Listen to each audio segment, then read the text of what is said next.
Welcome everybody. Welcome Lady Lacey Show. I was thinking of making like a marathon, but that might be too much. So we're just gonna play best flat Earth Emmy / truth videos from the community I'm around. So I hope you enjoy.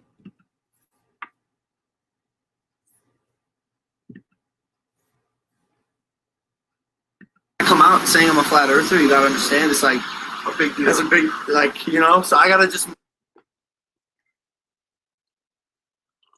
if I come out saying I'm a flat earther, you gotta understand it's like a big deal. It's a big, like, you know, if I come out saying I'm a flat earther, you gotta understand it's like a big deal. It's a big, like, you know, so I gotta just make sure I have okay, but hold on. What is a big deal towards your sub count and your fame? No, I guess it's just an image thing. Because, right, I'm sure you know you're a flat earther, right? So if you tell people that, people are like, yo, you're crazy, right? Yeah.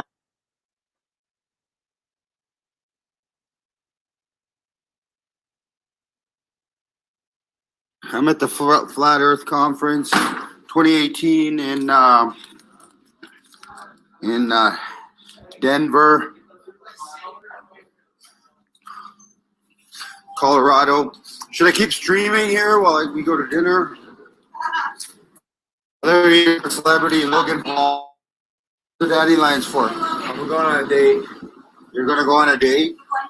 What's this piece about? What is Are you mock flat earthers? Or? Nah, it's a doc. It's a documentary because my roommate is a flat earther. Is it really? Yeah. Which one? He's not here? Where is Mike? Mike! Oh, we live? We're live on YouTube, brother. Hard body shit. I don't have as many subs as No, you. you got 60? 60 watching. Yeah. Oh, so this one. You're a flat earther? Yes, sir. What's up, man? And you're like, you got to go to the flat earth Bro, I conference? dragged them here. You didn't want to come I'm always down to try shit. Okay. So that's stuff. And what do you think? Stuff. I mean, it's cool. I talked to Robbie, and he's really smart. He's got like a ton of video points. So I don't know, man. It's if I come out saying I'm a flat earther, you gotta understand it's like a big deal. It's a big, like, you know. So I gotta just make sure I have. Okay, but hold on. What is a big deal towards your sub count and your fame? No, I guess it's just an image thing. Because, right, I'm sure you know you're a flat earther, right? So if you tell people that, people are like, yo, you're crazy, right? Yeah. So if I'm gonna do it, I need all the facts and evidence. He's doing his due diligence, his studies. But would you speak for the truth? This is more important than reputation. Yeah. But he just got to figure out the truth first. You got to know. I know. We all did it. That's I where had I'm to at. make sure. Dude, that's awesome. That's where I'm at. Hey, what up, G? What's poppin', bro? What's up? I gotta go on my date, bro. Oh, yeah? What up, Are you dating a flat earther? She is. I met her here. Oh, really? Yeah. That's funny. All right, we'll chat some more tomorrow, bro. All right. I stole these flowers. Don't put that in there. Flowers. You found some flowers.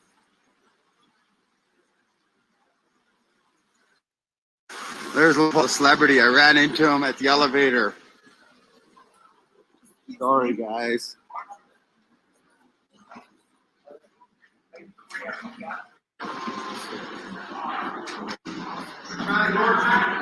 I was interviewing Logan Paul. He's going on a date. Yeah, I just interviewed him. Huh?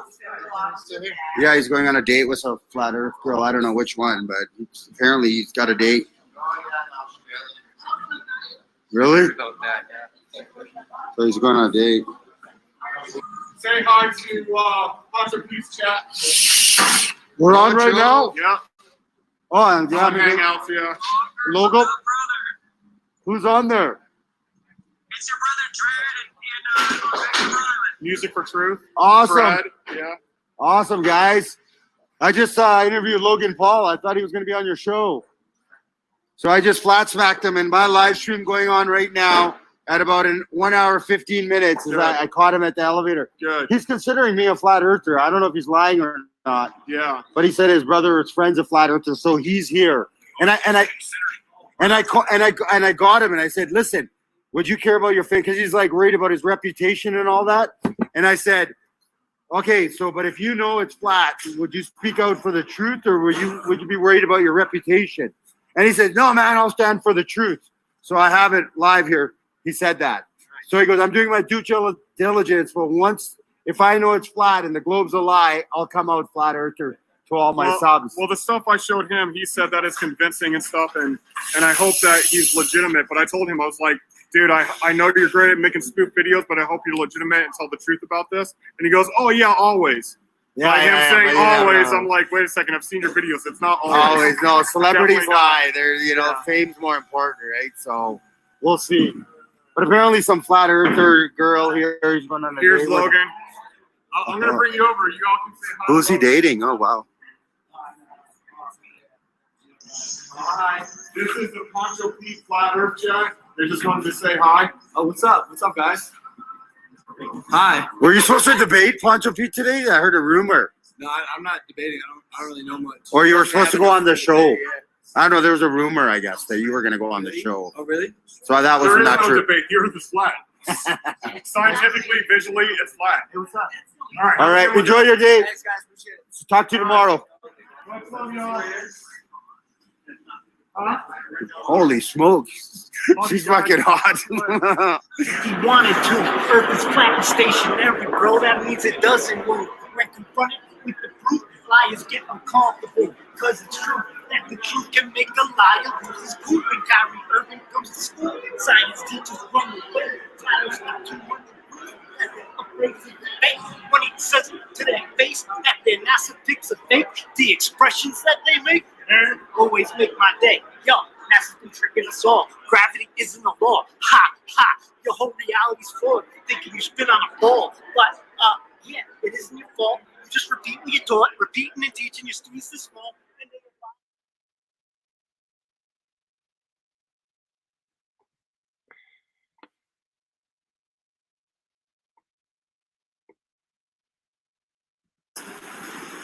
If I come out, Okay, so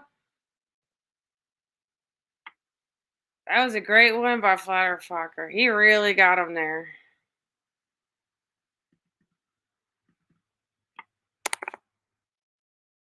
He did. Let's do. This one blew me away. I was like up all night watching Mikey's videos. Somehow I wasn't getting all his notifications. And I saw this one, and it was amazing. Where videos? Hang on. I can't believe it's not even one of his top videos.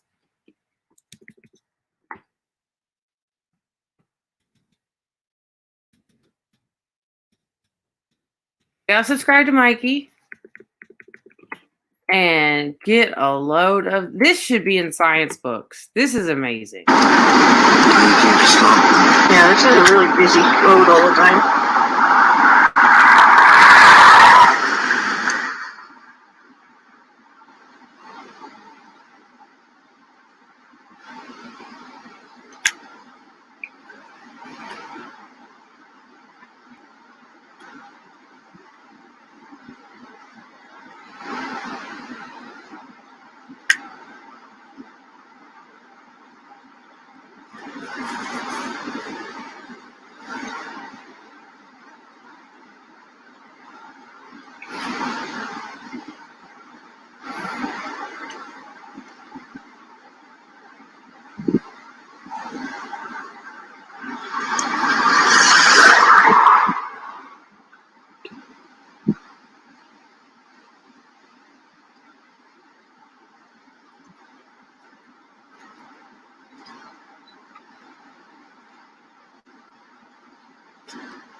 That looks good.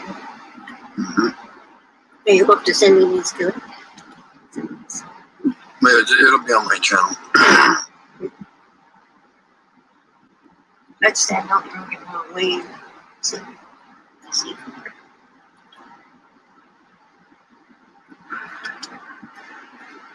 I almost think a car walking.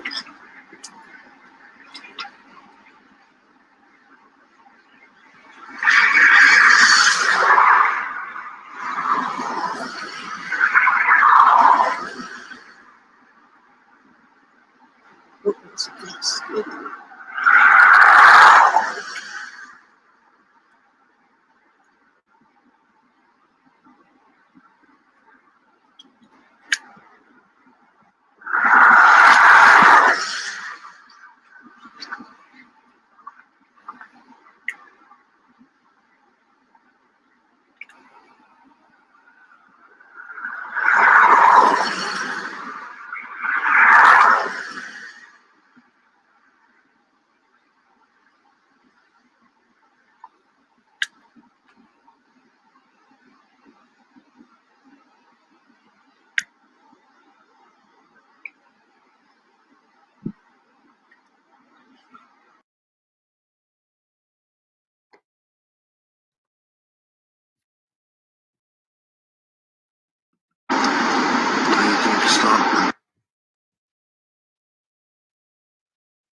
Zoom truth.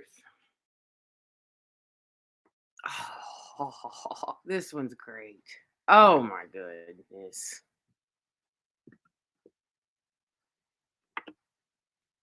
Okay. Michael Solito. What's your name? Michael Solito. Super. Great. Thank you. I appreciate it. And you are telling me that you are fully aware that I have a medical condition, and you are telling me that I'm not allowed in this store? I am telling you, I'm not allowed in this store without a mask. I want to speak to your manager. Where's your manager? Good. I got a lawsuit. Are you the manager? No, sir. I have a medical condition. Well, I don't have to wait. You're right now. Everybody's violating HIPAA law right now. So you better learn soon, or I will be suing each and every one of you. Forget it, Dave. No, I'm just gonna get my paint, and they can freaking jerk each other off. Shut up. What can I help you with? I'll get you. I'm getting paint. I got a bunch of things to do. I got a list. I'm getting paint, and honestly, It's on here. according to the law, I have every right to do everything is normal, and anybody who interferes with me is at serious risk of violating HIPAA law, which I could literally sue them over. Private property, and we don't. That doesn't. Nope. Now that's medical discrimination. So you better be careful. No, Sure it I'm is. talking about your filming. Oh, I can turn. Oh, I'm doing this now for my own safety now because I've already had my rights infringed upon by 2 of your employees. No rights infringed. Sure you have. State of government requires us to have. No, that's an order. That is an order, and the law says that I can. I mean, I'm not going to speak about the law. I mean, I can call the police, then we can get they can talk the law. They're the law. I'm not the law. Dude, I'm just telling you. I have no. According to the order. Everybody say Right, and I'm just trying to let you know that I can't wear the mask because due to medical problems. So I shop freely everywhere else. For some reason, the people here don't seem to understand. It's on here. My list is on here. I got a whole list of things. Get it on. It's Is it on. on? Okay, cool. So you're telling me to leave the premises, right? Okay, and your name and badge number? Hold on, I'll be right with you. You guys have your. Can I get your name and badge number too? Badge number is 105. 105. Your name? Gebler, Geblar. I appreciate it. Thank you. Yeah, have a good one. And your name? Whalen, Whalen. And your badge number? 103. Appreciate it. Thank you. Have a great day. Yeah.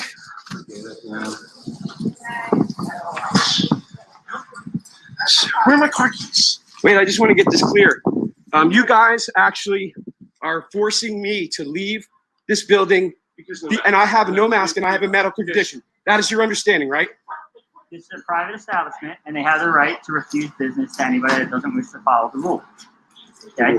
They have signs that state everybody in the store needs to have a face covering. Okay. So I just explained to you that I have a medical condition, and you don't care, right? And I just You're explained to you violating that- my medical disability. I do not have any reason to have to give you any information regarding my medical condition. So you doing this, you're violating the law. But I appreciate it.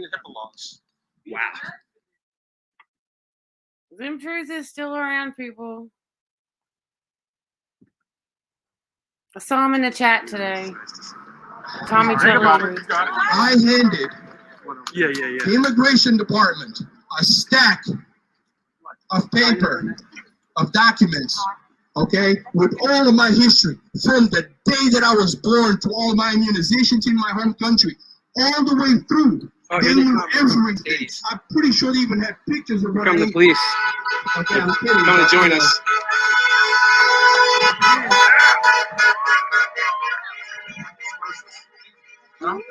Here they come. Yep. Here they come. Governor Murphy. I just said he put up that sign. John. Oh, that's so funny. Yeah. That's funny. Are working for the state, not those that came here illegally. If you truly care about the people of New Jersey, you would not keep a billion out of work and try to give money to 500,000 that came here illegally.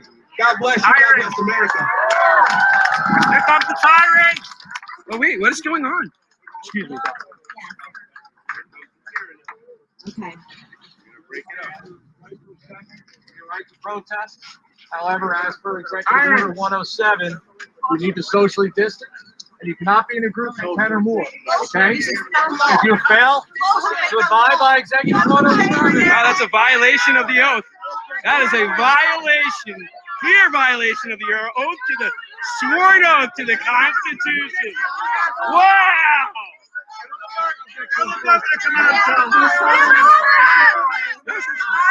Tyrants! Tyrants! Tyrants! Tyrants! Tyrants! Tyrants! Tyrants! Tyrants! Tyrants! I better quiet down, otherwise we're gonna get me.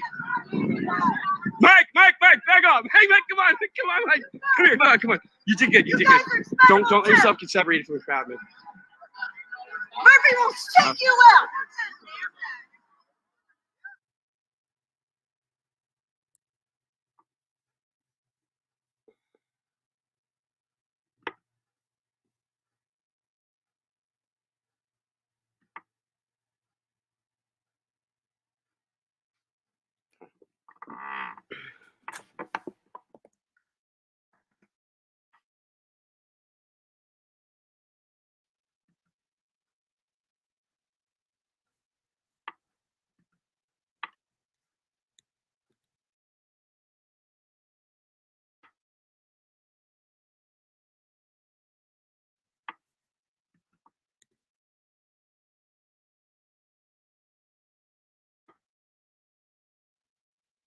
All right.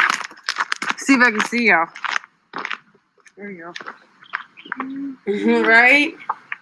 All right, back up. Go position.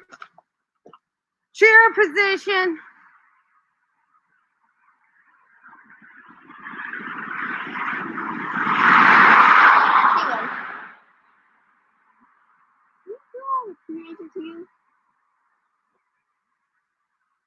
Eli.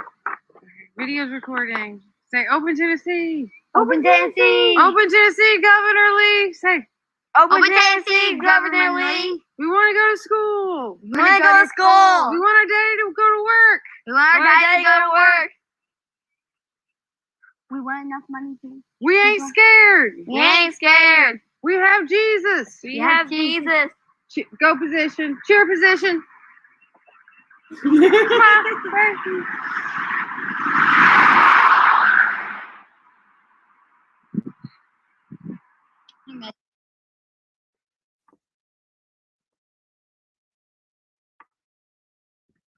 All right. See if I can. There you go.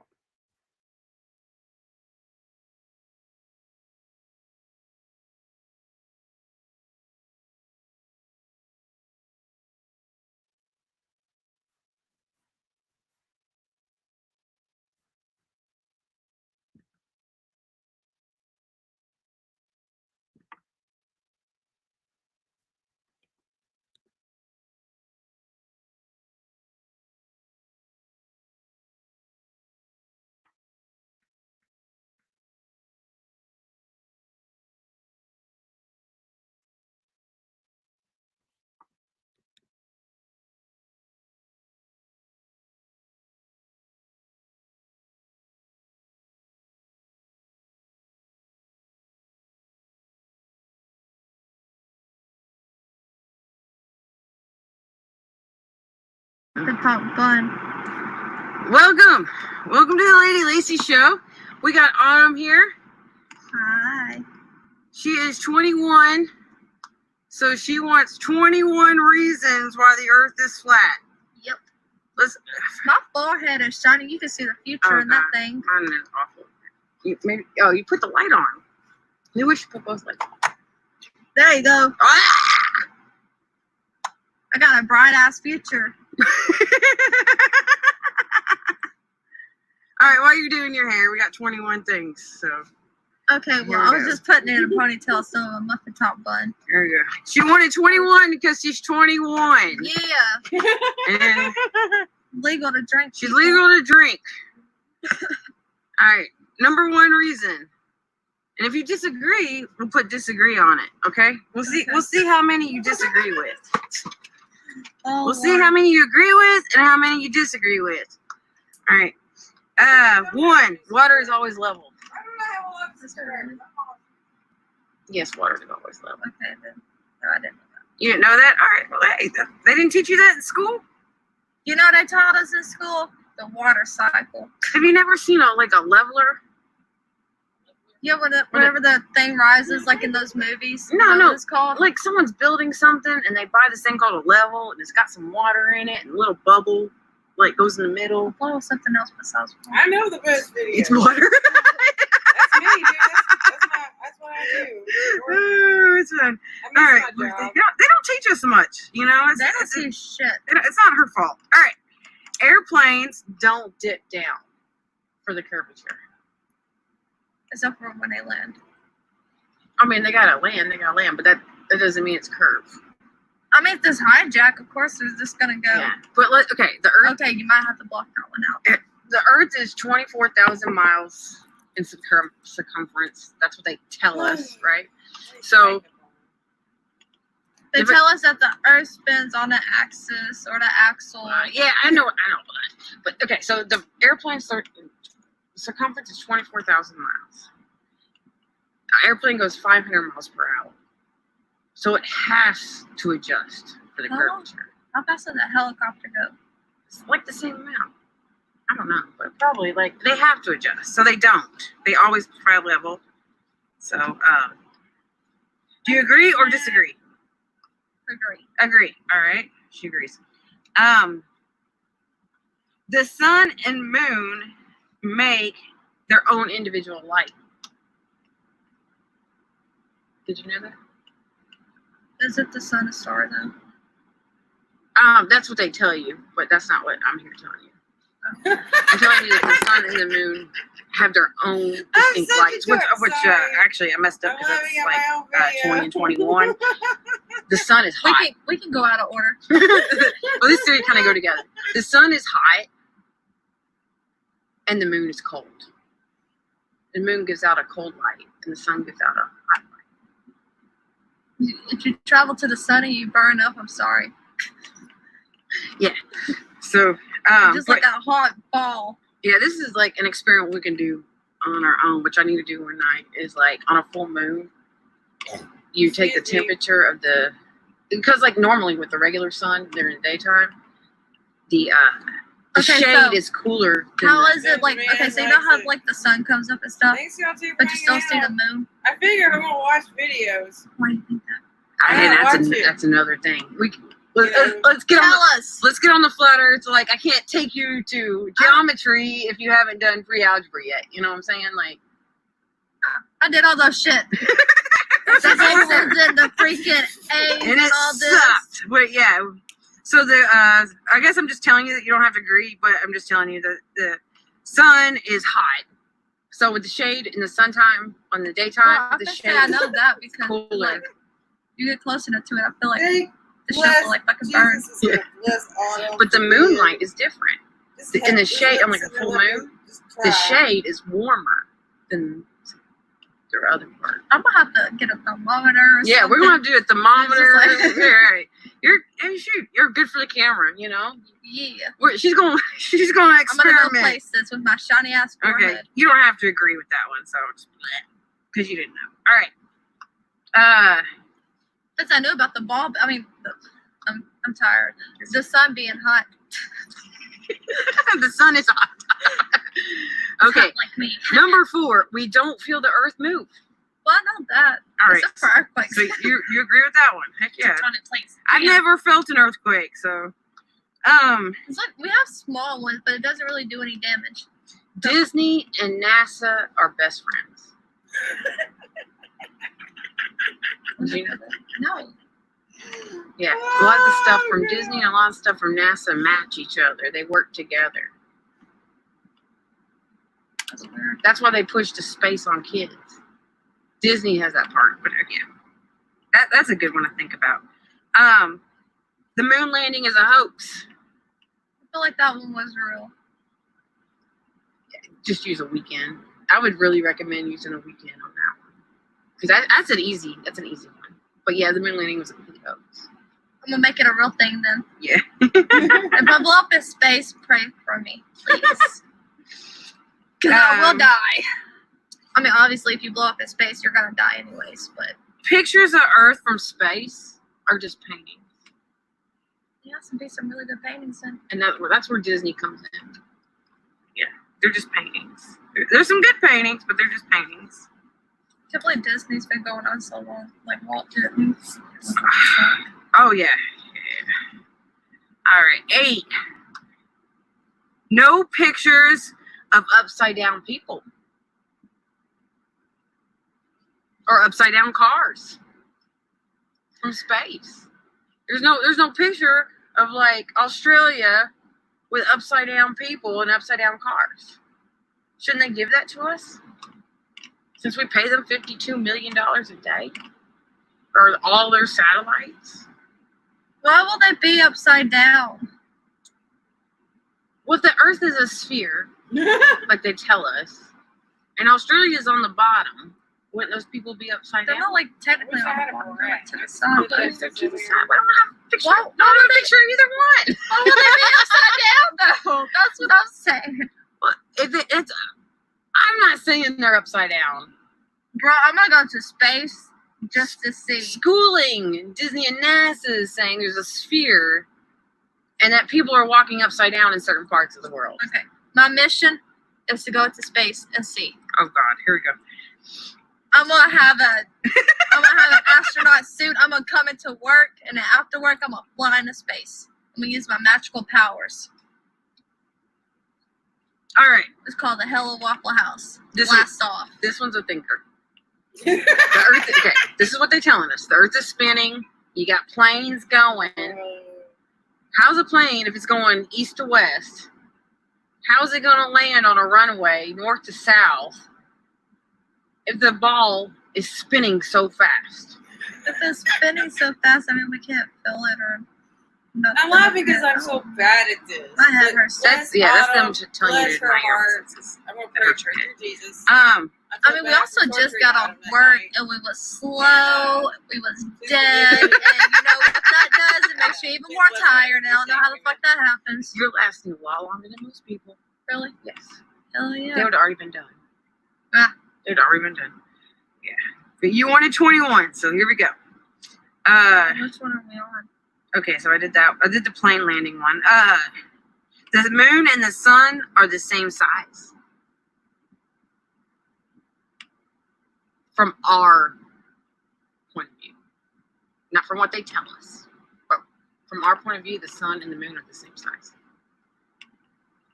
I got a cigarette smoke in my eye. But you can prove that one, right? Yeah. Yeah. I wish I could smoke a cigarette, but I gotta hold this phone. You want me to hold it while you smoke? Yeah, it's your turn. Are you done? Yeah. Okay. Okay. My hand. Okay. We did 9 minutes on our own. That's pretty good. I have a double chin. You can't have air pressure. We got an air pressured system. That's what they tell us. Without a container. Without a container. What? If you got a vacuum, this is what they tell us. If you got a vacuum of space, you know what a vacuum is. Yeah, I thought you said that earlier instead of bathroom. Please donate to my PayPal so I can get a new vacuum cleaner. A new vacuum cleaner.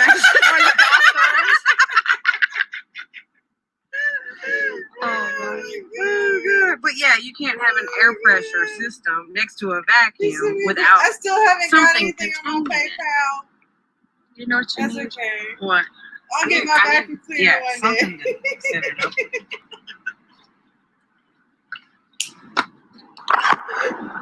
Lighter. I have like 4. Here. Trying, yeah. I'm sorry, we're ghetto, but it's okay. We're gonna fix this. We're gonna get fancy for you guys. Hey, There we go. Hey, what's up? I mean, it's a little high up, but it's okay Oh, I because found one. I'm using my cigarette pack to hold the phone up. Alrighty. As long as it doesn't move, we're good. Here's the next one. It's cloudy. I can't do star. That girl now has to You wear got a the big North Star, fat right? mask over her The Polaris. face at work. It always stays in the same spot, wearing a right? mask, And people but can she go does. north by following it. Yeah. I mean, it's so weird Well, talking the to her other with a stars, mask they on. just circle around.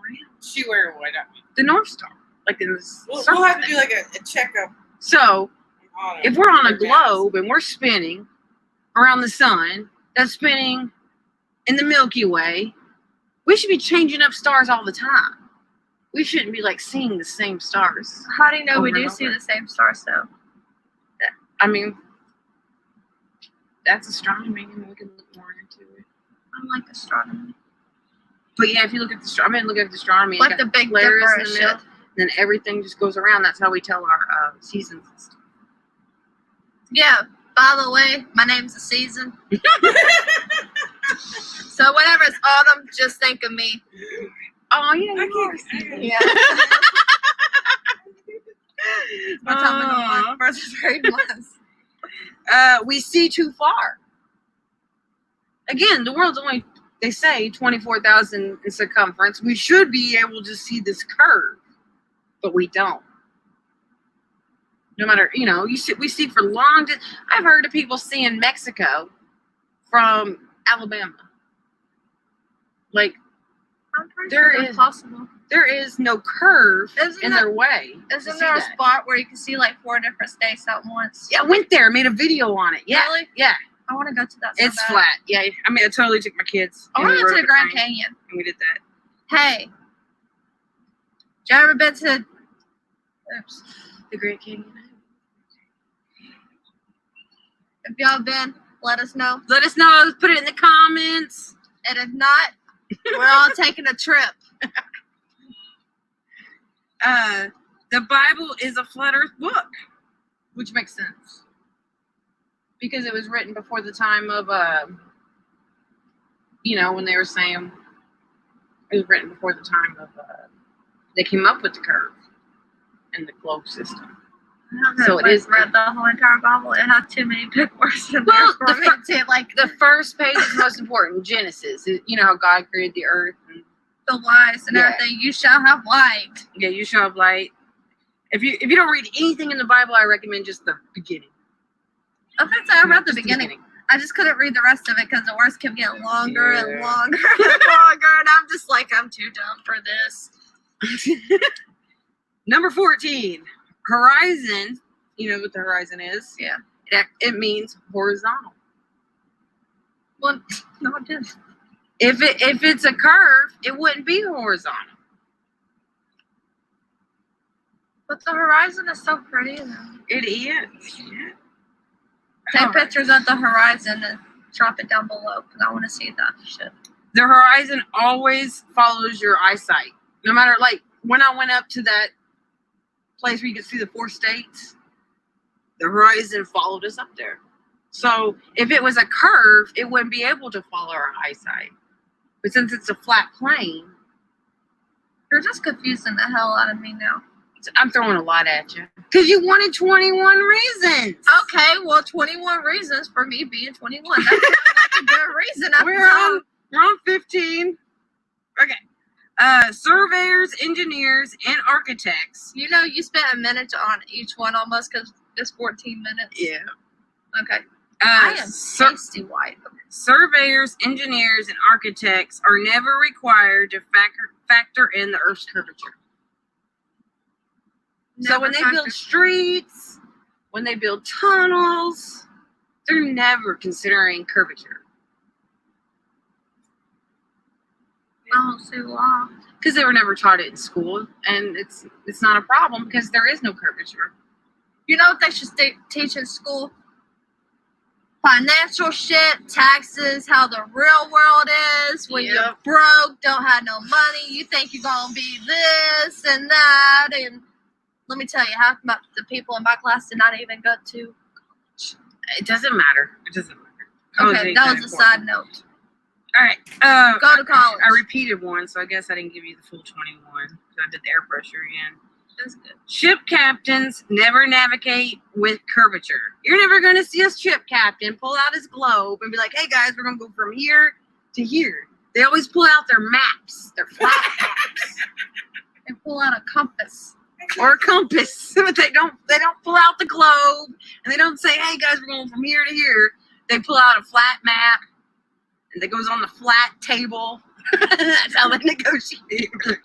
You know what that reminds me of? What? You remember SpongeBob whenever they have those, like that one map and it's just a game and Mr. Krabs was like using it and to find the X and shit. I just showed your I should video, really watch more cartoons. Well, the other day I was watching Rainbow Bright. This has nothing to do with it. But I was watching Rainbow Bright, and she had a weather machine in her show. You know, This is an old video, Mikey. A meteorologist. Playing videos. You'd be the you'd be the past actually few first good one.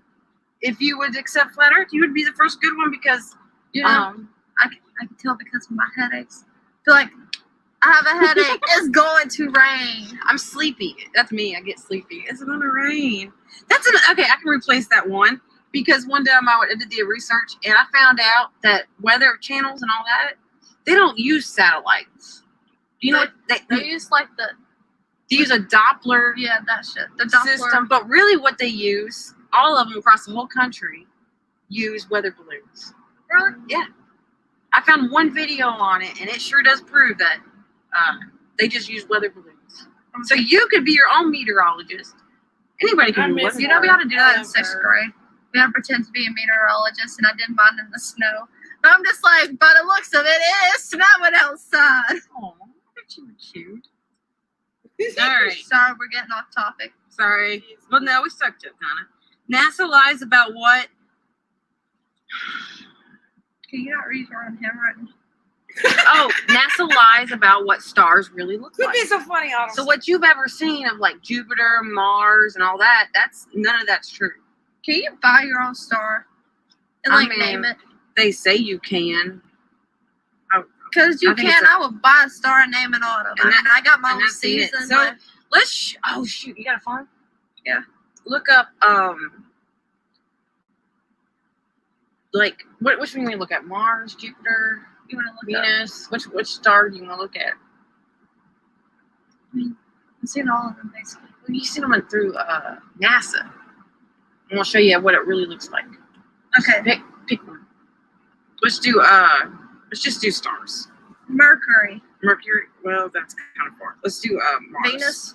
Venus. Yeah, we just got off work. Venus is our twin apparently. Venus, and then put P1000, which is the strongest camera you can buy as a civilian.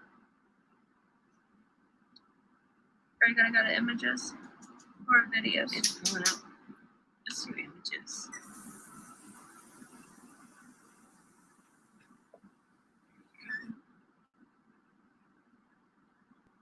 That's what Venus.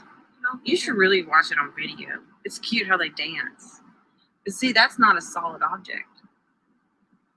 If you want to look, but they say Venus is full of clouds, so that might. Venus has that toxic shit. Like, so whenever it rains, it can like kill you. That's what they tell you. Okay. Mars. P1000. This girl's gonna see what a star really looks like for the first time. Yeah, we don't got no stars out here. You know what it's called? Clouds. Dark ones. Videos. Let's do videos. 13 minutes, Jesus. Maybe we can just skip through it. Okay. Hello there. It's Thursday evening. No, it's not. It's Tuesday. Thursday evening. No, it's Tuesday. September 18th, maybe. Just zoom in. And it's 7:40 p.m. up here in northeastern It's the Ohio. moon. See, look how clear that moon is. Is that thing 250,000 miles away? South, No, because you wouldn't be able to get that. and I don't want to spend a lot of time on it because everybody that it's not looking too bad or too great. I don't know. Sorry, this is boring. We're looking at You shit. see the bands. I don't see the red spot. Venus.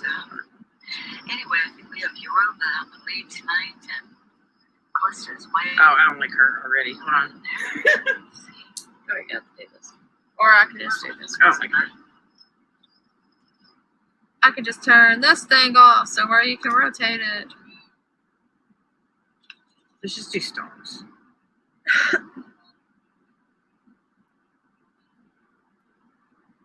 P1000. Search.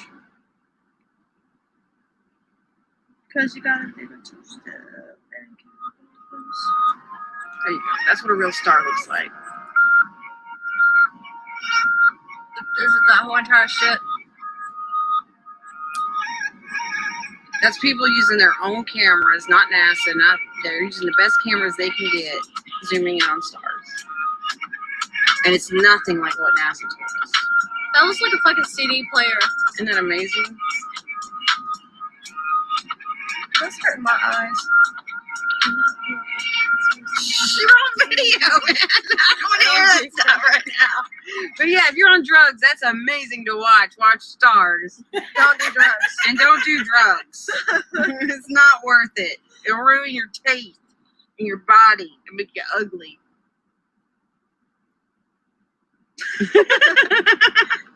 All right, so that's 21 minutes. Thank you, Autumn. 21 or 22 minutes. Autumn, you got an Instagram or Facebook you want Hang to on. share with people? I gotcha. She's a superstar. Superstar. Go follow me. Can you see it? If you Dang, can't, she's popular. I don't care. Go follow me. Just tell them. It's A Winsett 5. WINSETT. And she can always put her links in the comments. So that's cool too. Thank you. What do you think? Do you think you're a flat earther or do you think you need some more time? I need some more research. After freaking all that! I need a lot of research. Oh, well, let me show you what the real world looks like. You want to see the real world? Just look at me and how fucked up I look. No, you look beautiful. Okay, here. We're gonna do the real world. So this is what the world looks like. I really want a cigarette, but my cigarettes are holding up my phone. Oh. Hey, let me borrow your pack of cigarettes. Yeah. Not actually using them, but I'm going to use them for this part. I'm Do you have guessing. anything but a napkin in here? I got all kinds of. There we go. Okay. So here's the world. You got the North Pole in the middle, right? And then you got the sun. I thought the North Pole was on top. Okay. Take the globe. Take the air out. Right? Take the air out. And here we are. We're on a flat surface. You got the North Pole in the middle, which makes compasses always work because they're always pointing towards the middle. The south is not south on the bottom. It's just around. And the sun and the moon, they're their own little entities, and they just go around. And that's where we get the yin yang. That's what the yin yang really means. Because you got your dark spot and you got your light spot. So the earth and the moon and the sun is the yin yang? Yeah, that's what the yin yang is. That was amazing when we figured that one out. And I then was trying to use this as a damn lighter. And then here's your side view. Right? You got you a dome. Because you gotta have a container. And you got your sun and your moon just going around in this dome with all your little stars inside. Okay, so do you believe about the ozone layer and all that? No, absolutely not. See that you got your we don't have to worry about the But how does the ozone. We oxygen have like stay in then? You can't have air pressure without a container. Yeah, but you have like all this shit besides oxygen, like the carbon dioxide, the oxygen, the nitrogen, argon, and everything else. It's all contained. What was that sound? In the Bible, they call this the firmament. That's what I'm saying. The first page of the Genesis is most important because they talk about the firmament. It's an actual covering. And what the Bible says, and I'm not going to get too gospelly with you, but it says that Hallelujah. God. Oh, that's what happened. Yeah. The camera fucking fell.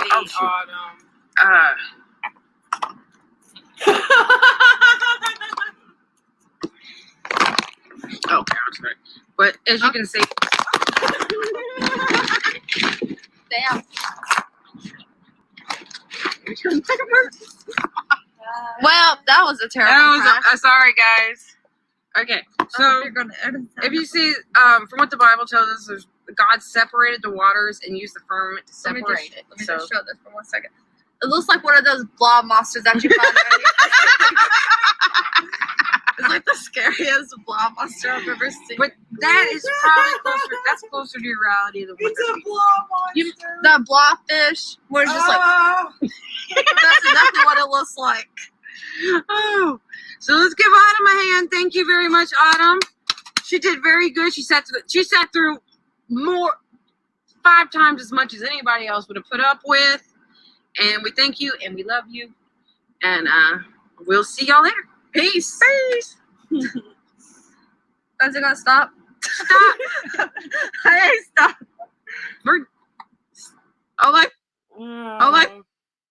Oh, good times. At the top bun. Good times. Such a pretty girl. She's gonna be so pretty when she turns like 30. Oh my god, she's one of those slow bloomers, and they're the best sometimes. Like they turn out just beautiful. Everybody's a flower. But that was after me and her worked a long shift. I had a lot of coffee. I was probably busy at home, so I didn't put on my makeup. I know, excuses. Excuses. All right. What am I doing? Let's go back. Says Mikey's here. We'll watch a Mikey video. We can check some other people out that are here. Because they got videos. All right. I want to see Dog Park. I love Dog Park. Mikey at the dog park. I don't know why. It's so much fun to watch. But I keep doing it. Oh, well, this one, I'll have to play that one day. So, I want to watch. I just feel like watching a dog park.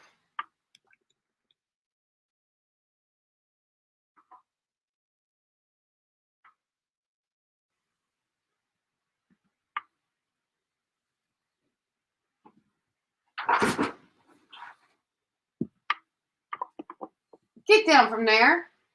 Kitties don't belong on top of the refrigerator. Don't get upset. I'm playing the dog park.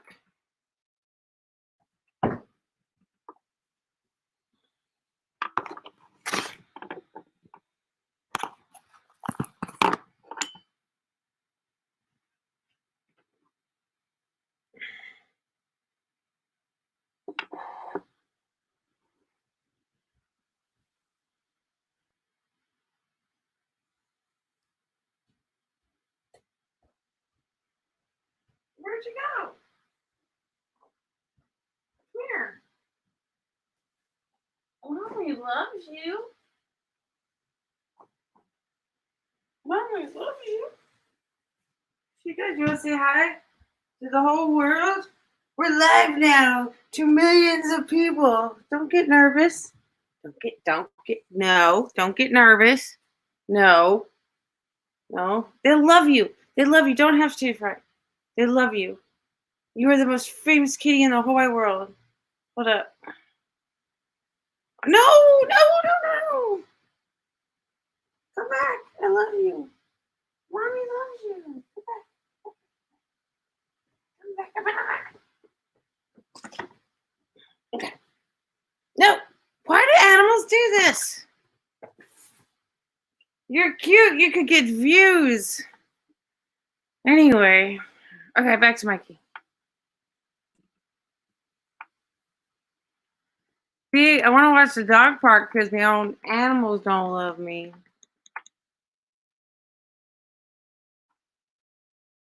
Fireball virus.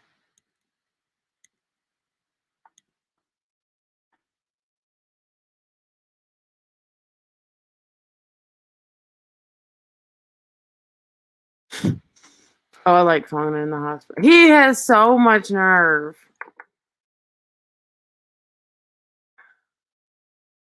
With these phone calls.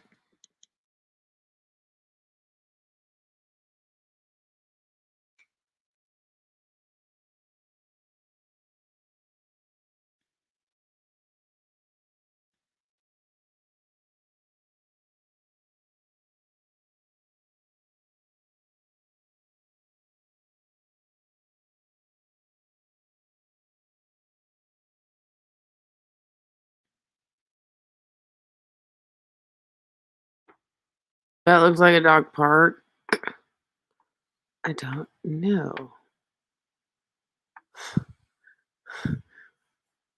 What is it? Okay, I gotta see this. What is this?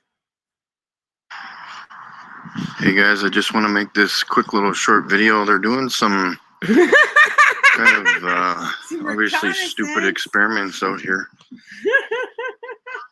with the so-called blue planet here,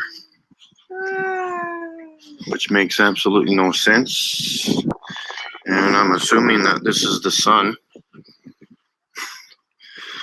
So are they doing some kind of measurements, or what are they doing here?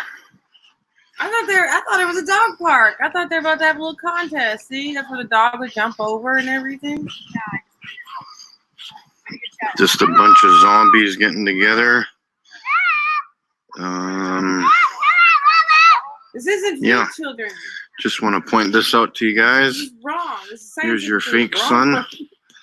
There's the real sun. Looks like they were doing some measurements here. I don't know what they're doing here, but playing some music, doing some fake experiments that don't make any sense. Just at a local park here. I can't. It's like Should I go pour some water on this ball, see what happens? Bless his heart. Oh, bless his heart. It's like hell. It's like hell for my. I don't know what the point of this is, but Let's pray for my. this is a bunch of garbage. I can't believe I had to go through this. Please bless him. In Jesus' name, amen. Oh well, have a good night, folks. Oh my God. There's a part two. There's a part two. I saw it. Hold up.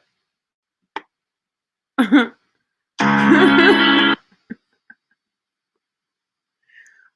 can't take it. Poor guy. Hey guys, I just want to make this quick little short video. They're doing some kind of obviously stupid experiments out here with the so-called blue planet here, He really does sound depressed. which makes absolutely no sense. And I'm Y'all. See, for us flat earthers, they're not going to recommend part two. No, I don't want to play all. I just want to go to the channel. I'll start over. I want to see part two.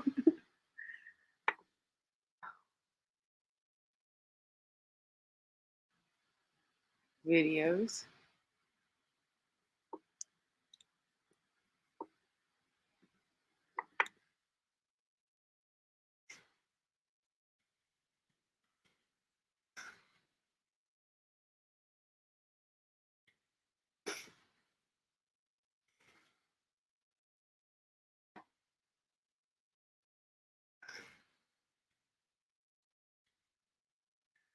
Oh man.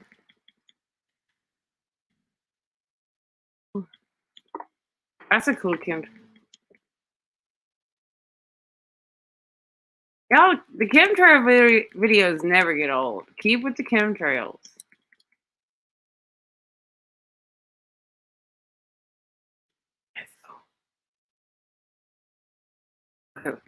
We might be on his channel for a while.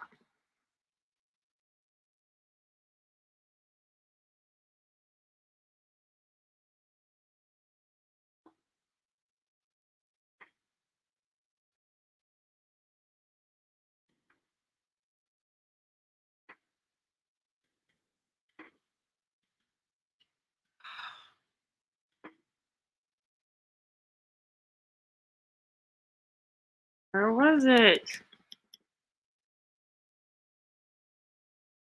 I search.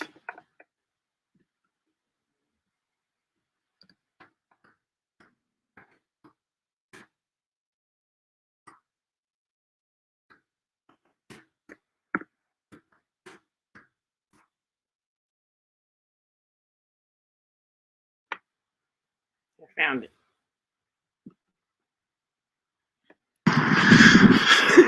Hey guys, this is just a second part of Trying to hold it together. the zombie the zombie. Well, we'll call it the zombie party over here, I guess. I got some flat Earth material here He had to go get some that I'll lay out on the grass here for these folks, because they're assuming that this ball is real out here. You should like lean it up against. I wish I had my You should lean it up bullhorn against set the, up. thing.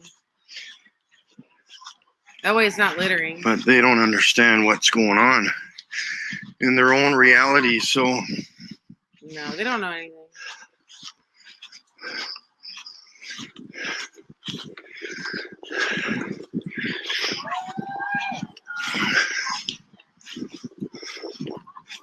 Hello. hello, Welcome.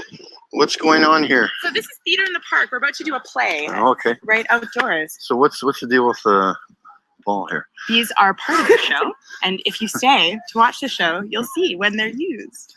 Okay, but why is it the Earth? Because the play is about the Earth. Oh, And even better. yeah, I got and- lots of questions. Okay. So if I poured water on that ball, would it not fall off?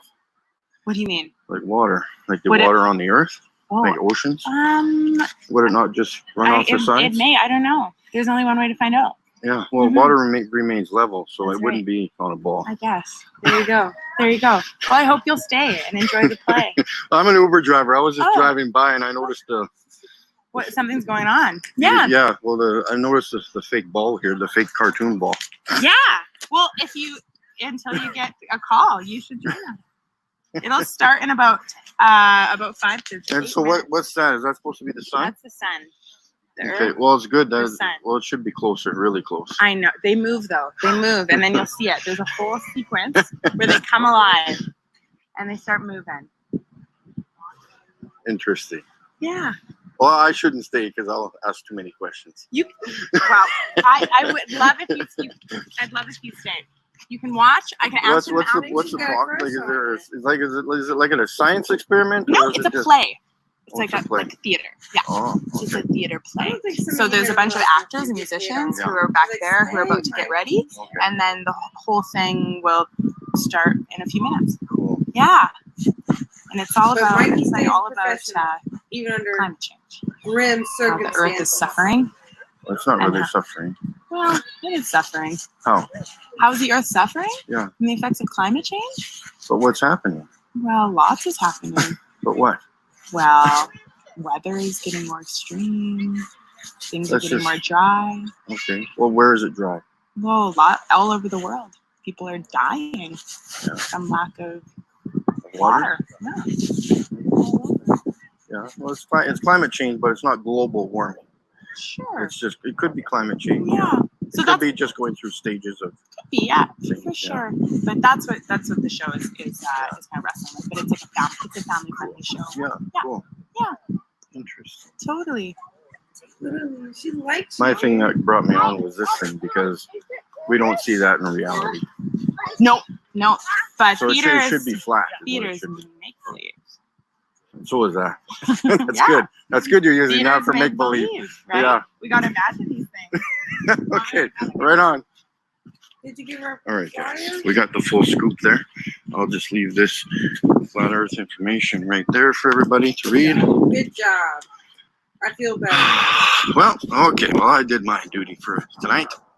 And we'll talk to y'all later, folks.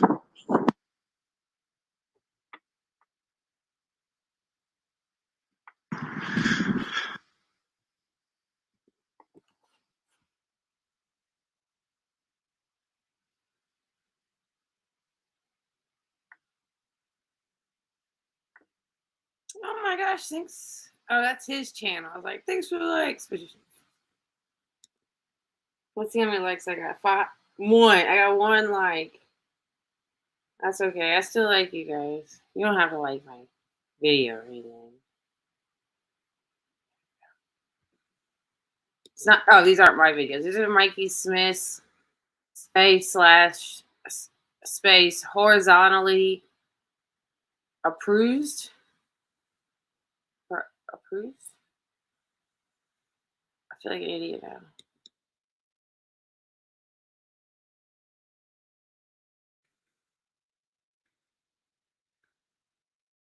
She was totally just doing her thing, Mikey. You shouldn't freak out on people. She's hitting on you. I know the internet makes you think they're NPCs, but I mean, they're people too. Give them a chance. Let's see. She totally liked you. She didn't think you were weird at all. She wanted you to stay. Enjoy the show. I know how these artists work. I'm in Nashville. I know how they work. They ain't gonna put the first step of magic is getting you to see them on stage. Okay? That's how that magic works. Okay? Then once you see them on stage, you feel like you know them better, but you don't. They're just reading lines. We understand this. But this is how like the normal people would do it. I don't want to see a dog park. I may have others. Go see this. Hey, folks. I just did a video of a star a couple nights ago with the P900. I paused one of the frames, zoomed in on it with the camera to zoom in on the star. Now I'm just hopefully I can. I'm trying to get what I can see. I'm trying to get it on the video here. This ring here, I want to know what this is. Is that the firmament? Is it reflecting off the firmament in this freeze frame of the video? I just want people's opinions.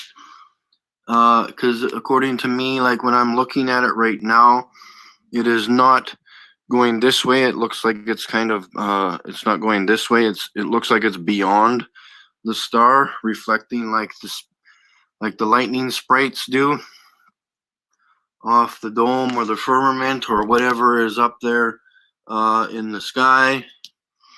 So yeah, I just want to give or just waiting for some people's opinions on this. And then if I come off to the side, it does look like it's reflecting off of something. So for those of you who have P900s or P1000s, zoom in on your footage and see if you can get the same thing. But yeah, hope everybody's doing wonderful. And I just keep moving the camera around so you guys can, it's kind of like bouncing off the TV wrong. So, but yeah, hope you guys can see it here and we'll chit chat with you later. This is pretty spectacular. Anyways, we'll talk to you later. Thanks a lot.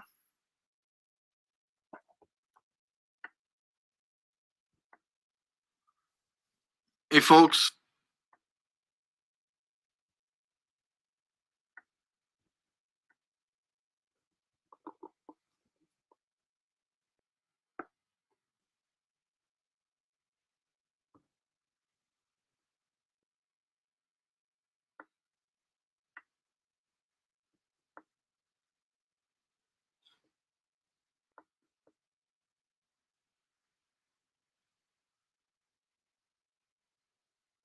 Everybody. Okay.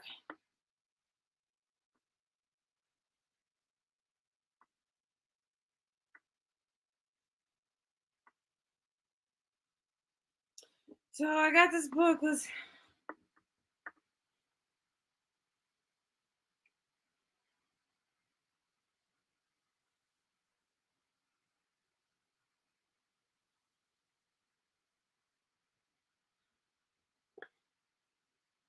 Okay, so I'm reading here this textbook, Basic Electricity, Magnetic Induction.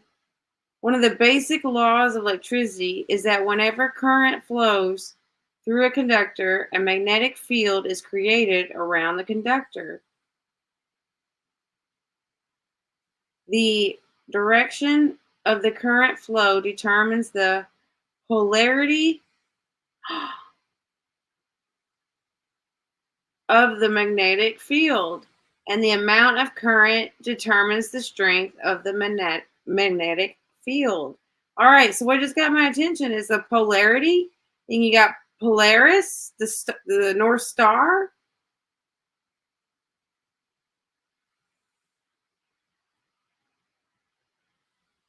I bet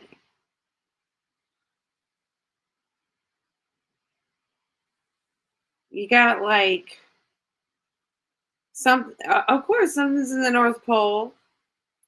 And then you got your negative, right? And your positive. And they're making this polarizing magnetic field. All right. That basic law in reverse is the principle of magnetic introduction, which states that whenever a conductor cuts through magnetic lines of flux, a voltage is induced into a conductor. A conductor in this thing is connected to a zero center micrometer, creating a complete current. Where is that? 10-2.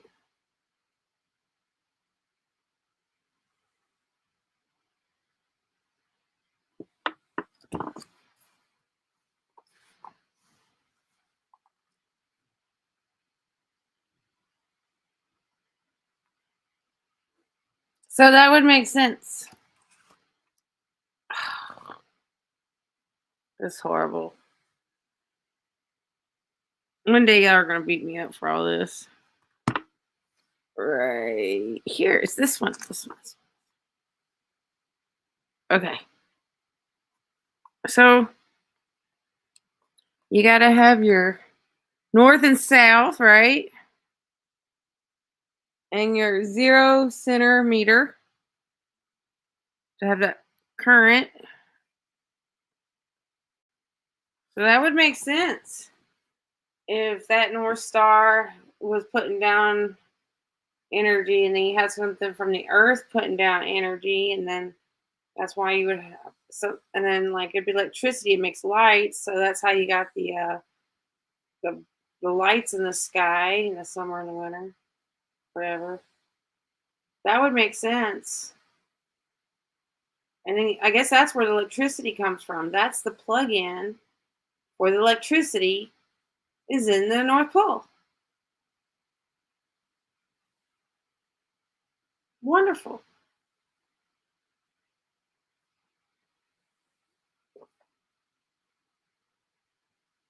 Just like the plasma bulbs. You got that piece in the middle, and it does this little crazy thing. Ooh. Let's look up plasma balls.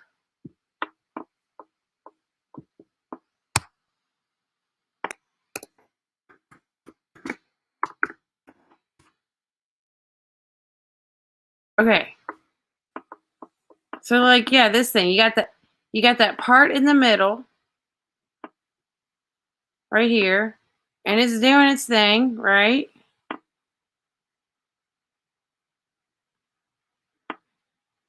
I mean, That would work.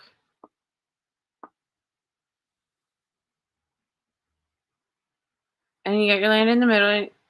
Let's say it's flat land. We don't need a globe looking thing, but let's say it's flat. You got the thing in the middle. That's what's in the North Pole. And I guess the Space Needles and everything are copying this little part. It's just probably in the North Pole. And that's how it gives out the lightning. And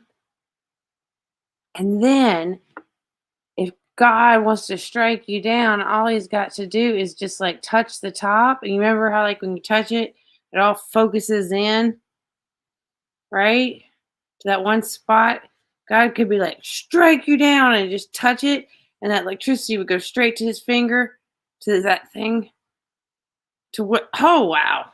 I'm just, I'm not teaching here. I'm just thinking.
All right, I'm just searching. Why didn't I just search it?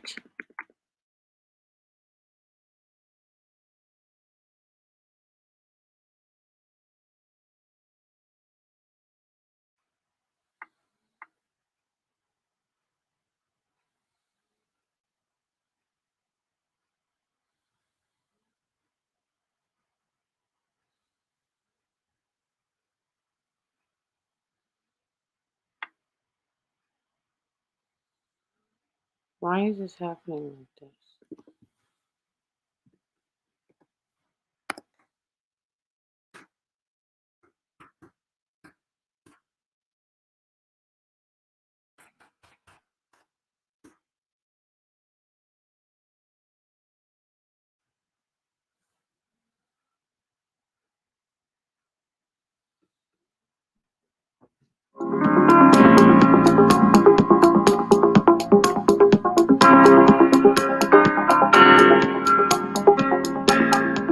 Disgusting talking about this. Okay, so you're saying that it's a belief system, the globe is a belief system.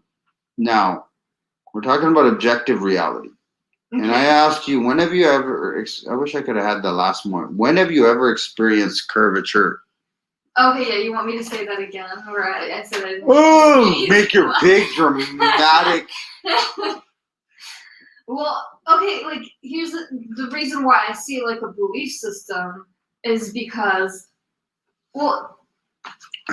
Keep talking. I gotta check this email here. Really? Dude, I've heard this 1,000 times. Just bring it on. It's like second nature to me. Like Okay. what you're gonna say is not even original. Is not original even in the slightest bit. I wasn't trying to be really original. I know you're gonna bring up some. Anyways, go ahead. You said the Earth is so big. Yes, it is so big. How are you supposed to experience curvature on like a surface area that's like way too big? And what'd you say before that? Flat Earth is in the minority. Yes. Okay, well that's appealing to authority, and if What the heck does that mean? that means you're I'm talking like let's. like you're like I'm idea is teaching you not- something. I know, but it's not the popular opinion. So when you're trying to like come up to other people and introduce it to them, they're gonna be like, "What the heck?" You Of know? course, and I'm showing you the logical fallacy in your argument. You are appealing to not authority, sorry, majority. You understand what appealing to a majority is? You don't have any proof of what you're saying, but just because everybody else is believing it or thinks that's true, that's what you're appealing to. That you know what appeal means? You're a university student. Okay, so appealing to authority, I mean majority, is what your evidence is. Just because everybody else thinks I'm it. not saying this is evidence. I'm saying when you're approaching people, you need to understand their mindset, where they're coming from. They see you as the minority. That's fine, but do you see how flawed that is by appealing to a majority? I'm talking about you, and we're going to talk about this other person that laughed at me. But that you see the fallacy, the problems with appealing to majority. Yeah, of course I do. Okay, so whether 99 out of 100 people or 999 out of 1,000 people believe something does not make that true. And I said we're talking about objective reality. If I find 99% of the people that think Muslims are fucking terrorists and bad people, does that make Muslims bad people? No.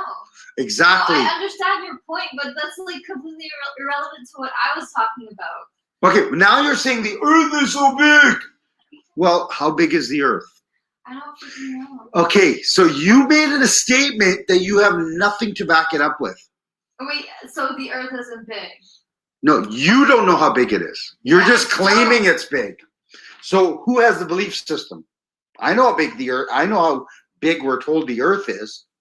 So who has the belief system? If I'm trying to travel from point A to point B, it takes me like over 24 hours. So that's probably an indication of What point A to point B? like if I'm going from here to like somewhere in Asia, it would take me over 24 hours. No, it's 12 hours or 13. I went to Beijing and Thailand. It was like 11, 12 hours or something. Okay, 12 hours, whatever. That's halfway, almost halfway around the supposed globe. So how big is it? Does 12 hours make the Earth so big and I can't see the curve? Yeah. Okay, that's not very mathematical. If you're like walking along a really long surface area and it's slightly slanted, if you're not gonna feel it. What is slightly slanted? That's a very Like it's vague. downhill, it's going downhill. You might not feel that it's going downhill because it's over such a like stretched whatever. So it's going down like 1 You don't inch every. experience every single curve that you're walking through while you're like going Okay, down. so now that's more assumptions. No, do Okay, you just feel- 'cause I don't do you ex- always hold on, feel hold like on. it's going downhill or uphill or whatever when you're walking? It's sometimes very slight. You don't feel it. Okay, walking down a slight hill does not mean and not experience and not feeling that. No, you're telling me that have I experienced curvature? I'm telling you probably not, because the surface area we're talking about is way too large for us to experience. How big is it? But you don't know how big it is. Well, I don't freaking care how big. Okay, now you're gonna get to it. No. Bring it back. Forget about I don't care. No, look, listen to me. If this was a belief system, there's flat earthers and there's globers or whatever. I'm an atheist, okay? I don't give a shit. You don't care about your objective No, reality. I don't give a shit. You don't care about your objective reality. Well, that's pathetic. Yes, you guys I'm are sorry, That's why I was annoyed with the other person. What is it? Do you care to know? If you don't care to know, you're pathetic in my books. thing. So why are you now I understand why you're defending the other pathetic person. I'm not. Sorry, I don't You know mean- what? No, I actually, you know what? I really admire people that question the reality, and they don't just, follow the majority. No, I really admire that, and I understand it. And I'm not defending her because I'm on her side. I'm just saying that you're upset because this was her point of view or her response. But I understand where she's coming from. I'm not upset. I'm just like, yeah, I Annoyed. Is it annoyed? was just like, whatever. Okay. Okay, you still are not understanding that what's happening here. I'm trying to teach you something, youngster. You don't know how big the earth is, and yet you believe it's huge. What is your evidence that it's huge? What is your verifiable evidence that it's huge? It takes a long ass time to walk from the lower mainland to, like, say, Vancouver to White Rock, so it seems pretty big. Can't just walk the earth in a day. No, you can't. But how much is it supposed to curve? How much is the earth supposed to curve for every mile, let's just say? But why should I be so concerned about something that isn't going to affect me? The question is, how much is it supposed to curve? I don't know. Exactly. So who has the belief system? The flat earther that knows? Or the globie that blindly believes crap? I mean, there are globies that know what they're talking about when you're engaging in these debates. Oh, yeah, they do. They do. They talk red herrings. You know what red herrings are? No, I don't. Okay, well, you're in university. You should know what a red herrings are. Okay, you know what? They don't teach you literally everything. Don't in worry, the I- entire world in university. I know. I didn't know what a red herring was till I became a flat earther. God, okay. Okay? I probably learned it 20 years ago, but I forgot. So I'm just giving you a hard time. But you should look. Clearly, yes. I can tell. That's my job. So you should learn what a red herring is. It's an argument that gets nowhere. I think it comes from like a fish that they like a fox would chase a red herring and then nothing would be there. It's like the smell of it, the fish. It's some kind of a hunting thing. It never leads anywhere. So my point is, here, let me Google a red herring for you right now. I'll revisit that argument, and you will learn what it is. Red herring fallacy, meaning. Let's do meaning. Something, especially a clue that is intended to be misleading or distracting. Now let's look up red herring fallacy.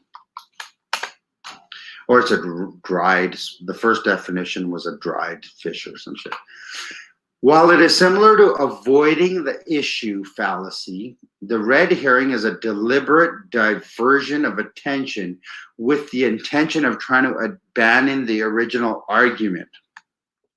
So that's what globies do. Globe cards, ball lickers.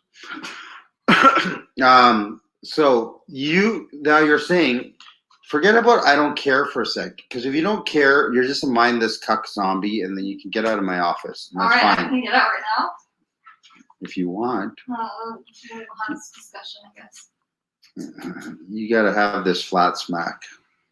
You have to have this lesson in life. Okay, what are you, 21? 22. Ooh. Anyways, so the belief system, I don't know how big it is. I don't know when it's supposed to curve. It's big. Okay, that is a belief system. Try to understand what the belief system is. If you've never experienced curvature, don't avoid the issue. Oh, there's another ball licker. If you've never experienced curvature and all you've ever experienced is flat, and I haven't even got to motion, then the globe is a belief system. Now, how about the motion? Technically, we have experienced curve when we're walking uphill and downhill. That's topography. Okay. Look up topography. No, I know what freaking topography is. I get it. Okay, Thank so you. you're misconstruing topography, natural ups and down, valleys and mountains and hills and all that. You're misconstruing that with curvature. So that's topography. Understand the difference. So you've never experienced curvature. Sure, What you've the heck is curvature? see this can? Like, what am I See supposed this to- can? Yeah. I can tell it's a cylinder. Yeah. I experience curvature. I can visually see the Okay, curvature. but how are you supposed to experience curvature on a surface area that's way too large? Hold on. How big is it? You don't know how big it is. And you don't know when you're supposed to experience curvature. Why do you think we're flat earthers? Because we educated ourselves. I'd like to hear your answer. Why are we flat earthers? Let's hear your ridiculous response. What? YouTube loves ridiculous responses. What are you gonna title this? My dumbass receptionist? No. I'm just gonna. You shouldn't have said what you do for me, anyways. I don't care. Whatever. Anyways, okay, experiencing curvature. If we live on a ball, we should be able to see the ball. Now, all we're taught, we're too small, Earth is too big. That's very vague. It's not mathematical. It's not scientific. So why did we never learn when we're supposed to see the curve? Exactly. How far do we have to be? How far do we have to be high up? How much is it supposed to curve after 10 miles? When do we start seeing curvature? We never were taught that. And we were so stupid and brainwashed, and we never questioned it. We're mindless morons. But what if your research is biased? Because you want to believe that the Earth is flat, you've only been picking up on information. What do you mean, what if? Really? You think I'm that stupid? How many years have you known me for? How many years have you known me? When have I ever acted that way? I don't know. Never. Since you've known me, okay? The way I trained you, whatever I did, when have I ever shown a tendency to be that way? Biased? Well, everyone can be biased. Like, you don't have to show a tendency towards it. If you have When have I shown you for you to assume that's what I'm doing with flat Earth? If you have a strong belief towards something, you're kind of just every time you see info on it or facts, you're like, yes, and you're just feeding your bias. Yeah, so I'm asking you. That's very assumptive as well.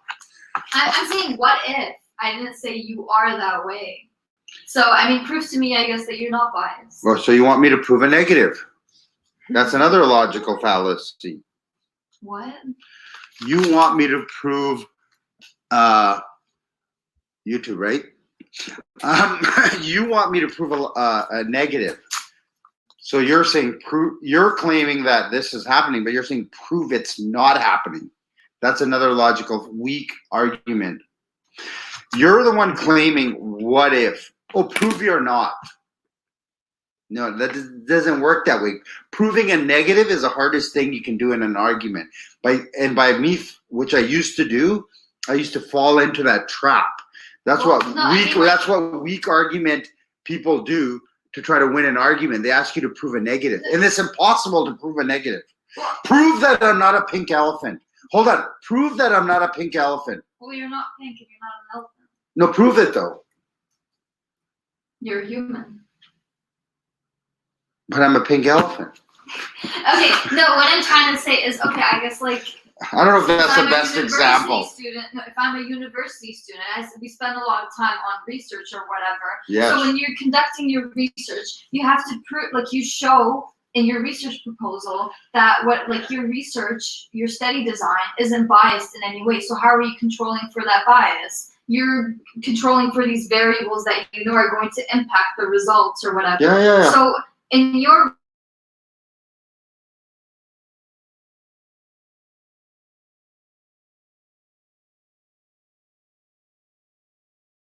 research on flat Earth, that's your bias. So how do you control for that when you're trying to look for facts or whatever? I put the globe under scrutiny. Something I believed in for 44 years of my life. I had the mindset you had, and we all did. What I'm saying, okay. Well, what my next question is, how am I supposed to do that? I put the globe under scrutiny, and every aspect of the heliocentric model is a house of cards. There's no foundation to it. It's all pseudoscience and assumptions. Can you dumb it down for me? Okay, which part did you understand? I should have live streamed this. House of cards. You used a bunch of metaphors. Okay, a house of cards. Is that like a house of concrete? No. Okay, a house of cards means it's flimsy. Yeah. It's easy to knock down. Okay, be more elaborate. Okay. Well, if I'm gonna build a house, it's gonna be concrete or wood or whatever. No, in terms of what you're talking about right now. So you know what the heliocentric model is? That's what we believe we live in. The globe. No, it's the sun. Helio is in the middle. It's the center, and we're around it. Mhm. So the helio, the sun, is in the middle. Okay, the heliocentric entails a moving Earth, a spinning, moving, orbiting Earth, and then a moving sun that the Earth is following. That's what we believe. I believe for 44 years. That's where you believe you live. Do you know how fast we're spinning? Answer is no. Do you, with the eyes like this, do you know how fast we're orbiting? No. Okay. Do you know how fast the sun is moving? No. Do you know how fast the Wait, I solar? thought the sun wasn't moving. It is moving. It is moving. Do you know how fast the solar system is moving? No. Do you know how fast the galaxy is moving? This is your reality. Maybe you should care. Because if none of that's real, you've been subconsciously affected by it. An infinite and ever expanding space, subconsciously, you're like, I'm meaningless in this infinite and ever expanding universe. Okay. Is what you're told to believe you are. Let's fast forward a little bit. Say I am a flat earther. I'm convinced. How does this help me? How does it help you? Yeah. You will never know. That's experiential, not explanatory. It's not explanatory. I can't explain it to you. You can only experience it. Can I explain skydiving to you? Will you ever know skydiving? No. Okay. So some things are not explanatory. They must be experiential. Is that right? Yeah, experiential. Like, okay. Experiential, whatever. Fuck, I can't talk right now. Say like I believe in a certain religion or whatever, then that's supposed to bring me closer to God. I'm supposed to find peace in my life. I'm blah blah blah, Yeah. you know? But like what is knowing that the earth is flat or not? How is that gonna help me? Well, it tells you first and foremost, you built your life on a false foundation. It tells you you built your life on a false foundation. Okay. Your whole belief system is incorrect. Would you buy a house made out of a styrofoam foundation? Well, I'm not buying. No. Would you buy a house that instead of pouring concrete, let's just say concrete was way more expensive than styrofoam, and they just put styrofoam in and put a screw into the styrofoam and built a house on it? Would you buy that house? No. Okay, that's basically what we've done with our life. Our whole understanding of the world and our place in this But world. what exactly is going to fall apart if we unravel this?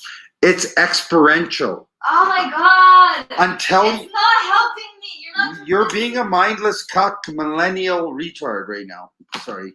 You know how much I love. You know how much I love millennials. Sorry. Okay. You know how much I think millennials are so smart. Yeah. Well, And you know wonder how why we feel millennials about your generation that got it all easy and Irrelevant.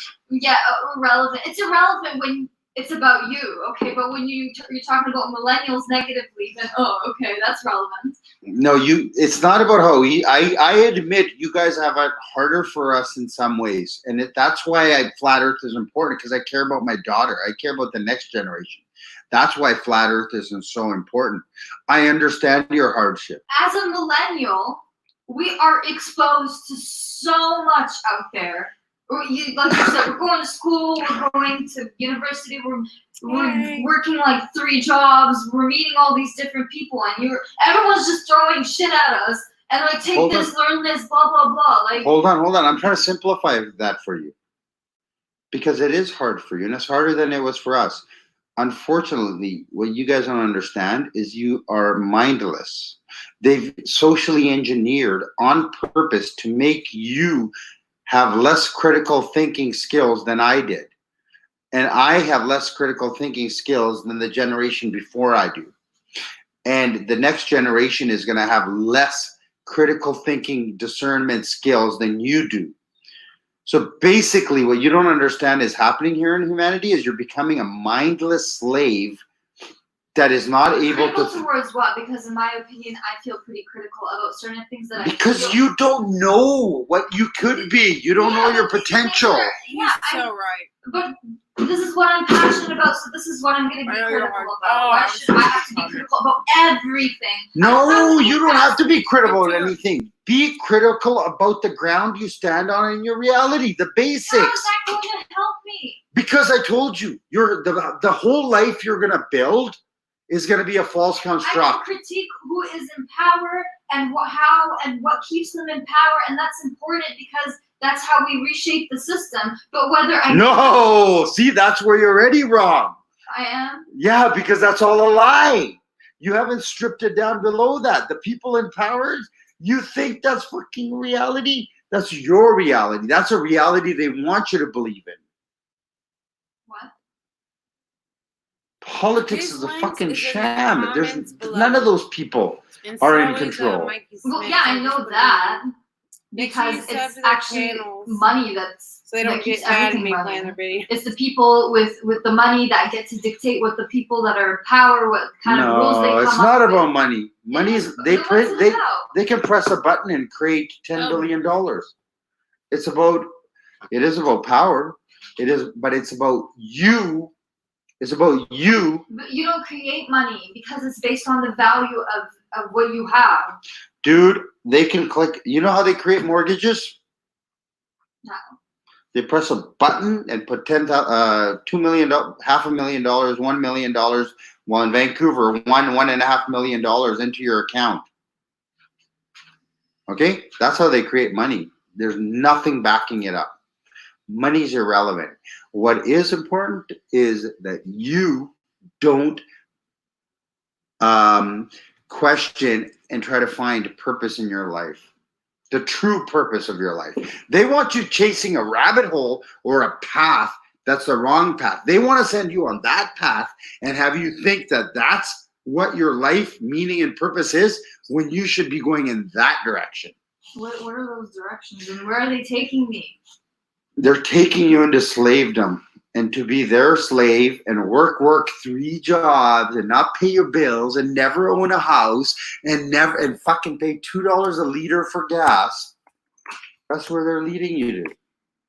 Isn't that all based on money though?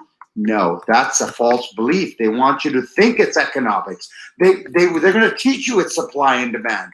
They're going to create a world that it seems like it's supply and demand in economics, etc. It's all a construct. That is all a fucking construct. So you will be a slave.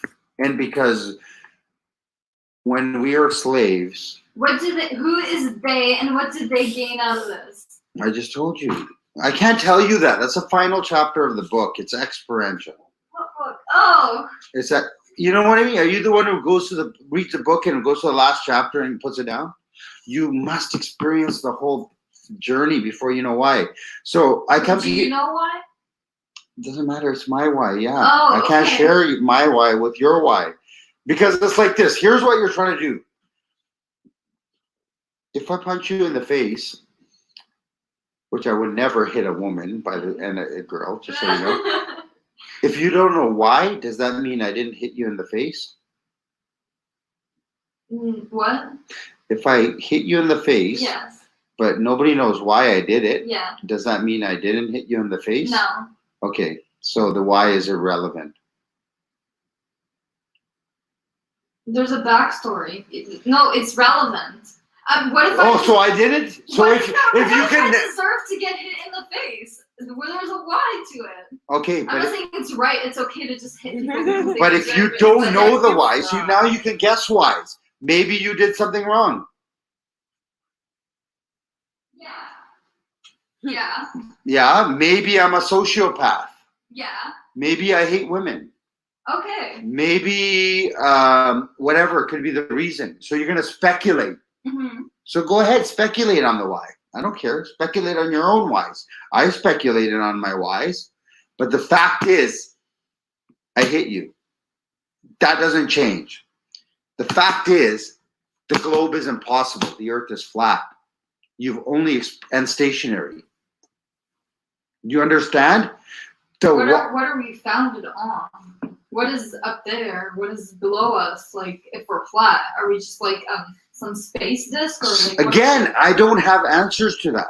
Okay, wow. Okay, so there's no answer, but at least the Glober has. What do they? Answer. What is the answer? Well, whatever. It's fake. That's what I mean. Look at the answer. Put it under scrutiny, and it falls apart. Well, their fakeness is pretty convincing for something that's fake. You've got like the different layers of the earth and the mantle. How do we verify that? Again, it's who has a belief system, me or you? I always wonder how they verify if they've never been that deep in knowledge, because you'd burn to death if you went like.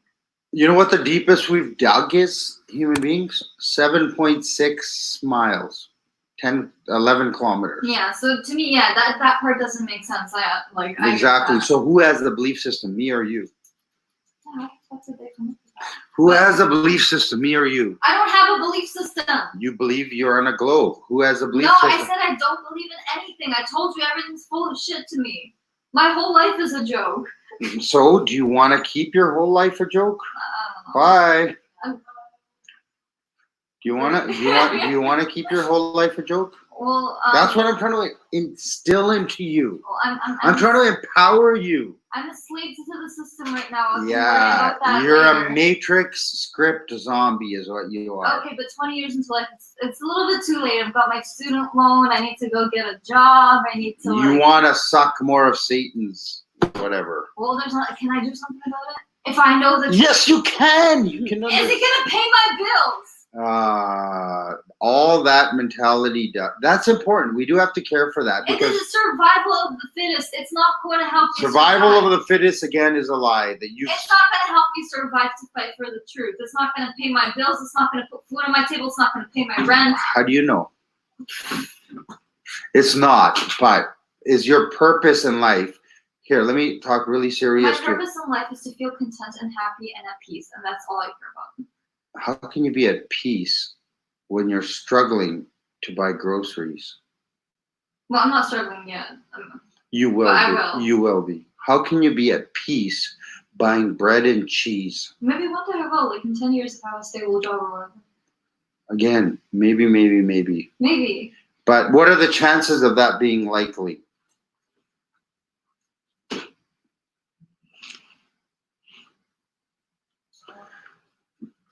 I don't know.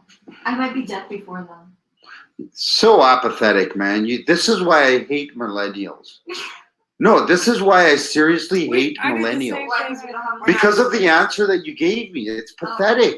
Okay. You do not realize how pathetic your answer you is. Given me a convincing answer. I don't talk to all my employees like this, but me and her have a special. We have a long relationship. We have a special long relationship.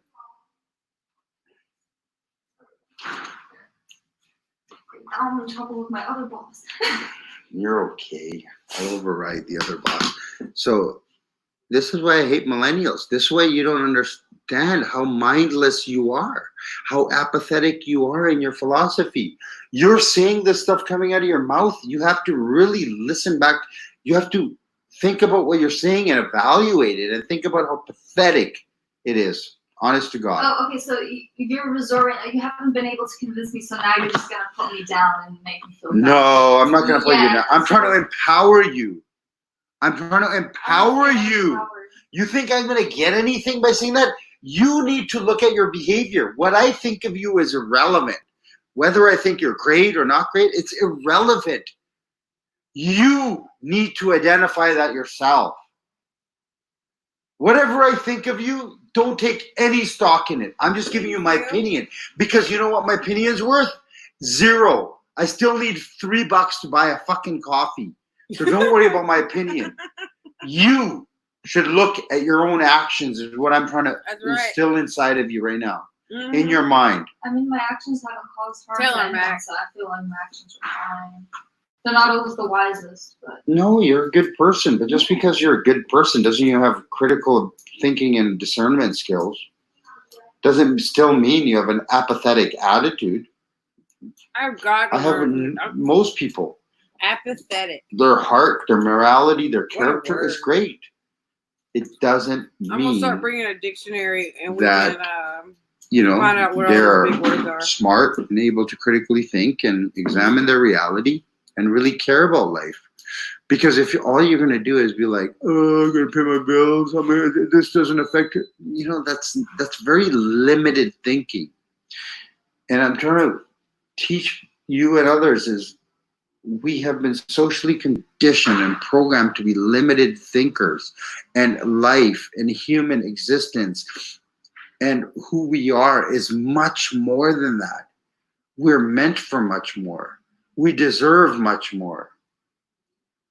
But if you're going to discount that and say, no, I don't deserve much more, it's like this, I've been lied to, you got to understand how pathetic that is. I'm not saying I don't deserve much more. Okay, if you deserve much more, then use your brain and think about what you deserve and what you want in life and what humanity and existence in your life should be about. Oh, okay, but I feel like critical thinking isn't really going to serve me much if I can't do much with But how you feel is not I don't know what fact. that is. I don't just know because you anything about what feel you're that. talking about. Examine why you feel that way. I'm not a very good YouTuber. Why you limit yourself to that feeling and that thinking. Don't limit yourself to all that. See, you don't even have the ability to think more than you've been allowed. The more you've been indoctrinated, and this is the thing, we've been indoctrinated, brainwashed to think only this small. I'm trying to get you to think bigger and bigger and bigger and bigger. And you can have that nasty smirk on your face, but that's okay. It's okay because it makes you so uncomfortable to realize you can be so much greater than you are. No. I don't feel like it advances me. Close it up.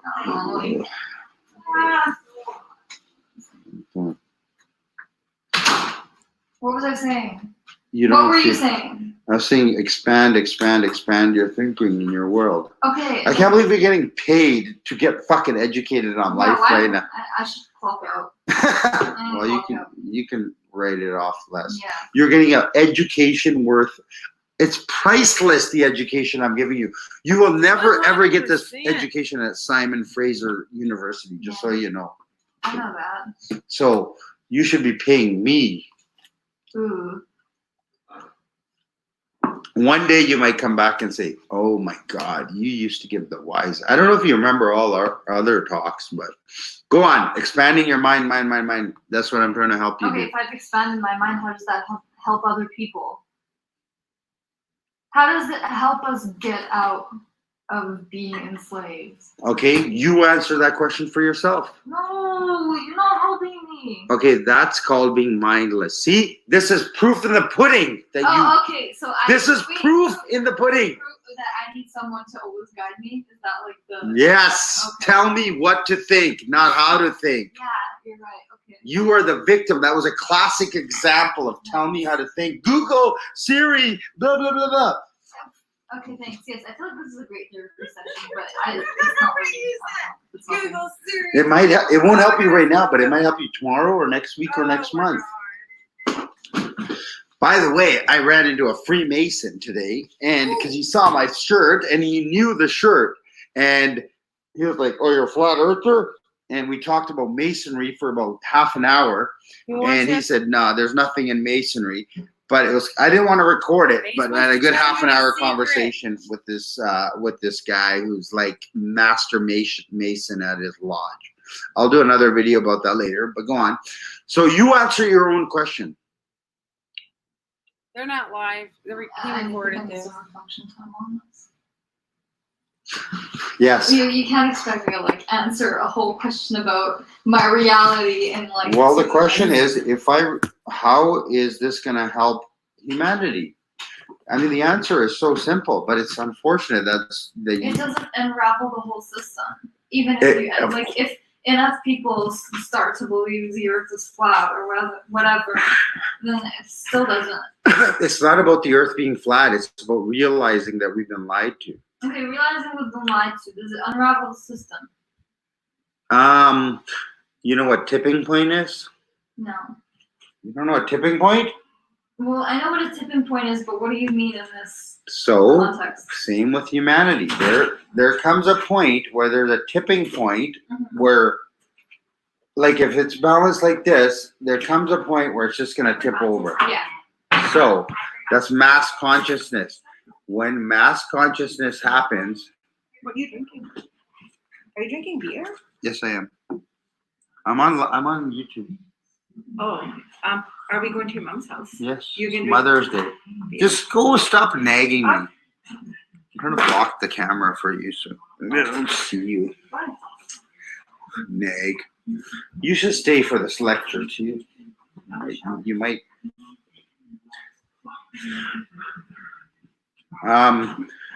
Tipping point. So it's, did I build this business in one day? No. Okay, there's stages. But- Did you get your unit? You're still in SFU? Yeah. Did you get your degree on the first day? No. Okay, do you But understand? started it. You said started yeah, it. Okay. You get it? Yeah. Okay, so it's the same thing. One infects the other awake, wake up. We don't have an ability to sound a mass alarm that everybody's gonna wake up. Unfortunately, when people are so indoctrinated and brainwashed, it's gonna be a personal, people have to want to wake up. But a lot of people are matrix shills, script zombies. They just love the system, so they protect the system. They don't want to accept that their whole life was a lie. It's painful. I'm telling you, it is painful. I went through it. No, you're reminding me of this show. It's called Westworld. I've never seen it, but apparently there's a lot of truth in Westworld. It's a really good show. Okay, so apply what I'm saying to what that show is giving you, truth in plain sight, and you will understand. If you wake up and then you will see why I'm standing here for 40 minutes almost talking. But it's been 40 minutes? It's been over 40 minutes because I hit record 5 minutes after we started talking. Yeah. So we're at 38 minutes right now, almost 38. So once you come to the realization I will have, you may or may not understand the importance of talking to the next person about this. I got a list here of things I got to do. And I could have done 3 of them right now. But I chose to spend that time. You were totally going to do that. Okay. I chose that time to invest in you and helping another human being. You can't see what you asked me, how does this help other people? Until you realize what I realize, you will never understand. When you do come to that conclusion, you will know why I've sat here for 45 minutes talking to you. Why 20 of us went to Science World yesterday. Why I spent $400 on almost $400 on flyers and pamphlets and such. And we stood at Science World. I was there for 4 hours. One person was there for like 7-8 hours. They got there and we're talking to strangers. Why we're getting called idiots and get an education and go back to school and all that. Why did we give up our beautiful Saturday afternoon to go downtown to help wake people up?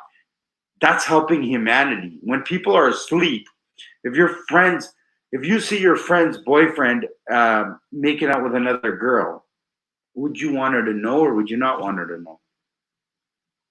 Yeah, I guess. I don't want her to know.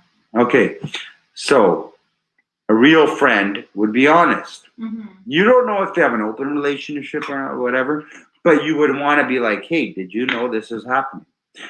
Guess what? If she's really in love with this guy, what could happen? Maybe she doesn't want to know, so she's like, get the hell out. Cognitive dissonance, and she could attack you.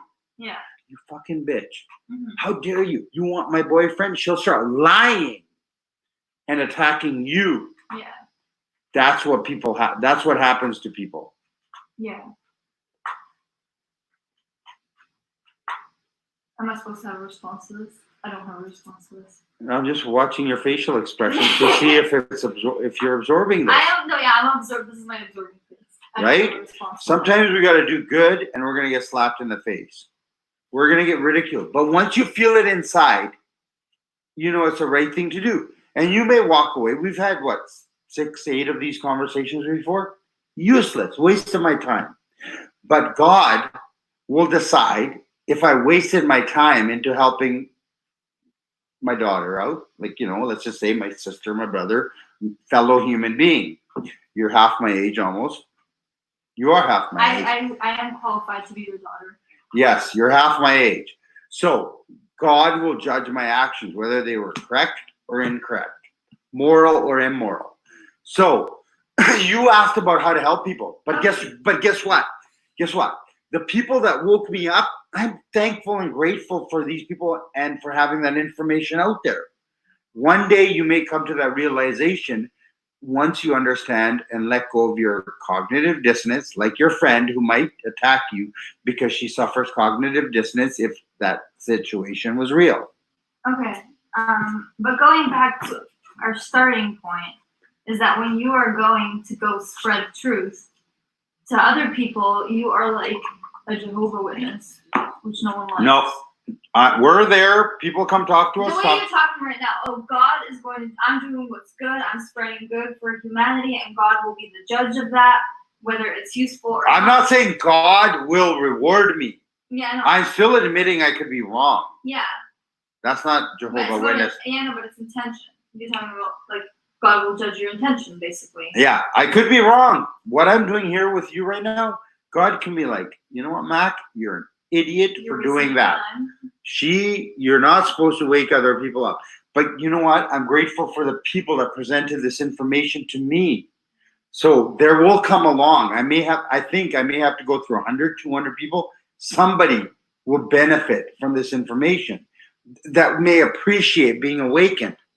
There are people that will appreciate the red pill over the blue pill.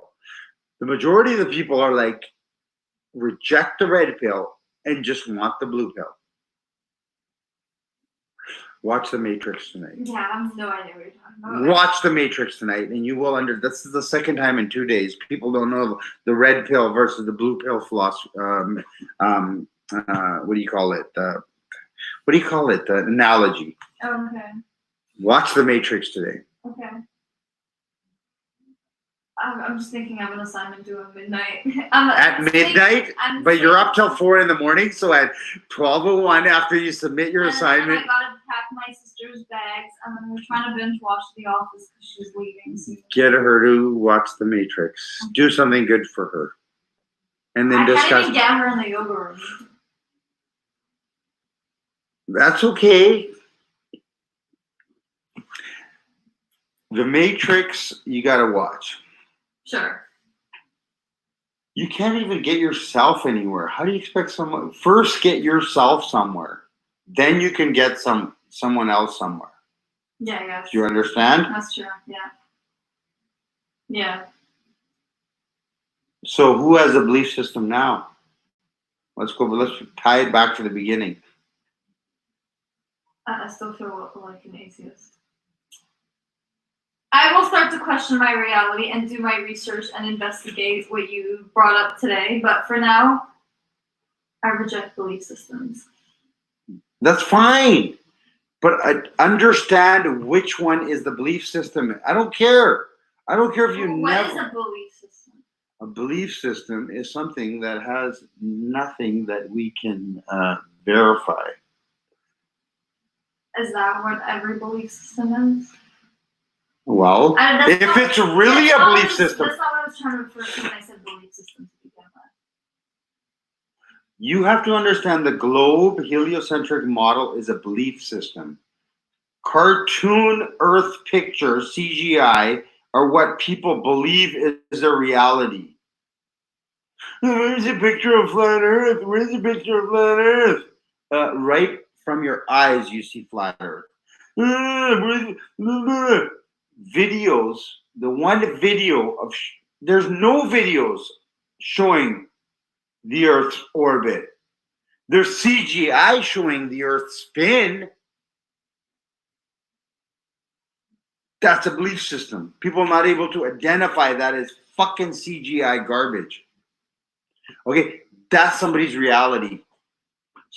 That's somebody's false reality. Somebody's real reality is there is no evidence Evidence is flat, stationary, water finds its level.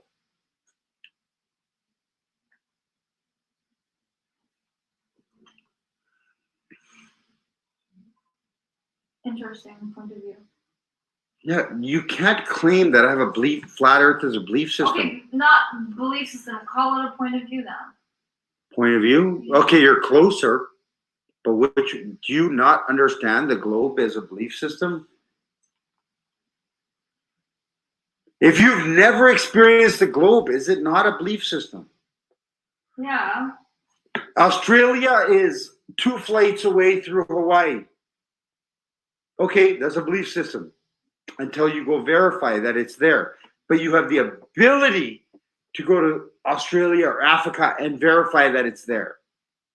And many people have done it. What you don't have the ability ever to do is go verify that you can actually stand on the moon or land on Mars. You have to believe that someone else has done it. You don't have the ability to verify the sun is 93 million miles away when our eyes tell us it's right there. You have to believe that it's 93 million miles away. And then you question the 93 million miles away, and it becomes completely asinine. Do you really think any light? We believe it because we're told we can see light years away. But does your logical, critical thinking mind, if you have one, really tell you that you understand how light works, the diminishing what is it called? The diminishing point of light? I forgot what it's called. As the light is further and further away, it diminishes. Do you really believe any light source can travel billions of miles and our eyes can still register it? I don't know. No, it's a yes or no question. I don't know. Okay, that's good. Actually, my bad. That's a good answer.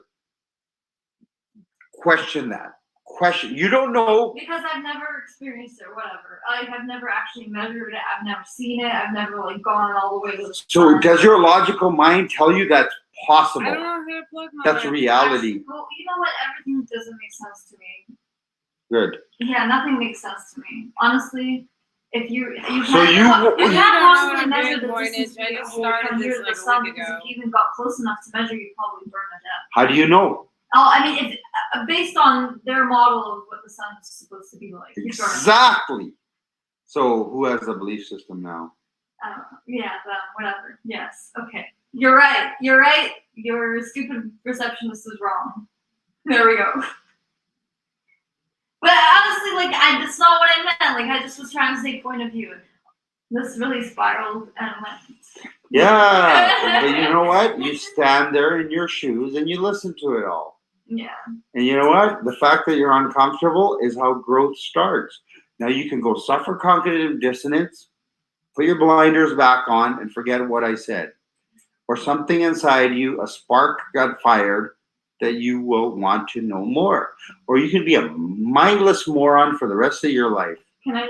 Well, if I was the girl that got cheated on my French woman, can I just like ghost them all and like move to Australia? You could if you're a weak, cowardly being. That's what weak cowards do. They run. We just start over.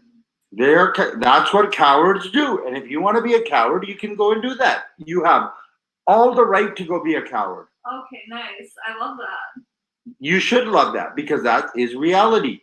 Go be a coward. You know what? You will be with the majority. 99.9% of people are intellectual and emotional cowards. Thanks. So you will fit right in with the rest of them. Oh God, that's exactly what I want. She is actually smiling, by the way. You guys think I'm being mean? She's actually smiling. So, but you know what? Yeah, go ahead and be a coward. You know, some guy can walk in and watch his girlfriend blowing another guy, and he can tune it out and still be with her. There are people that's happened to. They're fucking cowards. And you got to see which side of the fence you want to be on. 99.9% of the people are emotional, intellectual cowards. They run, they block it off, they go on. And these people are what I call NPC matrix shills, script zombies. You may be one of them, but that's the fact that you stood in my office for 55 minutes, 5 minutes before the video started, I hit record, means that there's something inside of you that has the potential. And there's a reason you're working here, maybe. We have the potential for anything. Exactly. So fucking harness that potential. Okay, but still going back to points of views and belief systems, back to religions. Okay. The Is this a photo or is it a painting? what's up with painting?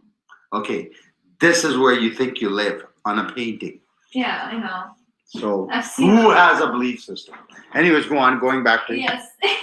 Okay, so there's been a long argument between all these religions about which one is right and which one's wrong, and it's like, does it really fucking matter? No, no.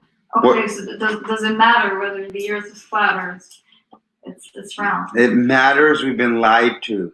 Yeah, that You're matters. missing the point. I don't give a shit if the earth is flat, round, or upside down, or So hollow. why are you arguing the flat earth point of view? Because when you can just be arguing that we are lied to. You can, instead of saying the earth is flat, you can go around saying there is no evidence of what they The say us globe. tell us about. Like, yeah, like there's no evidence about this and this, blah, blah, That's blah. that's what I'm doing. It's like a much wider discussion than just the shape of the earth. I wouldn't want to belong meant, to like, a plugging flat like earth society that. or a globe society. I would I'm just not want any to society. I'm an individual. I'm a freestanding, free-thinking individual. That's my only claim. Don't put me in no society camp. I don't know. Well, seemed you're like making you were- another assumption now. It seemed like you've got all the shirts. But you don't know what the Flat Earth Society is, and you put me in that camp. Look at it. If I say I read the Bible, would you put me in the Catholic camp, the Christian camp, the Protestant camp, the whatever camp, the Jehovah camp, the Mormon camp? Neither, you just read it. Huh? You said you just read it, so technically. No, if not. I believed in which camp, Oh. you're making assumptions. Stop making assumptions in your life. That's what we're trying to tell people to do. Okay. That argument to me seems like a better way to start off than arguing whether the earth is flat or round. Oh, I just like to fucking smack people right upside their thinking right away. Okay, but where does that get you? It doesn't matter. I They're don't. less likely to listen to you, and then you don't gain anything. How do you And know? they don't How do you gain know? How do you know? anything. Have you talked? Have you talked to 2,000 people? It doesn't matter the way I do it. I've realized there's people that are You know how many people were cowards and ran away from us? Saw the sign and started laughing yesterday and ran away. And every time I'm out there, those people are a waste of fucking time. They will never wake up.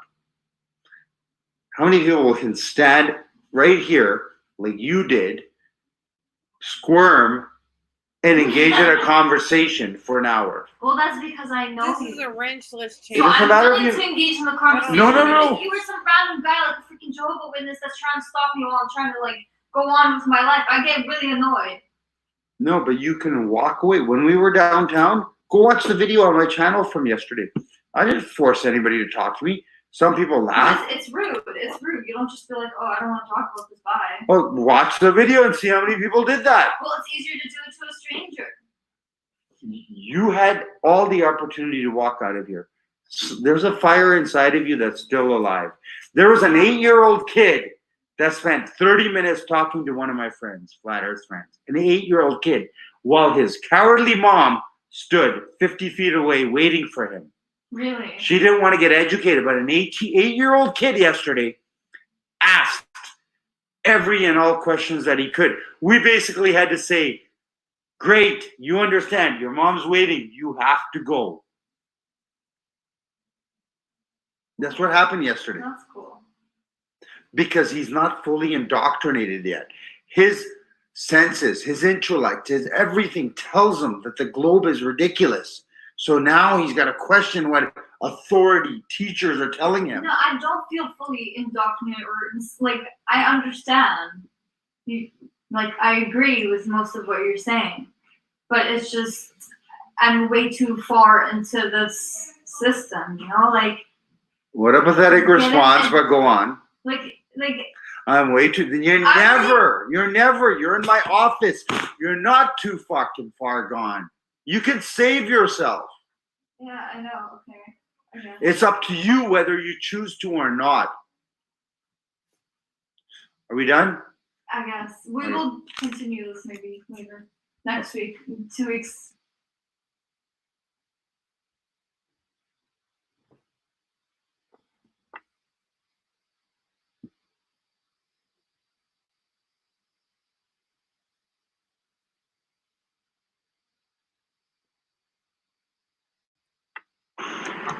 You know, an outbreak, any.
They got videos making fun of her, but they don't have her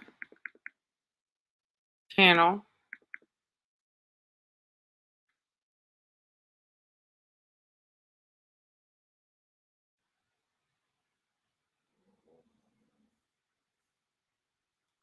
Ooh, that looks really nice.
Glad you're doing Lansdale.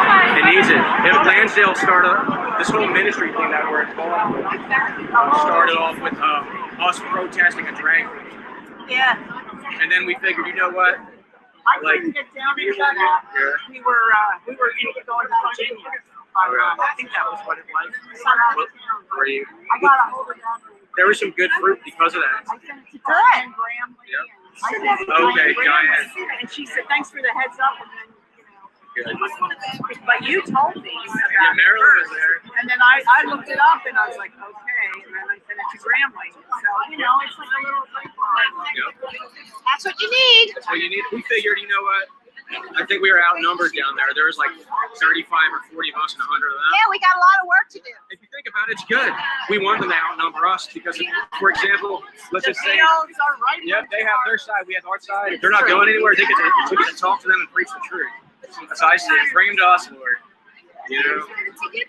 I tried to talk to some of those people too. They won't talk. I tried. Yeah. I came with. And I think that's not working. I don't want to Yeah, good to see you. Thank you. Besides my gray hair. Here you go. If you want to hand this to somebody. Awesome. This is good. This is from Living Waters Ministry. Oh, I love him. So if you open it, Yeah. it's good. It's a good way to reach somebody. Yeah. We got work we got to do. Oh, All right. go ahead. Thank you. Good seeing you. Good seeing you. God bless, Steve. God bless. Okay, we're going up. What? This man here. What's he doing? He spoke at the Alliance for Defending Freedom. We went to a dinner last Sunday. Oh.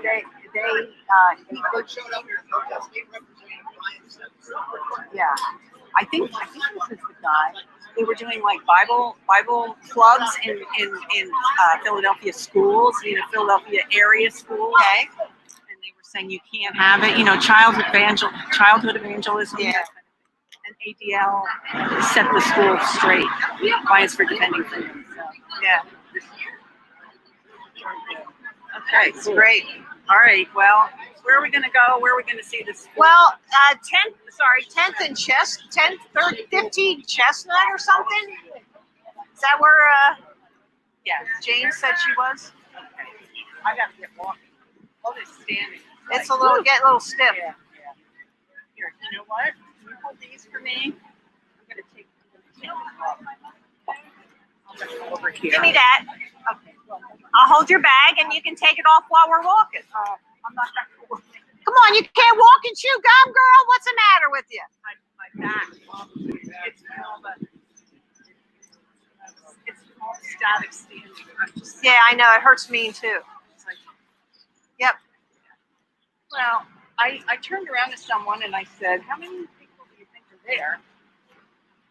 There's a woman. She said, "Well, I was like a park ranger at Valley Forge. I think there's 12 to 15." Oh. Well, I wonder how far is what? How far is Chestnut? That's what I want to know. Chestnut, did you say? Yeah, how far is it? 2 blocks this way, Walnut and then 10th. Thank you, darling.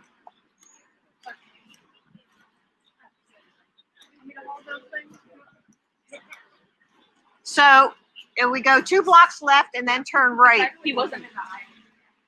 Because it was 10 something. So this is 11th. So 10's the next one. But there was a woman that was saying it's better to go up here first. What, go straight? Okay. Yeah, my butt's a little stiff. I got some good interviews. Yeah. I did get some, I felt like a reporter.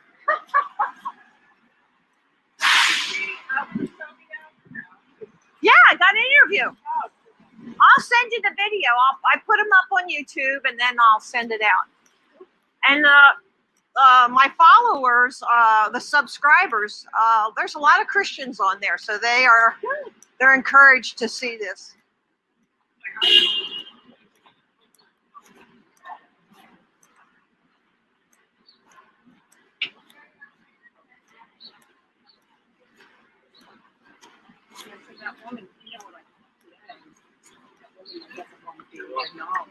One more coming. Thank you.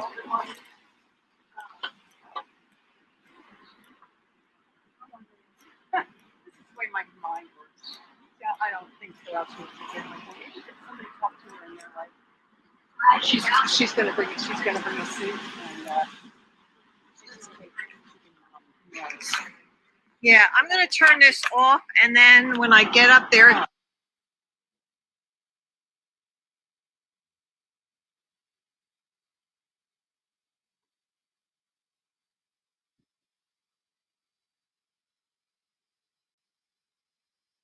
charged with sex trafficking a minor.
And can he ask his question? Can you talk my shirt? I don't know what's under the earth. I just know the surface. Satellite fishes never quit. You know that shit? That's most relevant shit. I was like, so what's the purpose like? I'm not a scientist or everything, but like, I don't know if it's flat. It should be around. Oh my God, where's Elena? I gotta call Elena.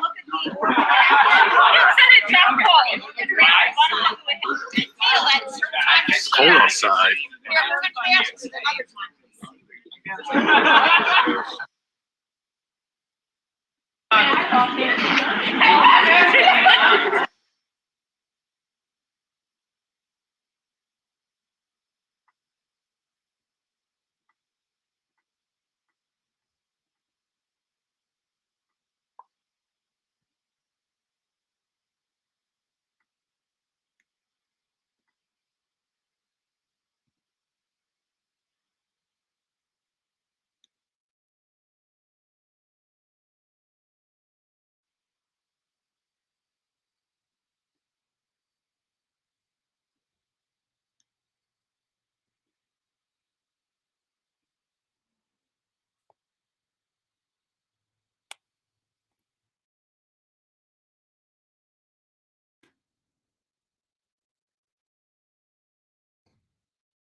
To a point where, because even at that distance of Earth's orbit to the moon, they don't have the camera resolution to see this thing the size of water.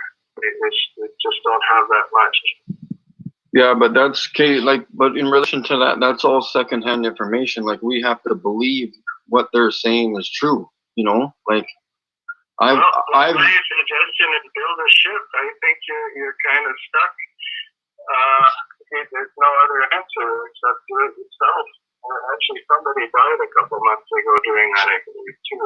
Trying to launch the whole ship.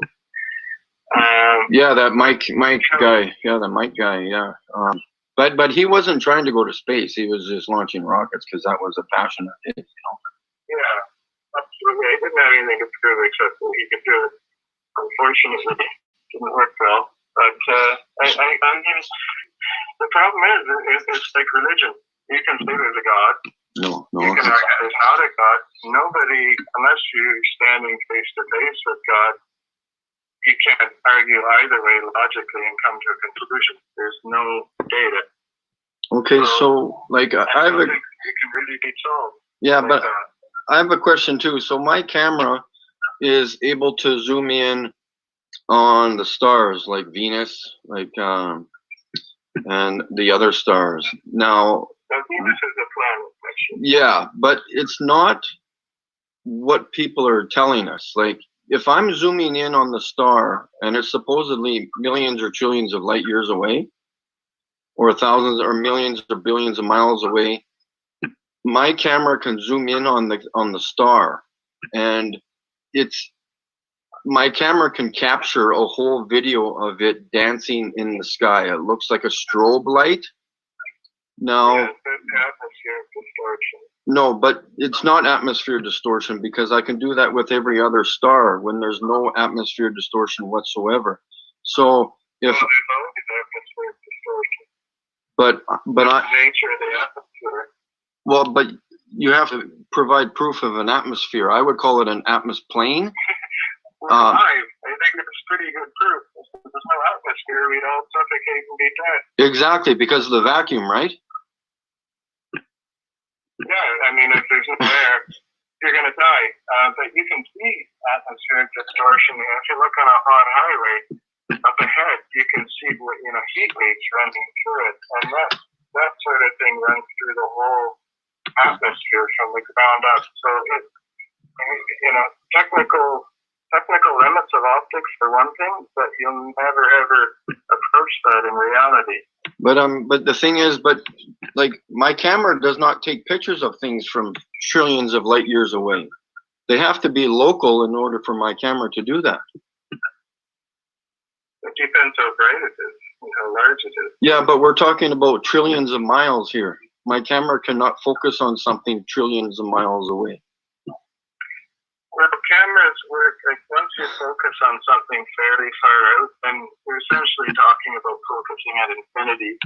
And if something is 10 million miles or 20 million miles, the difference between those two is going to be negligible as far as the camera is concerned. Yeah, but do you know what 10 million of anything is? Have you seen $10 million before? I'm not getting your argument there. Like you keep saying 10 million miles away or millions of miles away, but I don't know what millions is because I can't comprehend what that is. I know what 1,000 miles is because I've been 1,000 miles away from my home location. I don't know what 1,000,000 miles is because I can't comprehend what that means. You know, if my camera zooms in on a star with high precision quality, with high definition video quality, on a star that's supposedly 3 or 4 light years away, how is that possible with my camera? Well, focus will go basically the way a camera focus works, because you could go right through that distance and out the other side. I mean, it's basically just taking the light and focusing it as the pinpoint on your camera sensor. So you could pull the focus, one way or the other right across that, and the distance really doesn't matter. But it has to. But like I'm just saying, like how would it not matter? Because our eyes can only see so far. Like I can't see millions of miles away because I'm only a human. I'm only able to see so far. So you know what? When I was in Arizona about 3 years ago, and I went out to an extremely dark area of the desert, and I was able to see with my own eyes the Andromeda Galaxy, and that galaxy is absolutely ridiculously far. How do you know that? Because it's so bright. But how do you know that? You haven't measured that yourself. No, I haven't. So you can look at other galaxies and you can compare the brightness of it and say, if this galaxy is twice as bright as that galaxy, you can infer that it's roughly double the distance. But how do you know that? Like you can't confirm that. Like I don't understand what you're saying. Like if you've never been there and you've never had a measuring device to measure that distance, how do you know how far it is? Well, again, this is kind of atoms, if we can't see them there, yeah, we wouldn't exist. But we haven't seen one. We never will see one in person. See what? An atom, like an individual atom, for instance. Exactly. Because what? I don't see the point in arguing about that, though. Like, what's the benefit? Well, the benefit is. To prove someone wrong, I don't really understand that motivation. Oh, I could prove that wrong in about 35 seconds or 33 seconds, actually, if you want to be technical. There is no issue. We're 0 for 10 right now. 0 for 10. No, you need to purchase a Nikon P1000 and take pictures and videos of the local stars because the stars are local. They could be less than 100. I have a much larger scope than that. It doesn't. And I have observed them for many years.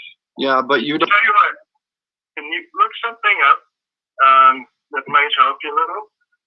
Look up the diffraction limit of telescopes and cameras. It's called diffraction limited, and that will basically go through the basic optics of what the maximum resolution for a given design of a camera telescope. And I think that'll help you understand why you can't see fine detail on the moon. Like I could have a keep a huge, huge telescope here, and they still wouldn't be able to do it because there's just limitations that are going to get in the way.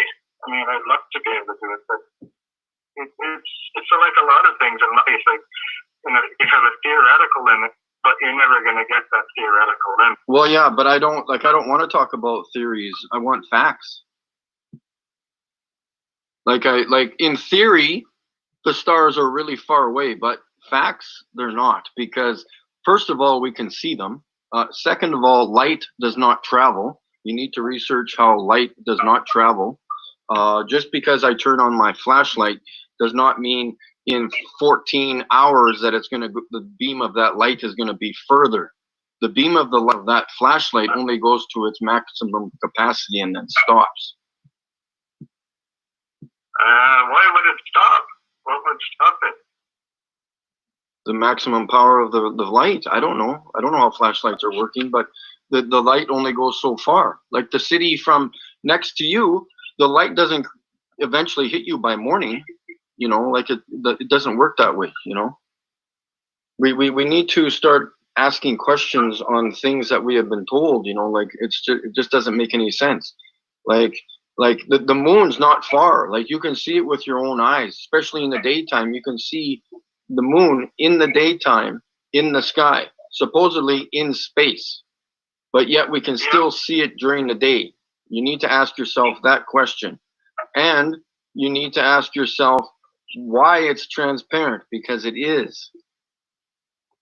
I've never observed any transparency with it. No, but you, the next time we have a solar lunar eclipse where we have the sun go behind it, go check it out. And there's lots of amateur video of that. You can see it with your own eyes. And if the sun can't blast through the moon, then I don't know what could. No, but I kind of got off track there. When you look at the moon every day that it's out, the blotches, the blue blotches on the moon, that's the sky behind it.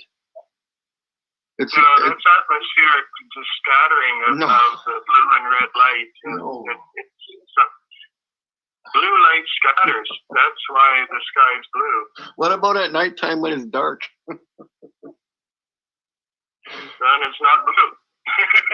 No, you can see through the moon. Come on, I'm trying to wake you up here. Like, if you can send me a picture of a star shining through the moon, I'll check it out. Oh my God, there's lots. I've never seen that. Oh my God, there's lots. You just haven't looked hard enough, and that's why we have some countries have crescent moons. Some. It's not Photoshop. Oh, hey, I'm all about that. You don't want something that's photoshopped? Well, you better stop watching NASA, because that's all they do is Photoshop. It's unbelievable, man. Well, power to you. I mean, if you can come up with experiments to disprove anything, I have. Then the people will listen. But no, they won't listen. All they want is lies. They just want lies. They want everything fed to them with a spoon. What's photo? They're hiding God. They are hiding God. There is 1,000% proof that we have been created. Well, then God could easily come down and squish them if he wanted to. I hope so. If he's got any power at all. I hope so. Hey, I got one last question for you. Are you spinning right now? Am I what? Are you spinning right now? Spinning? Yeah. Well, it depends on your relative frame. No. Everything's in motion. No, nothing. Come on, trust your senses. You need to trust your senses, sir. You're not spinning. The Earth, the stars and the sun and the moon are rotating above us, and there's 1,000% proof of that. The Earth is stationary. We are not spinning. How does water stick to a spinning ball, sir? That's from gravity. No, gravity is only a theory. I don't deal with it. If we didn't have gravity, yes, the force of the Earth spinning would make the water leave the sphere. But the gravity is stronger than that. If Is the it? Earth spun up fast enough, then you would potentially have things fly off the surface. So how do birds and bugs and bees fly around then? Depends on the insect. With birds, it's an aerodynamic effect between the wings and the air. Why wouldn't it be pulled towards the Earth? They are. If you have a bird have a heart attack in the sky, it's coming down.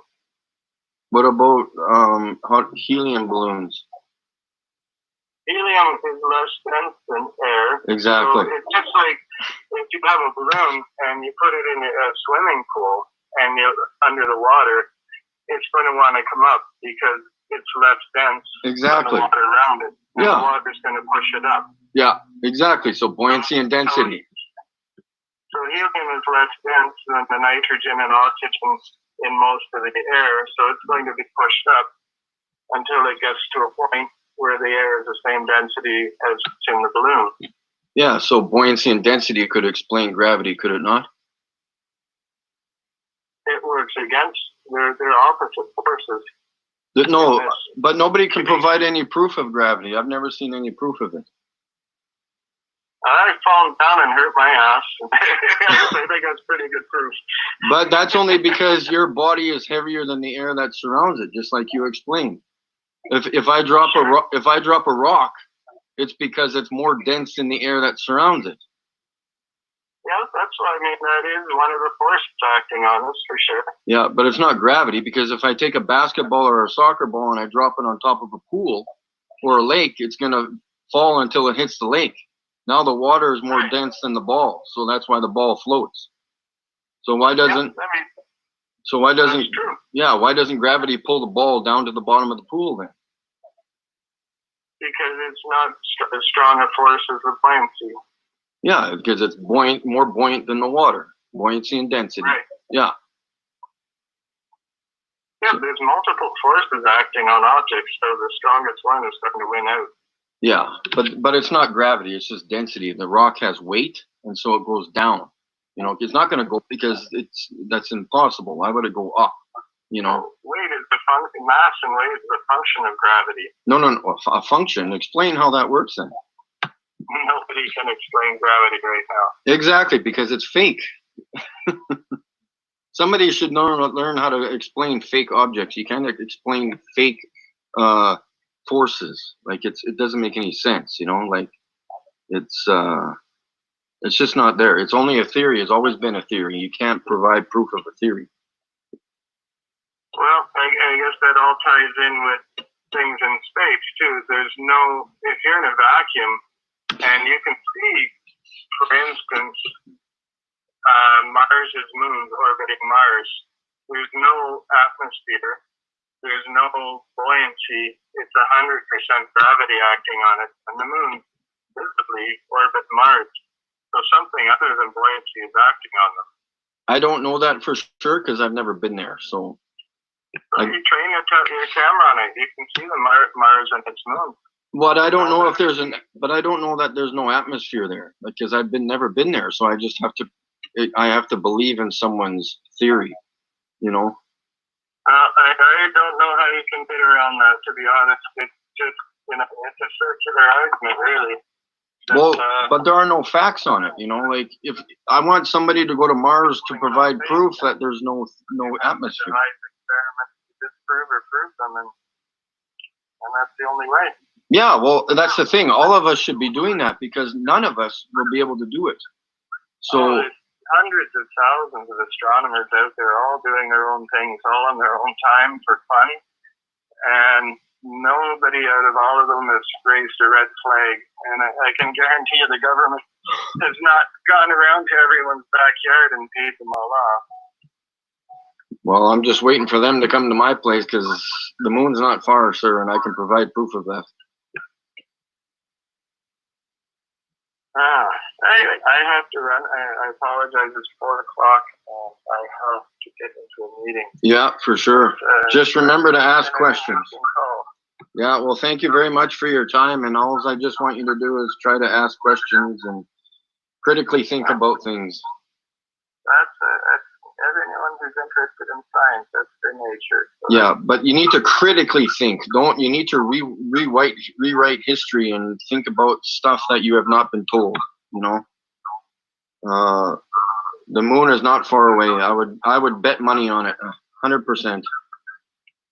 Well, then we have to ask what keeps it up there. It could be electric energy.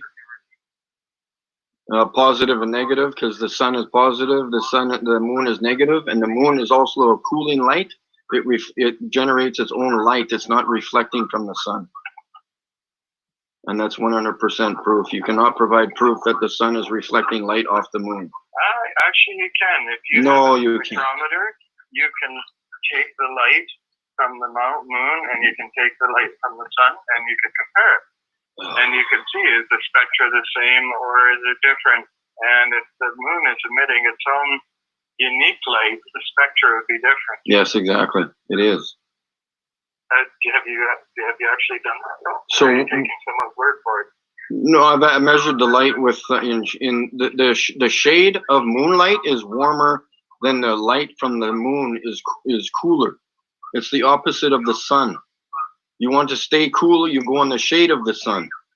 Well, I think you're talking about reflected colors now. Reflection and emission are two different things. No, I'm just talking about Red reality is here. going to reflect red light, even though it's coming from a yellow sun. No. I'm just talking about reality because we can measure the moonlight. It's cooler than the shade from the moon. So it's a cooling light that is generating from the moon. Well, heat and light are two different things as well. Yeah, I'm aware of that. But if the moonlight was reflecting from the sun, it should be warm, not cold. I think well, one problem is the amount of light reflecting from the moon is not very much. So you could put your hand in front of a flashlight and you're really not going to feel much, even though there is a little bit of energy coming from it. How about, It's just not enough. I got one more question. Where does the moon go when it's a new moon?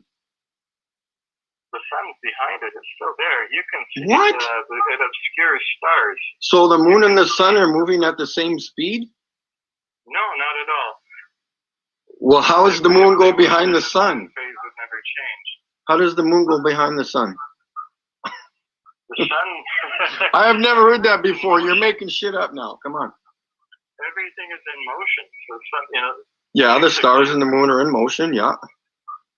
So when the sun is behind the moon from our perspective, you're going to see a black moon, essentially, and you can see it obscures stars as it moves, even though, and you can actually, from a dark side, you can still see the surface of a moon on a new moon. It's basically light reflected from the earth and other areas. No, You're not God, getting no. hit with the full sun. You can see it. I've seen it. So you're saying the light from the... Half moon, you can see the other half still there. You can see craters on it. Oh, this is hilarious. It's not very bright. I think you need to take a second look. No. It's okay. I'll let you go to your meeting. I hope you don't get brainwashed at your meeting. Good luck, buddy. No problem. Yeah. Have a good one.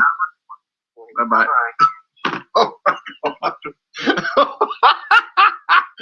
Oh my God! I'm gonna scream! Oh, I was on the phone for like 5 minutes before I went live. I didn't think that I would even get somebody on the phone, and I didn't think. Oh, he is so whipped. So whipped. Holy shit. Oh my God, people need to wake the fuck up. Oh my God, I'm sweating. I'm almost ready to scream. Dr. Evils. Oh my God, he's like totally indoctrinated. Oh my God. Glenn, Michael, Peter,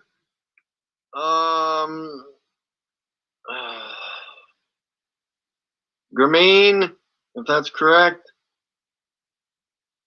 Peter, Fred, and my realm, and everybody else in the chat room. Holy frick.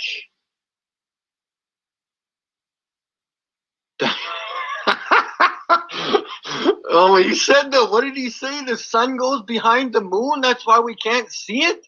Well, that means then they're fucking going through the sky like this together. Oh my God, he's mental. Oh, I feel sorry for him. I wish him luck. Wow. I told him I had proof that the moon's less than 50 miles away, and he went on about light refraction and I'm fucking retarded. Oh my God. He was an astronomer. I looked up, I don't know why it was, you can't get a hold of anybody. I said, what did I say? I said Astronomy Canada. And then this is what popped up on my phone at the top there. And then I dialed that phone number. And then I got that clown on the phone. Oh, that was a workout, man. Oh. Cat's in the cradle and the cows jump over the moon. Oh. And I asked him if he was spinning. And then his answers were so retarded.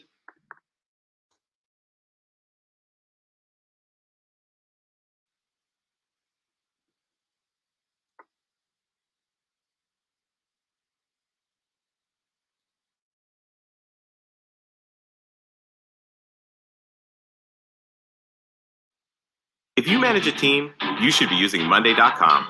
It's a platform to manage any team and any project. Marketing campaigns, classic project management. I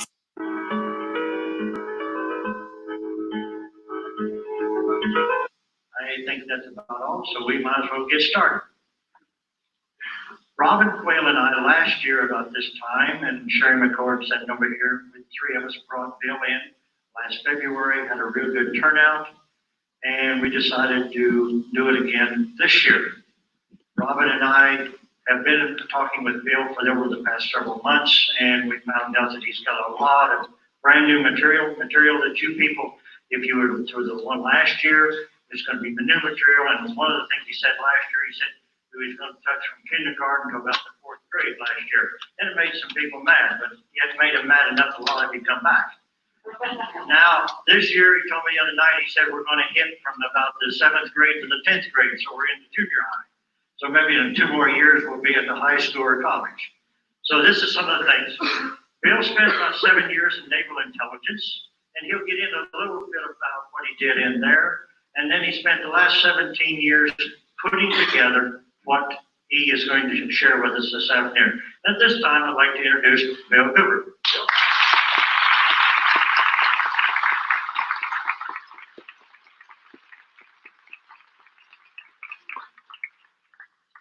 Thank you. I'm real happy to be here, and I've got to tell you that Southern hospitality is wonderful. When they talk about Georgia peaches, they're not kidding. And probably the best breakfasts that you can get anywhere are down south. My mother was from North Carolina, from Charlotte. I was raised on grits and all the good things. And it was funny, I didn't like it much when I was a kid, but now I can't get enough. Seems like we change over the years, and sometimes the poison becomes sweet. What I'm going to talk about today is a lot of how the sweetness has become poison. Just the opposite has been happening. But it doesn't have to be that way. We can change it. I'd like to know how many of you are here from out of state? Good, excellent. We try very hard to notify everybody that we have an address on anywhere around any state that I'm going to be in, and I see that people are appreciating that. So we're not wasting our money on the postage. How many of you are here to see what I have to present and hear what I have to say for the first time? My God, something is working. That's incredible. That's wonderful. How many of you have never seen any tape or heard any audio presentation of mine or been to any of my personal appearances? Okay, that's good. Something is really working. One of the most difficult things about what I talk about is get people to drop their preconceived notions, their preconceived ideas, it can't be happening, this is impossible, Bill Cooper's a nut. Get them to drop those kinds of obstacles and just take a look at the evidence. Because I'm going to tell you right now, I don't want you to believe anything that I tell you today. I don't want you to believe anything that I present to you today. But I do want you to see it, and I do want you to listen. And maybe, just maybe, what I'm all about is just maybe you will see or hear something here today that's going to convince you that something is terribly wrong. And it's going to empower you to become active and help us find out exactly what is wrong and fix it. Because I believe that we don't have too much time left to do this. I hope that I'm wrong. I sincerely hope that I'm wrong. But I have to tell you, ladies and gentlemen, since I have begun telling the world what I know and what I've found in my research, thousands of people have set out to intentionally prove me wrong, to ridicule me, to discredit me, to do all of these things, and no one has succeeded. Everyone who has gone to research the evidence to try and prove that I'm wrong has only succeeded in proving that I'm right. And I have thousands of letters from these people. And they're amazed when they do it. There are people here today who were at my presentation last year who I know didn't believe anything that I told them. They were very skeptical, and have since become helpers in our crusade because they went out and looked at what's available. Most of the evidence is in the public domain. It's there for anyone to find. That's where I found it. That's not how I got started on it, but that's where I found everything that I'm going to show you today, most of what I'm going to talk about. There is also a lot of deception. There is layer and layer upon layer upon layer of misinformation, disinformation, just plain old ordinary bullshit, and a lot of other things to get in your way. So wading through that can sometimes be difficult. You have to use your gut feeling, you have to use your common sense, you have to dig. But it's important that you learn to do that. For those of you who are here for the first time today, let me give you some background of who I am so that I won't be some mysterious character here rattling off information which may or may not be true.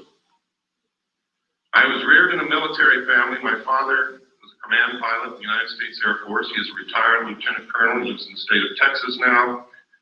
A command pilot means that he literally has flown aircraft for thousands of hours and he's still alive. He started in biplanes and he ended up in jets.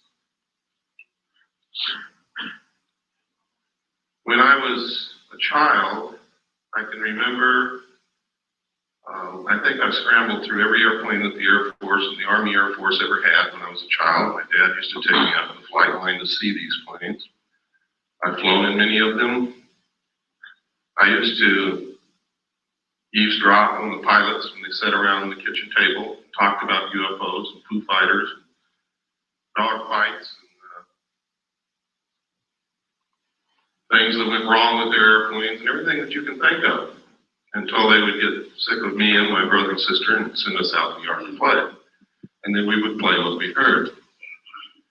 When I left home, also I was reared all over the world. We lived on Air Force bases in foreign countries. When I left home, I went into the Air Force. I was in the Strategic Air Command.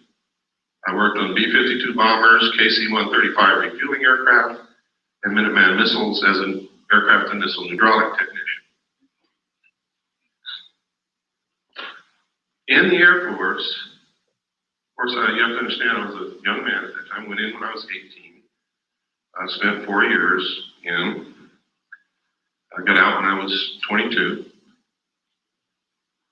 And I met sergeants, people who were over me, but who I became friends with, who sometimes after about 10 or 12 beers would begin to tell me the most incredible stories that I'd ever heard in my life about having participated in teams of Air Force personnel who recovered crashed extraterrestrial spacecraft. Now you gotta understand, if they'd already had 10 or 12 beers, so had I. That's the first thing you've got to know. Second, you have to understand that after 10 or 12 beers at the age of 21, I wasn't interested in extraterrestrial crashed spacecraft. I was interested at the girl at the other end of the bar. So I didn't pay too much attention to all of this, and you could never get these guys to talk about it when they were sober, and you still can't today. And in fact, today it's much more difficult because they have means that they have perfected of mind control and memory erasure, to where now some people who work in very top secret projects don't even know what they work on.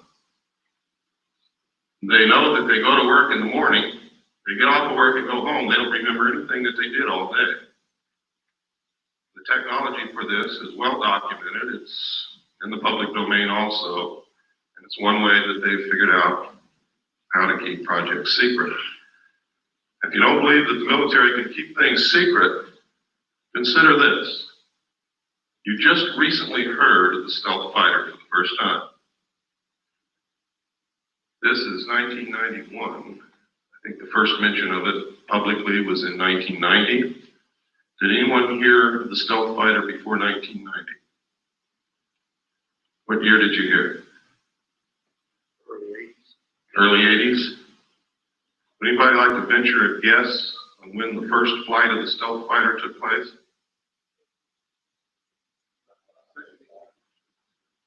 That's close. It was in the early 70s, ladies and gentlemen, first stealth fighter flew. So that's pretty good secret keeping. They can and do keep secrets for many, many, many years, and nobody knows about it. Now I can tell you this for sure. If they have revealed publicly the existence of the stealth fighter, they have something else that's secret that makes that look like a Tinker Toy. That's the way these things go. When I left the Air Force, I went into the United States Navy. I had originally wanted to go into the Navy. I love the ocean. I love ships. I love the water. I was a wonderful swimmer. I only had one problem.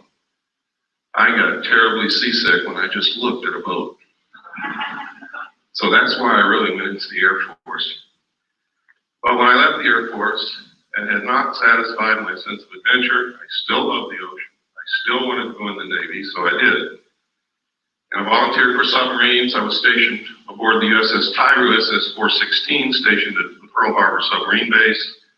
It was an old World War II diesel boat. When I reported aboard, it was in the shipyard and was actually had been cut in half. And you can imagine my chagrin being new to the Navy and standing on the edge of a dry dock looking at a submarine cut cleanly in half, knowing that I'm going to have to go underwater on this thing. I really didn't like the thought of that. Everything was rusty. Everybody was welding everywhere. It looked like a dead grasshopper covered with ants. Well, what they did was they inserted a 12-foot section, which became a pretty sophisticated sonar facility, compartment, and put 3 domes on the deck so that we could triangulate targets. And when this was done, we could actually compete with some of the best nuclear submarines in being able to track and kill a target. In fact, I remember thinking at times how easy it was to detect submarines and keep them from getting near an aircraft carrier, and then becoming a crew member on this submarine and servicing within 100 yards of a carrier, not having been detected until we broke water. Now, to me, that was incredible, because that meant that that carrier was dead. I mean, if it had been wartime, we could have sunk that carrier very easily.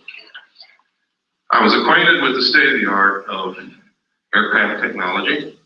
I was acquainted with not the state of the art, but I knew what it took to go underwater and survive. It was while on this submarine as the port lookout on the transit between the Portland and Seattle area. We had been up there for the Rose Festival as a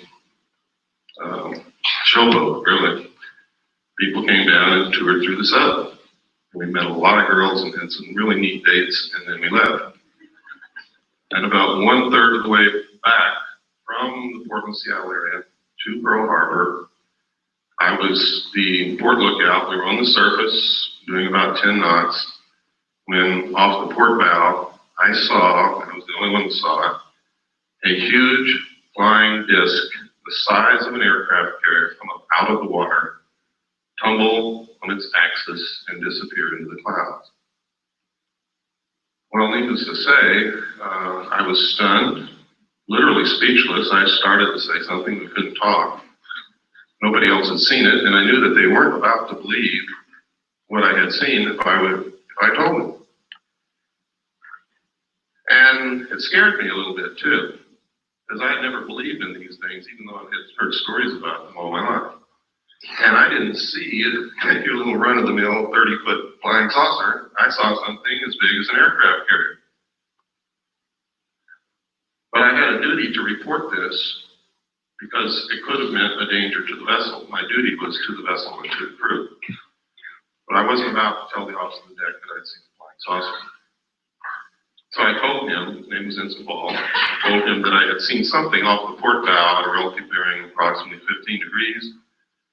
Would he help me find it because I've lost it? And you work that way on the bridge of a ship. You work as a team. Everybody helps everybody else out. Since a lookout can't leave his station, officers very often bring them coffee. Well, he looked over there, and the starboard lookout had also heard what I said, and he looked over there too. And I was turning around to look back again, bringing my binoculars up, when the same craft, another one exactly like it, I don't know which to this day, came back down out of the clouds, tumbled again on its axis, and the most incredible thing happened. There was no splash. It was as if the ocean opened up ahead of it, and then it went into the hole which closed behind it. Now this sounds incredible. And to tell you quite truthfully, it is incredible. And if somebody had told me that and I hadn't seen it, I wouldn't believe it. And I would blame any one of you for not believing it. I hope before this day is over, you're going to at least consider the possibility that these things exist, because I'm going to show you some real film, pictures, and documents, government documentation. And we're going to talk about a lot of other things that are going on. It's extremely important that people get out of the stuck in the mud, narrow view frame of mind. I can tell you that over the last 17 to 18 years that I've been doing research, I have discovered that our normal, everyday concept of reality is an illusion. It is a manipulation in most instances of the power structure that really runs this country and the world to keep us ignorant so that we won't know what the truth is. I can tell you that when George Bush says out of the Middle East crisis will come a new world order, he is not joking. And the new world order is not what you think it is. Friendly nations working together. It's going to be a one world, totalitarian, socialist government. Some of the reasons for this are good, some of them are not. I can tell you that there is a hidden secret technology that is astounding, resembles nothing less than sheer magic, would literally set us free, enable us to cure most diseases, if not all, give us probably a source of, if not free energy, very close to free energy, very inexpensive energy, which we need very badly. And I'm going to talk to you why these things are being hidden, when this all came about, and try to give you a basic understanding of what's going on. All of it is covered in my book, which you may or may not have seen. The name of the book is Behold a Pale Horse. This book has more suppressed information printed in it than any other book that's ever been printed in the history of the world, I can guarantee you. And if they don't succeed in suppressing it, a lot of people's eyes are going to be wide open when they read it. Everything that I have found, I document. So it's not a question of deciding whether or not to believe me, it's a question of whether or not you can accept those documents as proof. Someone once said, you can put 10 tons of proof in front of people. If they're not ready to accept an idea, they will not accept the proof. No amount of evidence will suffice to prove anything. It is the jury that will decide. And you are the jury. Smart people know that.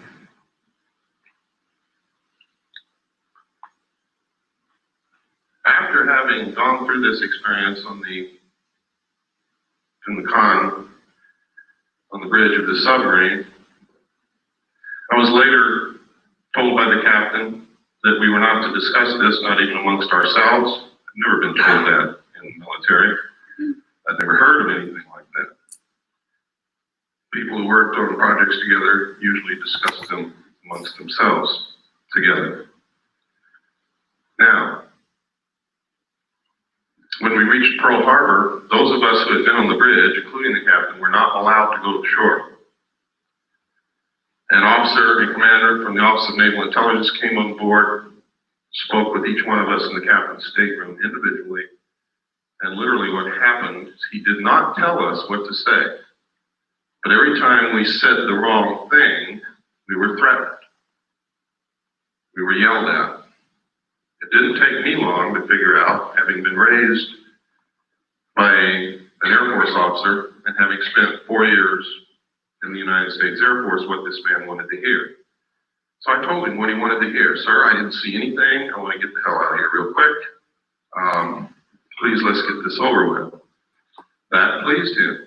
I then was given several pieces of paper to read, which literally all said basically the same thing using different words. They were different rules, regulations, and laws governing the safeguard of information pertaining to national security. And then I had to sign a security oath saying that I would never talk about what it was that I had just told this gentleman that I had not seen.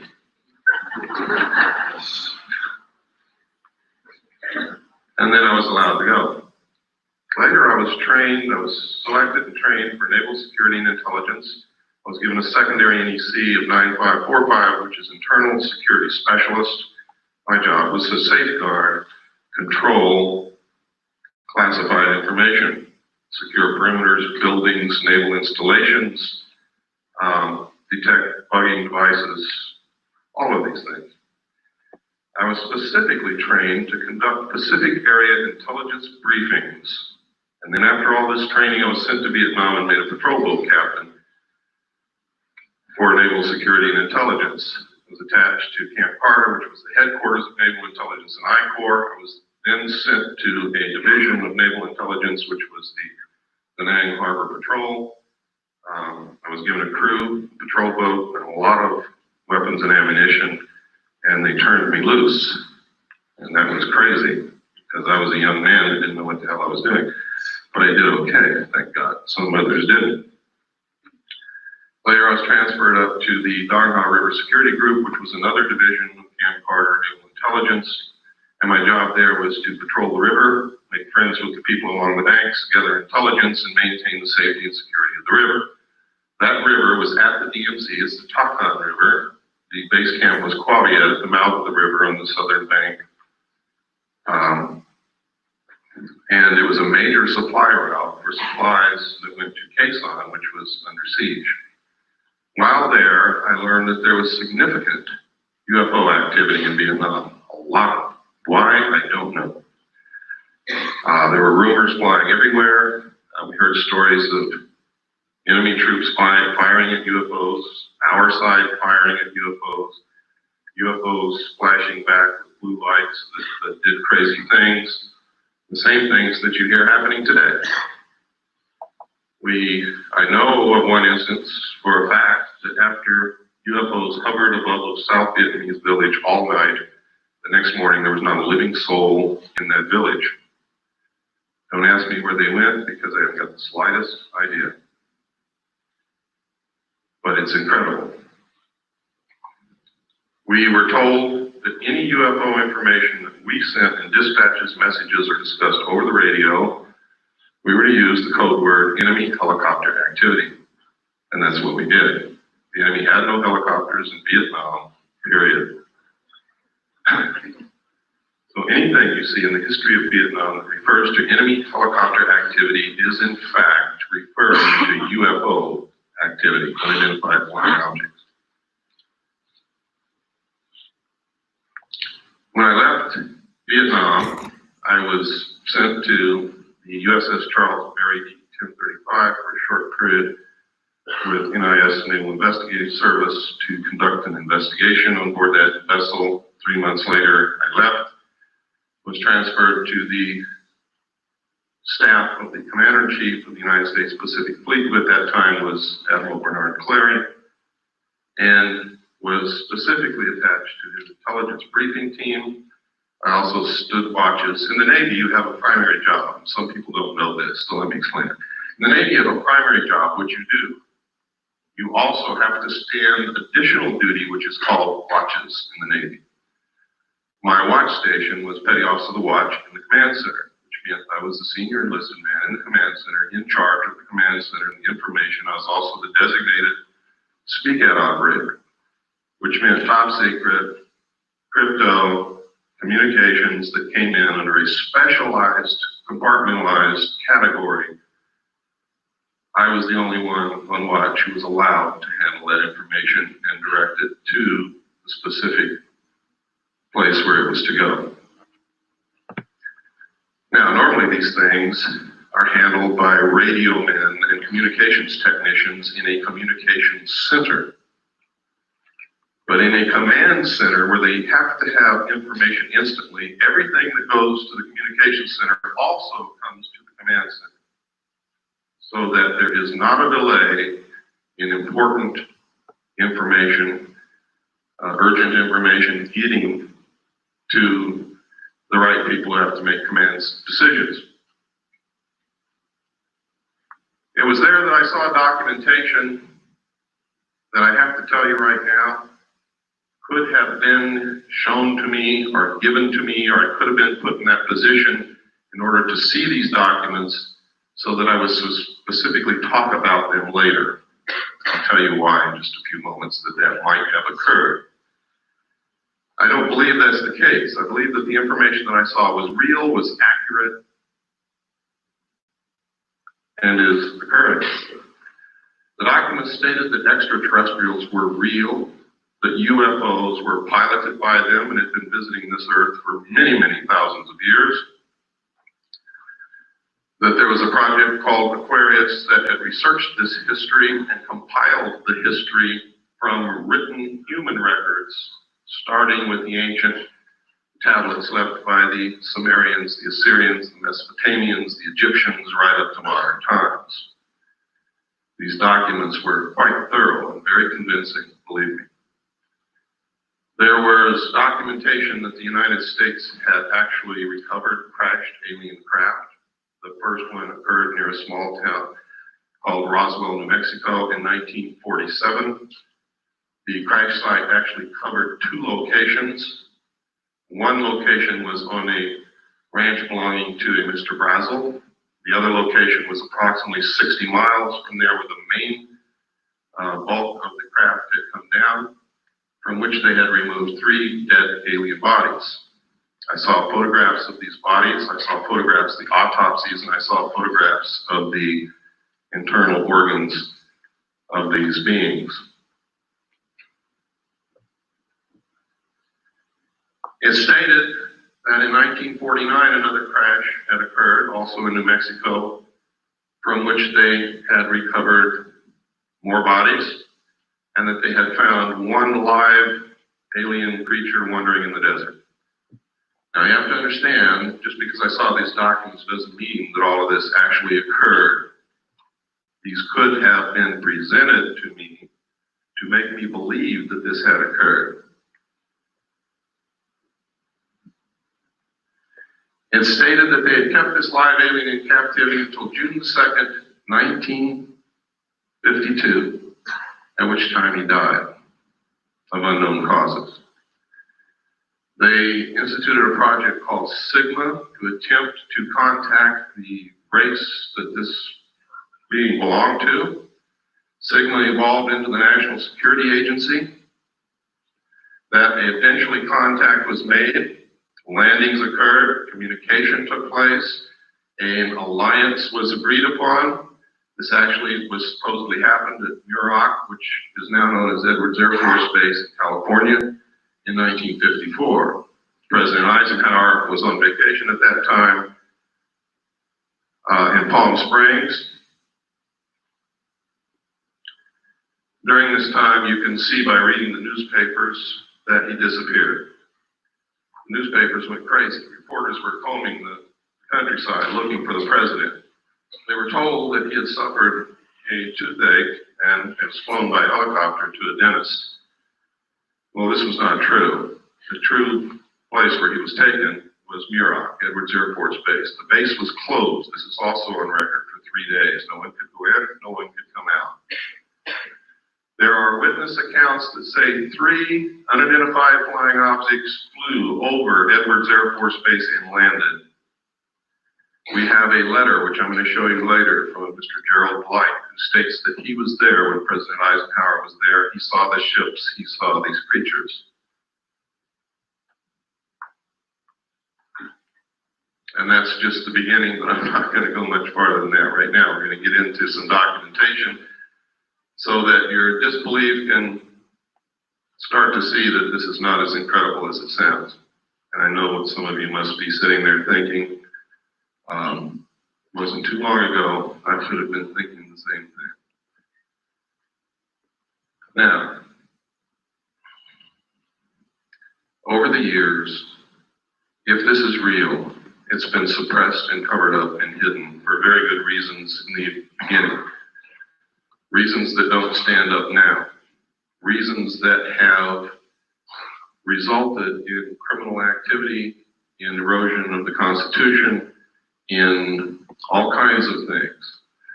Now, I said that I believe that this is all true. I don't believe that it's a hoax. The evidence is overwhelming that it's true.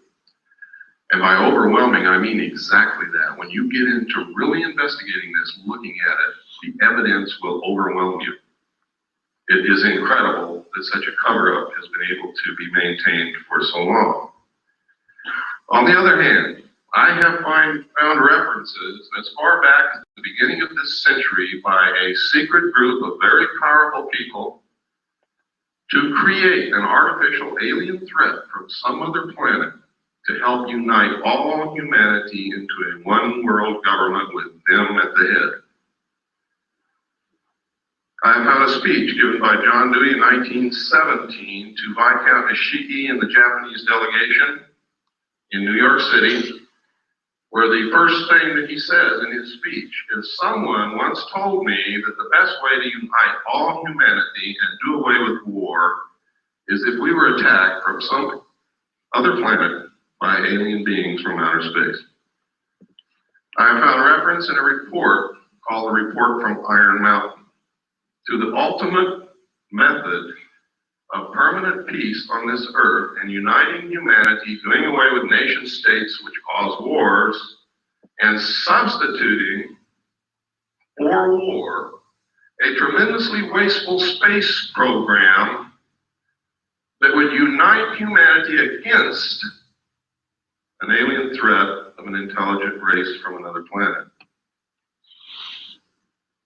Now, I didn't know all this when I saw these papers back between 1970 and 1973 and the photographs and the records that I saw. This information came out during my research over the last 18 years. So it's something that has to be considered. I have to tell you that the intelligence communities, the the powerful people in this world have the capabilities to do this, to perpetrate such a hoax. They can do it. They have methods and ways to make us believe damn near anything they want to. But I will tell you this. The only question is whether extraterrestrials are real or not. There is no question whatsoever about the craft. The craft are real. They've been seen by millions of people all over the world. Credible people, military people, doctors, lawyers, bag ladies, elevator repairmen, people who work in grocery stores, heads of colleges, politicians, Jimmy Carter, Ronald Reagan, and many others. Now, Jimmy Carter said he saw a UFO before he was elected president. Now, if he's not credible, why did you elect him?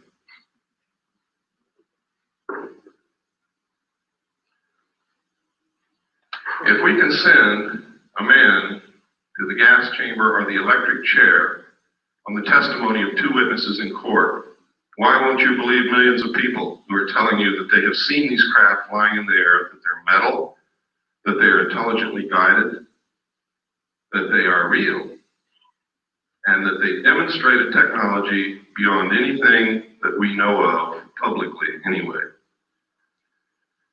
I can tell you that we have this technology in the United States. It is being flown in an area called Area 51, Groom Dry Lake, in the Nevada Test Range in the state of Nevada.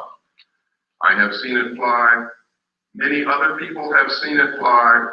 I have a photograph of it in my book. I also have a drawing given to me by one of the people who have been there and touched it and seen it. The drawing matches the craft in flight exactly. I'm also going to show you a videotape of another craft, what they call a cigar-shaped craft, above the test site here in just a few moments. So, when you hear people talking about secret weapons, when you see the stealth fighter unveiled, what they have behind it in the wings, that you too can also go see, by the way, in Nevada, if you have the money and the time to go out there and stand in the desert all night. If you look toward Groom Lake between sunset and sunrise on any given night, you can watch them test fly these craft. But you have to be prepared to stay there 2 or 3 nights because they don't always fly every single night. Now, at this time, to show you that I'm not so far out in left field that you could turn it off, I'm going to show you a tape now. And this tape is going to prove to you that the government's been lying to you for a lot of years. Now, when I say the government, I don't mean our constitutionally authorized and legal and lawful government. I mean the men who have infiltrated our government over the years, who are controlling it, subverting it toward their own end, have been lying to us. Our government hadn't had a chance to work for the last 40 years. And you're going to see why. What I'm going to show you is a tape of the Kennedy assassination. It's not a tape that you've ever seen before. I hope you will pardon the editing because I'm not a professional editor and I have to do this at home because I cannot let this tape out of my possession because that would be totally irresponsible and it would probably disappear. Keep your eyes on the driver of the car. Do not watch Kennedy. Don't look around at the scenery. Keep your eyes on the driver of the car. That's important. They have always known who killed Kennedy, and they have covered it up for all these years. Okay, if we have the lights off, and please run the Kennedy tape.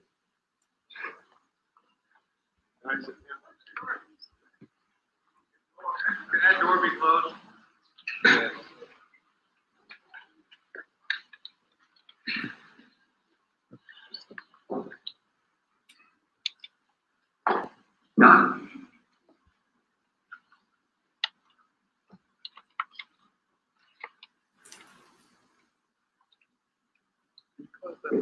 politics that motivated Kennedy to make the trip. Can you turn up the volume, please? To reconcile differences between two factions of the state's Democratic Party, as well as draw political support in the state that he had barely carried back in 1960.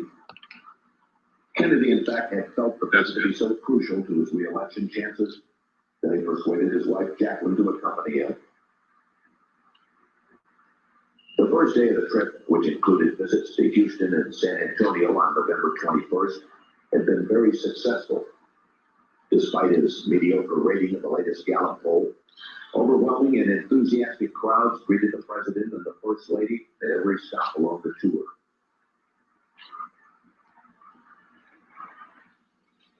Late in the morning of Friday, November 22nd, the presidential party arrived at Dallas's Love Field, where the president was again met by a large and exuberant crowd. After taking time out to shake hands, the Kennedys, along with Texas Governor John Connally and his wife Nellie, stepped into a waiting limousine which would take them through the downtown district on the way to the city's Trade Mart, where the president was to give a luncheon speech. As the motorcade made its way through the streets of Dallas, it was obvious that Kennedy's trip was a tremendous success.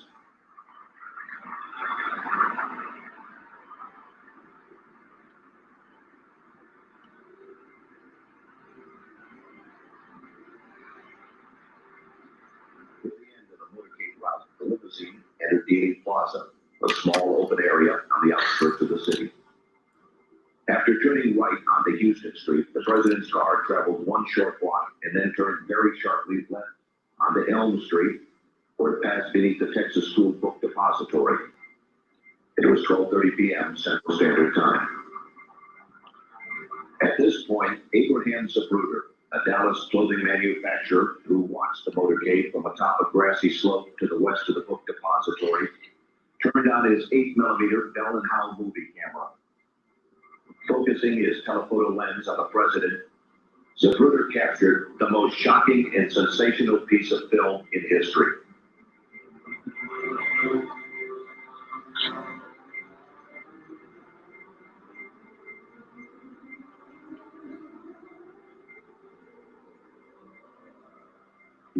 Motorcade in Dallas on November 22nd, 1963. As the presidential car passes behind the freeway sign, President Kennedy is struck in the throat by a bullet that was fired from the grassy knoll. As he's grasping his throat to John Connally, turning around to his left right, he at that point is struck. You notice the passenger of the car turning back to see what has happened to the president. As he turns back to the front, the driver of the car turns with his left arm over his right shoulder with a pistol and fires. You see the 45 caliber nickel-plated automatic weapon in his left hand. He's firing over his right shoulder. You see him release. You see his head pointing backwards towards the president.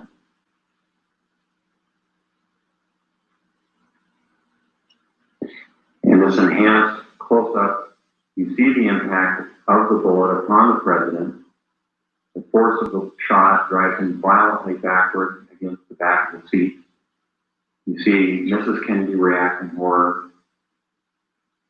The ugly gaping wound, which is evident here, according to many observers at the scene, was actually created on the print. This was not the actual nature of the wound.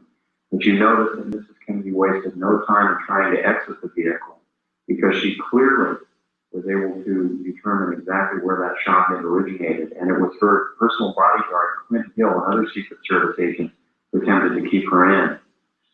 What the arrow is indicating here is what appears to be the outline of a man, a hat, and his rifle. The arrow is pointing to the rifle barrel of the man in the bushes who possibly was the rifleman on the grassy knoll who fired that shot.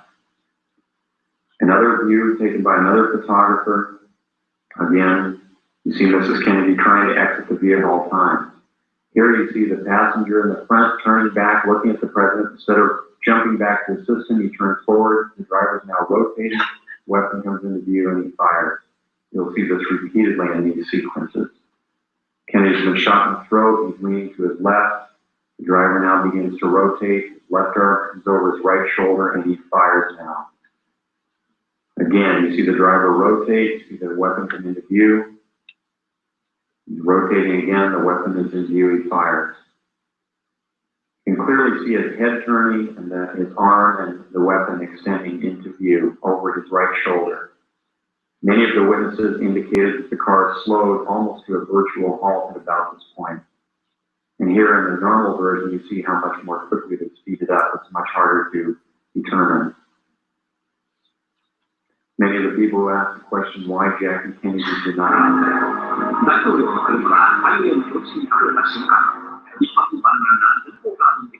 This is the same film that we sent to Japan to have a computer analyze. The Japanese concurred. They said that I was absolutely right in the outline what they found from the computer analysis.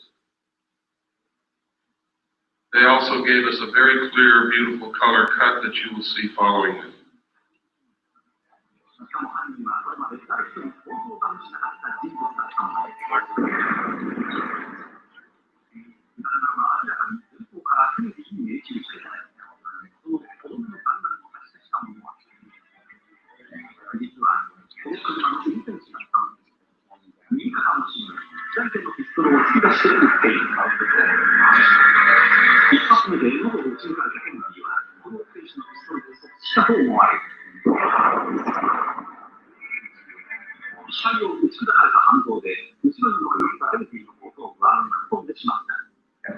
Here, according to many observers,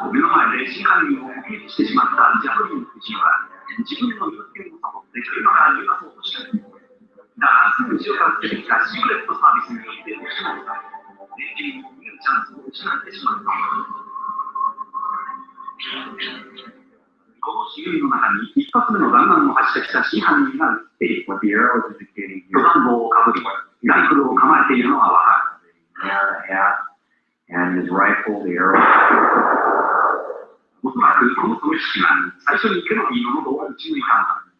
On the graph, you know who fired that shot. Another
to save the president's life and to care for Governor Conley, who was also seriously injured in the shooting. Although the governor would make a full recovery, it was obvious to the doctors that Kennedy's wounds were fatal. And at approximately 1 p.m., the president was pronounced dead. Forth from this time and place to friend and foe alike, that the torch has been passed to a new generation of Americans born in this century, tempered by war, disciplined by a hard and bitter peace, proud of our ancient heritage, and unwilling to witness or permit the slow undoing of those human rights to which this nation has always been committed, and to which we are committed today at home and around the world.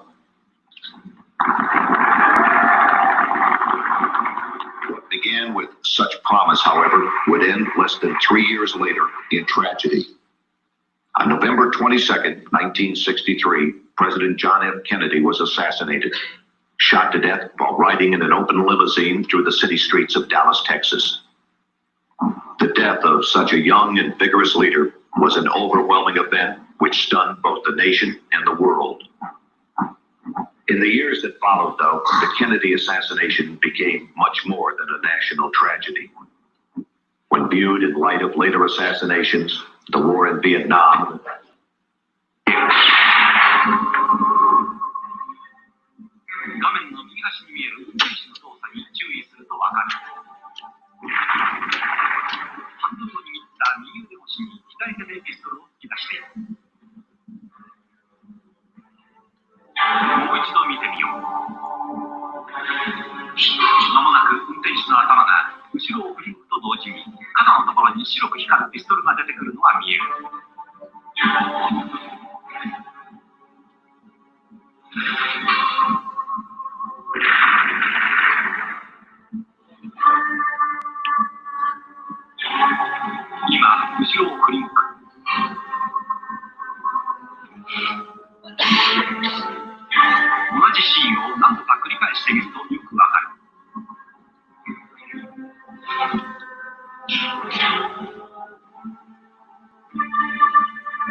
Lights, please.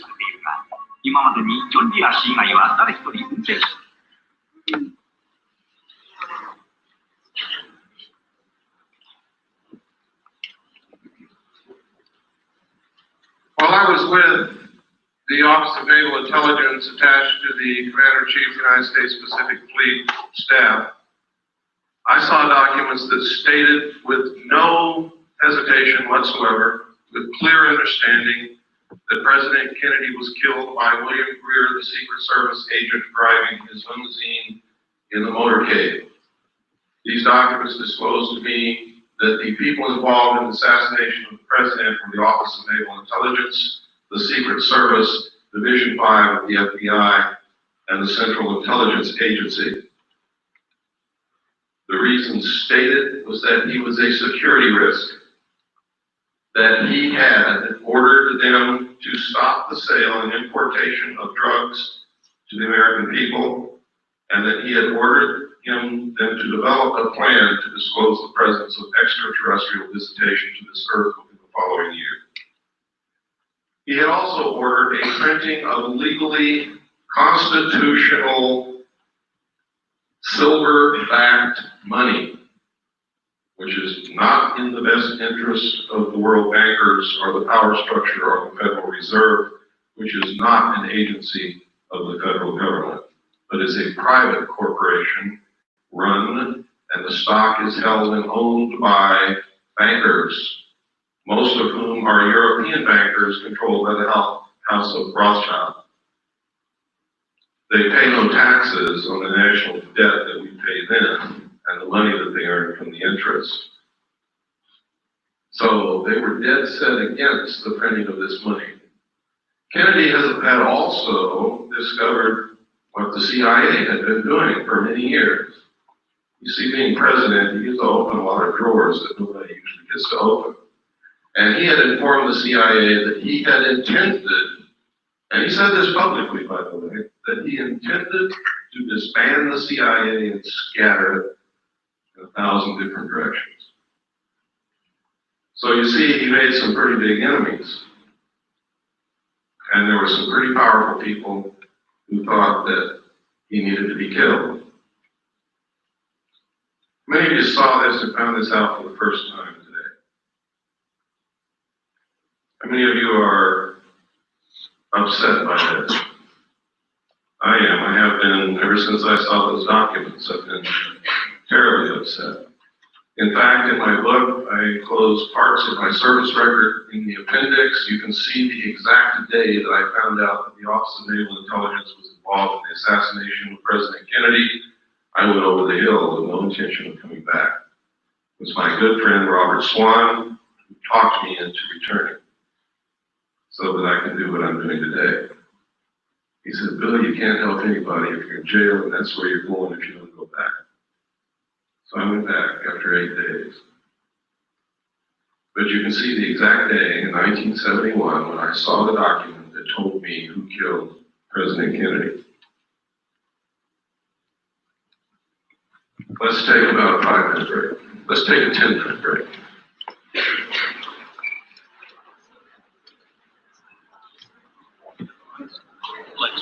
Bobby, please, we're going to get started again. I'm going to show a videotape of a UFO. You're not going to want to miss this because it's extremely rare footage, what they call a mothership, a cigar-shaped craft.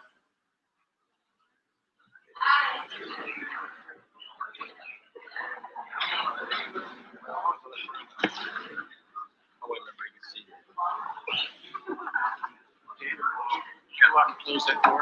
Sure.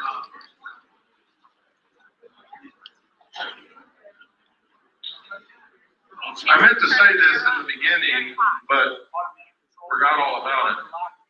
For those of you who have ordered my book, all the paperback books that were ordered have been sent. They've been sent for over a week. So if you ordered it and haven't got it, it's probably in your mailbox right this moment waiting for you to come home. Or will be there in the next couple of days. The hardback books are printed, but they are not bound yet. They will not be sent for another 2 weeks.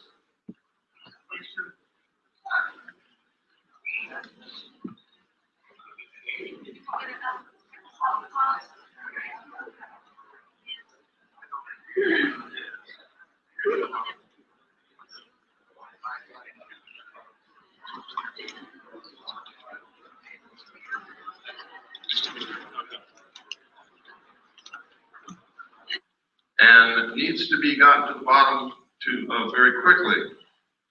And that is that some people are coming forward and telling us that they're being abducted by alien beings and taken aboard their spacecraft. They're literally helpless. They can't move. Their clothes are taken off. They're given medical examinations. Some people are operated upon. Samples of their tissue is taken. Sometimes sperm and ova is harvested. Sometimes females are impregnated. It's all medical fact that these things are happening. It is not a joke. The only question is, was it really aliens and were they really taken into a spacecraft, or did something else happen and this is a planted story that's been put in their mind to disguise it? You see, this is a classic thing that they do in brainwashing. If they want to cover something up, they just put a different memory in your mind. Now that sounds difficult, sounds impossible, but if you go read the books that have been published by people who participated in mind control experimentation and the documents that have been released under the Freedom of Information Act, this is not a joke. They can do it, have done it, and will do it again in the future. Now, if this is a hoax, if it's the biggest hoax that's ever been perpetrated in the history of the world in order to create an alien threat from outer space in the consciousness of humanity so that we'll accept the elimination of the sovereignty of nations, the destruction of our Constitution, and will accept a one-world government wherein we may not have the freedoms that we have now in order to face this alien threat together as one humanity. If it's a hoax, that means we're being manipulated on the grandest scale in history, that people are being hurt, that their minds are being screwed with. And if this is happening, we have to find out if it's really happening. We have to be able to gather enough facts to prove it, and we've got to stop it. If, on the other hand, these are really extraterrestrials that are doing these things, we have to find out why. Because these people are being implanted with very small devices, about the size of a small BB, that are literally microchips in the brain.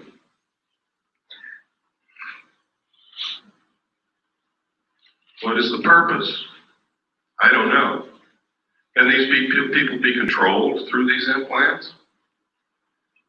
I'm going to show you the locations where these implants are put into the brain. They're easily detected by MRI, CAT scan, by anybody who is a medical professional adept at identifying foreign bodies in the human body. So, aside from the obvious reasons why we should be looking into this, those are some of the other reasons why we should be looking into it. If the New World Order is so benevolent and so good for us, why is it that we have to be coerced and manipulated into it? Because this isn't the only coercion that's going on, if that's what's happening. Now I'm going to preface what I'm going to say next, because I'm going to talk about the war in the Middle East for a few minutes. And preface what I'm going to say next with this statement. I was in the military. I'm a veteran. I support the Constitution and the government of the United States of America and will fight anyone who attempts to overthrow it or destroy it. I am for our troops in the Middle East. I am for them. I hope that not a one of them gets killed. And as long as we're engaged in battle, I hope that we win. But I'm going to tell you right now, we are not there for the reasons that you've been told. And let me give you a little history of this. Number one, George Bush comes on television and tells you that we have to send troops to the Middle East because Hussein wants to raise the price of oil and we can't afford that. That's what he said. It's on tape. It's documented. Next, he says, oh, it wasn't the oil that we sent the troops there for. It's because Hussein was not going to stop with Kuwait. He was going to go into Saudi Arabia. We're there for defensive purposes. People questioned that. The next statement came from Baker, James Baker, the Secretary of State, who said, we're not there for oil, we're not there to defend Kuwait, it's jobs. We're there for jobs. Then at a press conference, Bush said, and I quote, some people just don't get the message. It's not oil. It's not to defend Saudi Arabia, and it's not jobs. We're there to prevent this kind of naked aggression.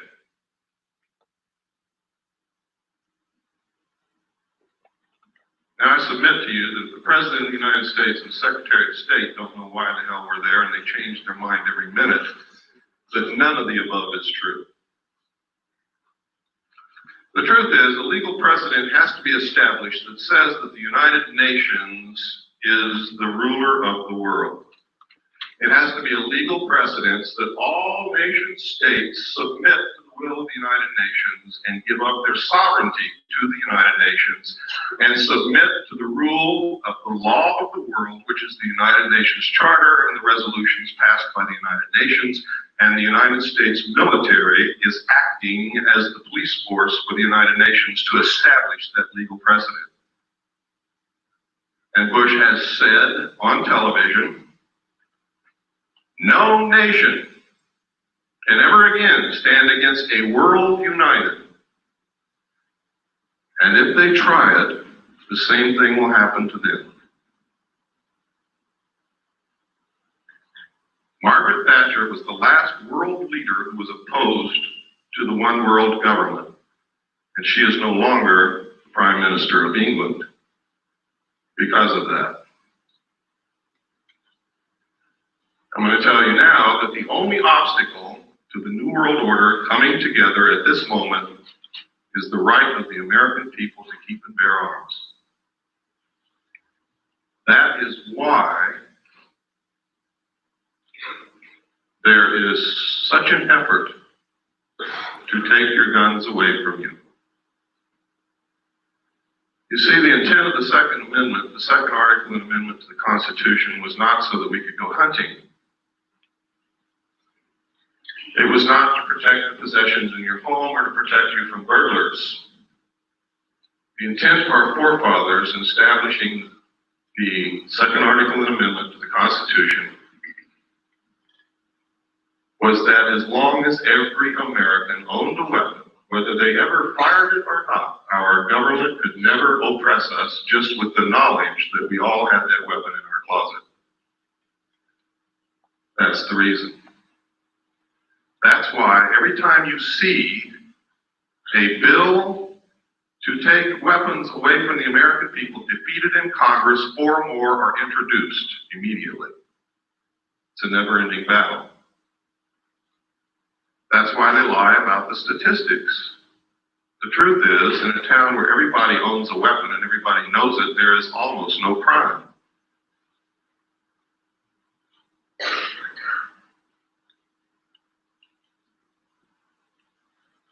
I'm going to show you this next videotape while you're thinking about that, to show you that these craft do in fact exist. This was taken above the Nevada test site. This is what's called a cigar-shaped craft. They are very large. They're also called motherships. Every time they're seen, except in this photograph, usually you see other smaller craft exiting and entering these craft, like scout ships or something. I don't know what you would call it. But it's absolutely incredible. This piece of footage you're going to see is so rare. I've only seen one other piece of film footage on this particular type of vehicle, and it wasn't even 1/3 as good as what you're going to see here. So what you're going to see is extremely rare, and you'll probably be a long time before you ever see any footage like this again. It's very difficult to get. Go ahead, there's no sound.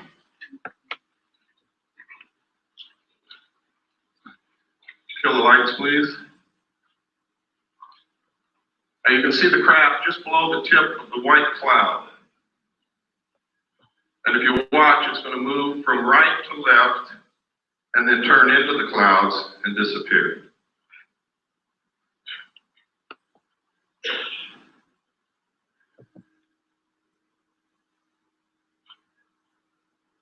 We were approximately 15 miles from that location when this footage was taken, which means that what you're looking at there is approximately 2 to 3 miles in length.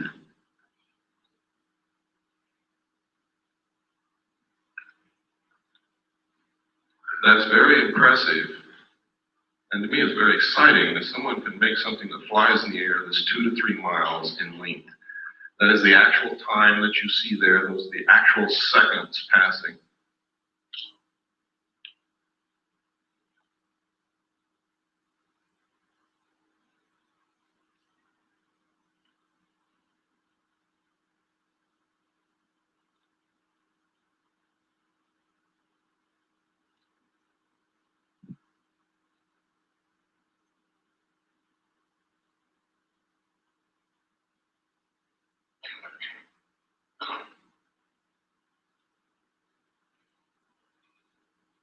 And it's almost gone now. Now it's into the cloud bank. You can stop the tape.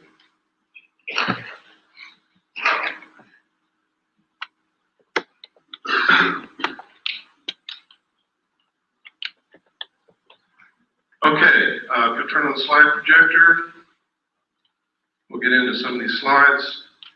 And I'm going to be going very fast through these slides. Some of you have seen a lot of them before.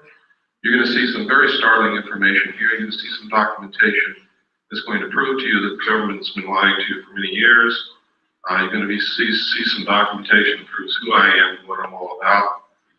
After I left the military, ladies and gentlemen, in December the 11th, 1975, I attempted to leak the material that I knew to the press. I was attacked twice. I've lost my leg. I've had my skull caved in. I kept silent for 16 years, during which time I was the head of the Mixed Gas Deep Saturation Diving Department of the College of Oceaneering. I was the executive director of Delphi Business College. I was the executive director of Pacific Coast Technical Institute, the executive director of the National Technical College. I was the national marketing coordinator for United Education and Software. And I owned a gallery and studio of fine art in Long Beach, California.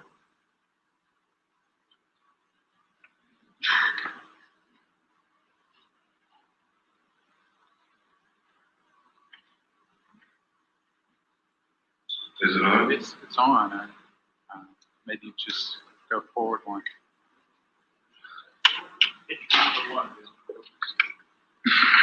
I'm hitting it, something's wrong. There we go. You would go forward? That's the wrong. I'm gonna go forward. There we go. Okay. This is a letter from Jim Joyner, who's the head of the Mixed Gas Deep Saturation Diving Department of College of Oceaneering. And basically what he's saying in this letter is I worked for him, I was the head of the department, I was an instructor, and I'm a good guy.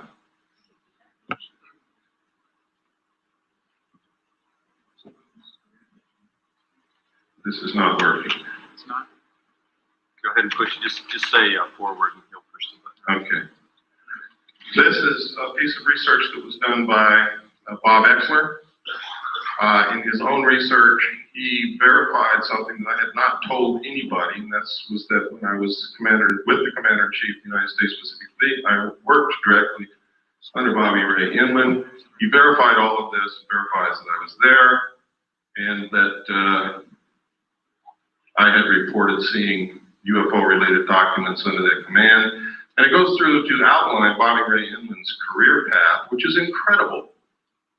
He believes that Bobby Ray Inman is very much connected with the cover-up group, as one of those in the know and knows everything about the alien situation. Born April 4th, 1931, graduated from college at the age of 19 with a BA from the University of Texas in 1950. He entered the United States Navy in 1952, advancing to the rank of Admiral in 1981. 20 years after entering the Navy, he graduated from the National War College in 1972. He was the assistant to the Naval Attaché in Stockholm from 65 to 67, and no records are available for his service assignments from 68 through 71. From 72 to 74, he was assistant to the Chief of Staff of Intelligence Office of the Commander of the Pacific Fleet. Inman was the Director of Naval Intelligence from 1974 to 1976 before moving on to become the Vice Director of the Defense Intelligence Agency. You can see what he did? I mean, he skipped over some pretty senior people and he's going right straight to the top. And only people who are considered to be of the inner circle do that. He became the director of the National Security Agency in 1977, holding that post until 1981 when he attained the rank of Admiral and became the Deputy Director of the Central Intelligence Agency.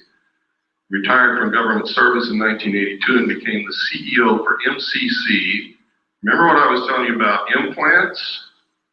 Microelectronics and Computer Technology Corporation. MCC is a private sector joint venture supported by and share funded by the government and corporate shareholders. The venture was motivated by the Japanese fifth generation artificial intelligence computer project.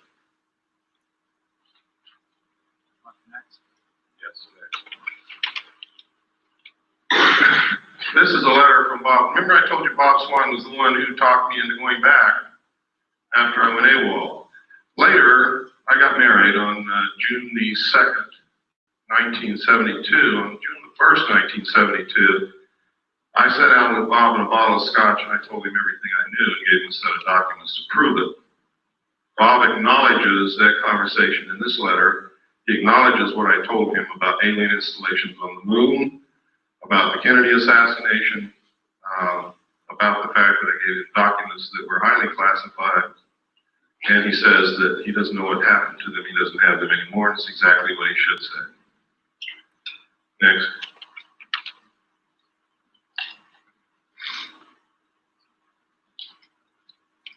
And next. This is a document known as the Eisenhower Briefing Document. Was brought out by a research team of Moore, Chandray, and Friedman. William Moore, with Charles Berlitz, wrote a book called The Roswell Incident, which was the first legitimate work on the so-called crash of the flying saucer near Roswell, New Mexico in 1947. This document is a fraud, and I can prove it to you very easily. But it has a lot of truth in it. In fact, the document itself reads as if it were taken right out of Moore's book, The Roswell Incident. All of the designations on it are legitimate. Top secret and magic was the same designation given to the material that I saw when I was with Naval Intelligence. MAGIC means Magi Controlled. MAGI is the majority agency for joint intelligence, which reports only to a top secret group called Majesty 12, also known as Majority 12. It is made up of 19 members. There are 6 from government, 6 from the Executive Committee on the Council on Foreign Relations, 6 from the Jason Scientific Group administered by the MITRE Corporation and Dr. Edward Teller. This briefing document calls it Operation Majestic 12. The documents that I saw said that it was Operation Majority. Also, look at the date, 18 November 1952. Eisenhower was not yet president, and if this is truly one of the highest held secrets in this country, he would never have been exposed to this information until he actually took the oath of president. He was not even in government service at the time he was elected. He was the president of a college.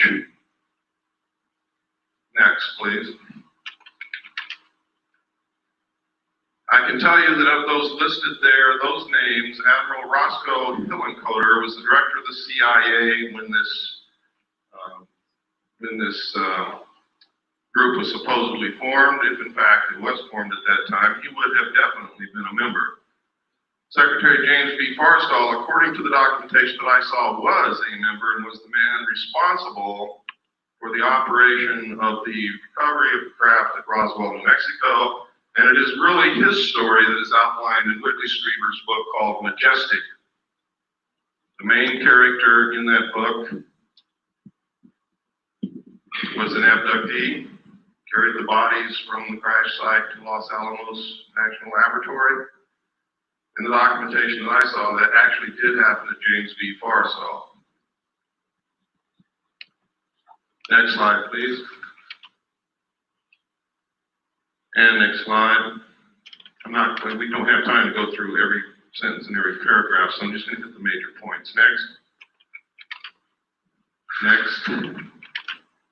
On this page, you can see, without any doubt, that this document is a fraud.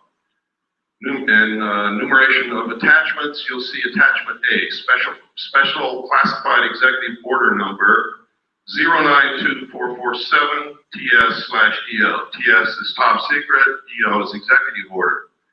Executive orders are numbered consecutively from president to president, from executive order to executive order, no matter who occupies the White House, for the purpose of continuity and record keeping. Truman wrote executive orders in the 9,000 range. Eisenhower wrote executive orders in the 10,000 range, and so on and so forth. President Nixon wrote in the 11,000 range, and some of the ones that he wrote were actually signed by Carter. This is 92,447. Any way that you look at it, it can only be a date. 09, which would be what month? September the 24th, 1947. Executive orders are not listed by date, they are listed by number. Next slide, please. This is a memorandum for the Secretary of Defense. This also is a fraud. Next slide, please. This is legitimate. This came directly from the National Archives. It is legitimate. One thing that makes it important is it does mention NSC, National Security Council / MJ12 Special Studies Project. In the documentation that I saw, Majesty 12, also known as Majority 12 for security reasons, where I got the name Majority 12 is that they had to have a majority of 12 votes to carry on any motion or any operation or anything that they wanted to do. If they didn't have 12 votes, they couldn't do it. It was abbreviated MJ12. I also saw documents that there was a special studies group made up of scientists and prominent people belonging to a secret society called the Jason Society, which actually makes up the core of the Council on Foreign Relations. And under them is a Jason Scientific Group administered by the MITRE Corporation to study all the facts, lies, evidence, disinformation of the alien question and arrive at what the truth was. It was a 3-year study. Dr. Zbigniew Brzezinski headed the study group for the first 18 months. The second 18 months was headed by Dr. Henry Kissinger. During that time, Dr. Henry Kissinger, this is historical record, wouldn't even speak to anyone. He was gone, get up early, he'd leave, he'd come back very late at night, didn't talk to anybody, didn't care about anybody. He was so engrossed in whatever he was doing that it was like he was living in another world. His wife actually divorced him for this. So it fits. If he was really studying the alien question, I think that's the only thing that I can think of that would engross me so much that I would neglect my wife. Something of such historical and monumental consequence as that. Next slide, please.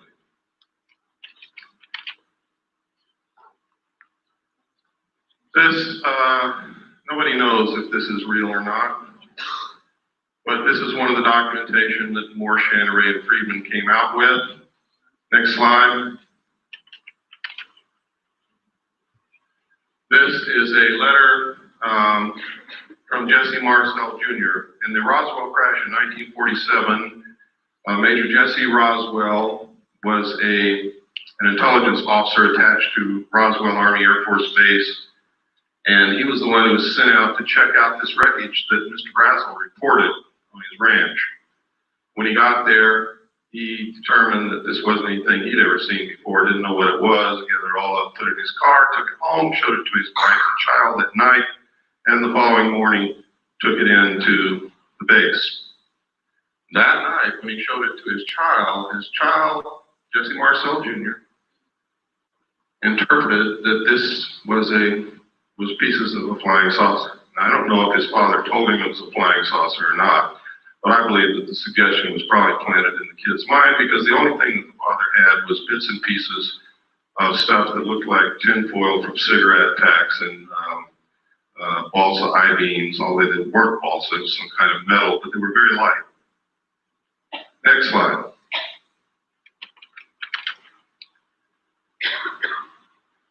In this letter, he recounts that he saw the pieces and it wasn't the remains of any kind of aircraft that he knew of and that he thought it was a flying saucer.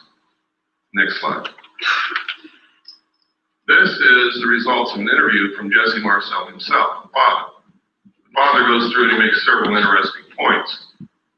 He said that he was familiar with all air activities and it was not a weather balloon, nor an aircraft, nor a missile. It was something else and we didn't know what it was. There were just fragments strewn all over the area, about 3/4 of a mile long and several hundred feet wide. We proceeded to pick up the parts of whatever it was and load it in the vehicles. It was one thing obvious to me, that whatever it probably exploded above the ground and was strewn over the ground, traveling in a easterly direction, probably northeast to southwest. We filled the vehicles and then proceeded to come back home to Walker Air Force Base, which is now called, or was then called, Roswell Army Air Force Base, where I was stationed, and that's how it was. Now notice that Jesse Marcel, the father, doesn't say that that was a flying saucer. He just says he didn't know what it was.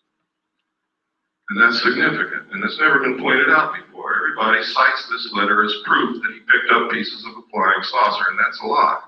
He doesn't say that anywhere in this interview. Next page.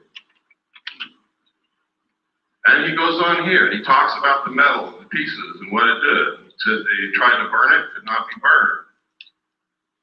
Would not burn. The same with the parchment we had. The metal was so thin, just like the tinfoil in a pack of cigarette paper.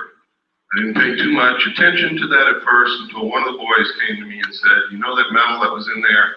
I tried to bend that stuff and it won't bend. I even tried it with a sledgehammer. You can't make a dent on it.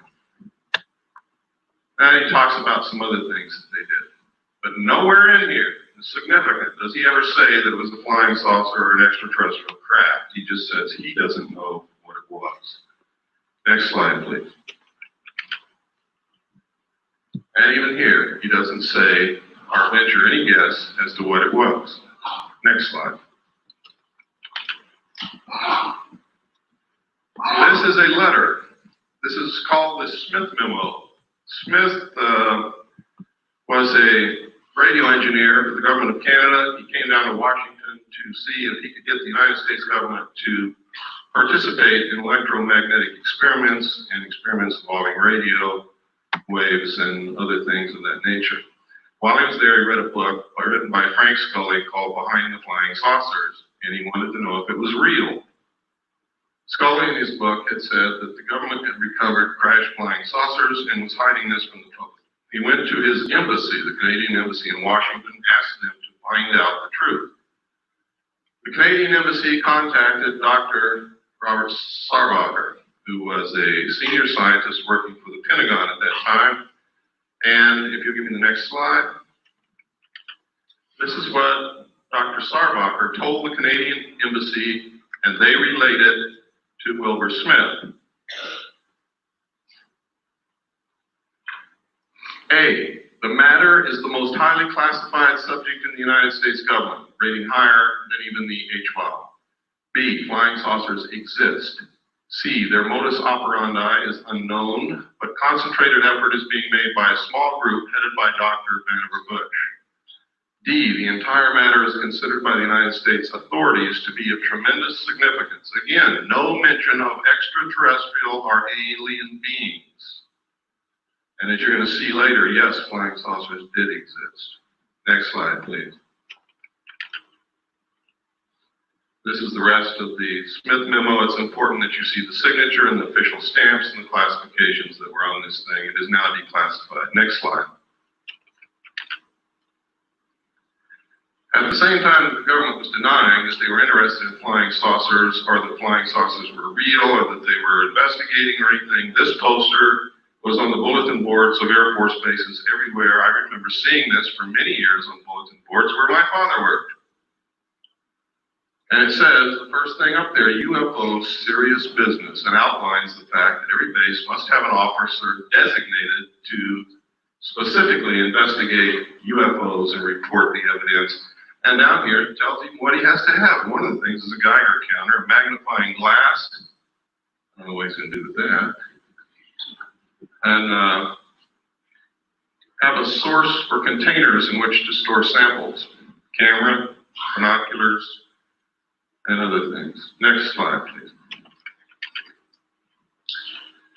This is a news release. At the same time that poster was on the bulletin boards at Air Force bases, the Air Force was issuing news releases saying that we're not investigating flying saucers, there are no such thing. What you're seeing is weather balloons, and we don't even want to know about it. Next slide. And next, that's the last of it. One of the things they did, though, that last one, I should have held it there, but that's okay. They said that, it's possible it could be a foreign country experimenting with some weird aircraft flying over our airspace, but of course, they couldn't possibly be doing that. Next. At the same time, this poster was also on military bases, and one was the winner of Poster of the Month. Next slide.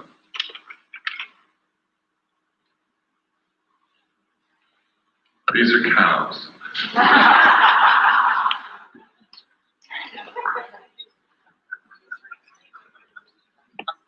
But I wanted to show you what they look like in case some of you haven't been out in the city in a while. Next slide. In some cities that I go to, there's really a reason for doing that. I wanted to show you this. There's something happening with this phenomenon that is absolutely incredible. Everywhere on this slide where you see an M, there has been a classic case of cattle mutilation. I'm going to describe to you what a classic case of cattle mutilation is so that you will know in your mind what I'm talking about. I'm talking about the lips on one side of the face gone. The jaw, the flesh, and the muscle on the lower side of one of the jaw, lower jaw, gone, stripped to the bone. The tongue missing, one eye missing, one ear cored out and missing. Usually a 6-inch diameter patch of skin somewhere on the animal has been cut out. If it's a cow, either the entire udder or a portion of the udder is missing. The rectum is poured out in a perfect cone shape. These sexual organs are always missing. If the cow is pregnant, sometimes the fetus of the calf is gone, but the fetal bag is not open or cut and has not been invaded in any manner. Now that's incredible. But the most significant thing is that all the blood is draining from the animal's body with no vascular collapse, and there's not a drop of blood anywhere. There are no cigarette butts on the ground, there are no tire tracks, there are no shoe prints, there are no footprints, there are no gum wrappers, there is nothing. The government says that coyotes did that.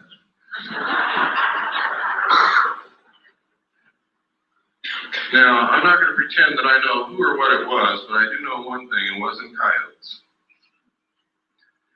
And I also know that our medical personnel with the best surgical tools at their disposal cannot make or duplicate the same cuts that are bloodless, that seem to be literally between the cells. There is no blood in any of the wounds. There are always 2 holes on the neck of the animal. Now, we got very curious about why would these specific parts of the animals be missing? And we came up with some things that are very interesting. Dust collects in the ear. Things that float around in the atmosphere collect in the ear. The lips touch the grass and the earth, so does the lower jaw. The eye is exposed to the atmosphere. The rectum is where most of the heavy impurities, the things that cannot be digested, that are poison to the system, collect, and that's why people get rectum cancer and colon cancer from these things. The sexual organs, which show genetic damage. And where does radioactivity show up first in a mammal? In the milk.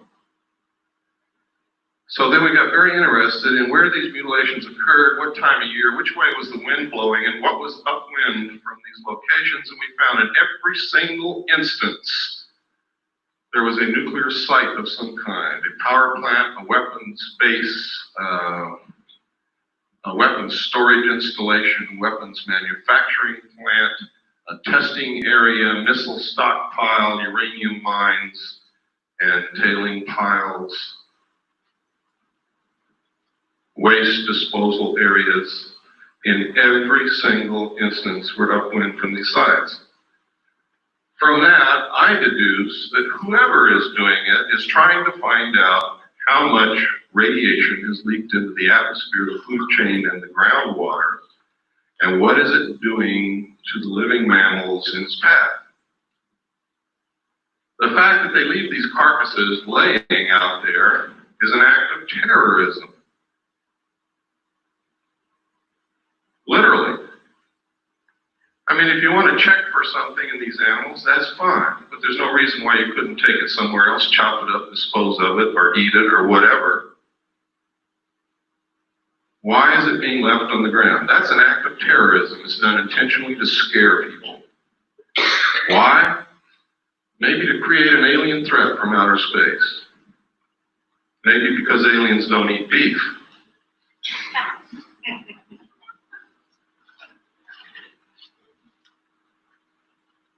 Next slide, please. Sometimes these are seen in the sky over the areas where these things occur. Next. Sometimes it's these things with something going up and down from them. Next. Sometimes these things are found, they're being found all over England. One of the incredible things about the crop circles in England is they are literally a vestige of some kind.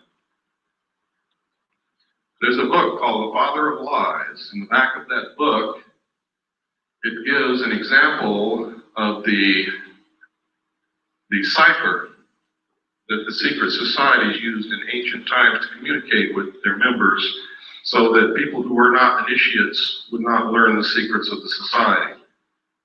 The symbols of their cipher match exactly the crop circles found in the ground in England. Now, this was by accident that I ran across this. There's a woman in California who lives in Victorville, who is a wonderful woman, discovered this.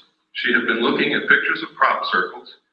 She had the book, Father of Lies, and she was reading the book, and it struck her all at once.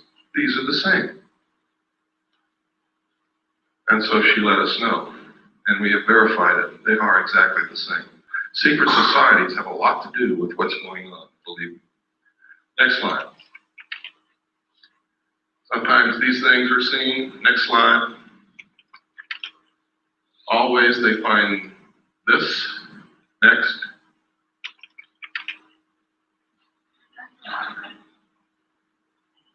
Then we got to wondering, gosh, all through history there's records of people and animals being found with the blood sucked out of them. Is this the source of vampire legends?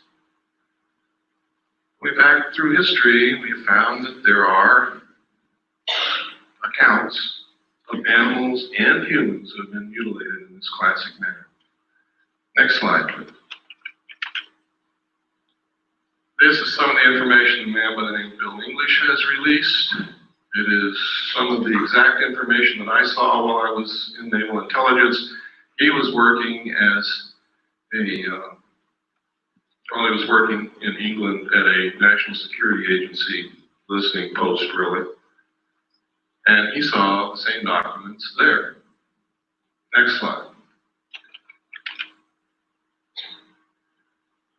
This is UFO observers instruction sheet from the Air Technical Intelligence Command, which tells you how to report UFOs at a time when the United States Air Force said they were not reporting UFOs, didn't care about UFOs, they didn't exist. Next. Next. These are all official Air Force forms. Next. Next. Next. Now this is part of Air Force Regulation number 200-2 Alpha, Unidentified Flying Objects Intelligence. Now, this is significant. The Air Force is not supposed to lie to us, but they were telling us, no, UFOs do not exist. We're not interested in UFOs. There is no evidence of UFOs. Anybody who says they say a UFO is crazy. We don't care about UFOs.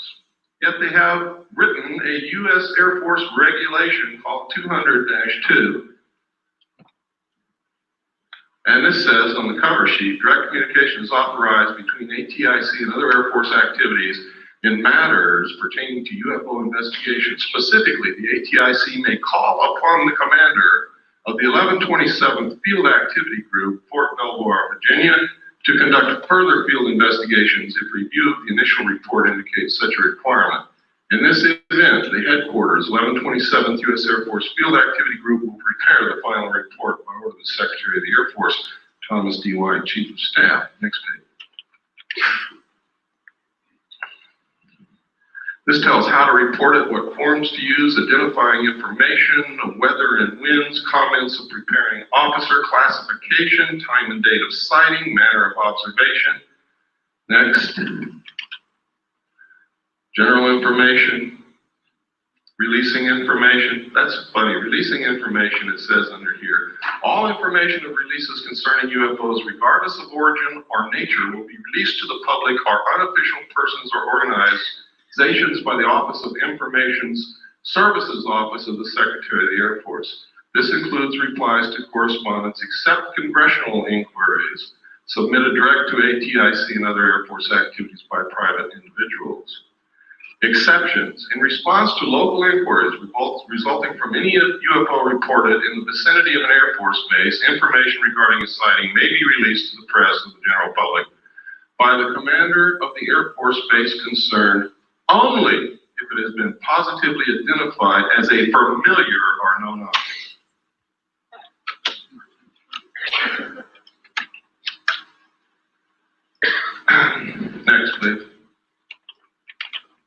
fun, but we just don't have the time. This is how to report one that moves around in the sky. Next. Next. Next.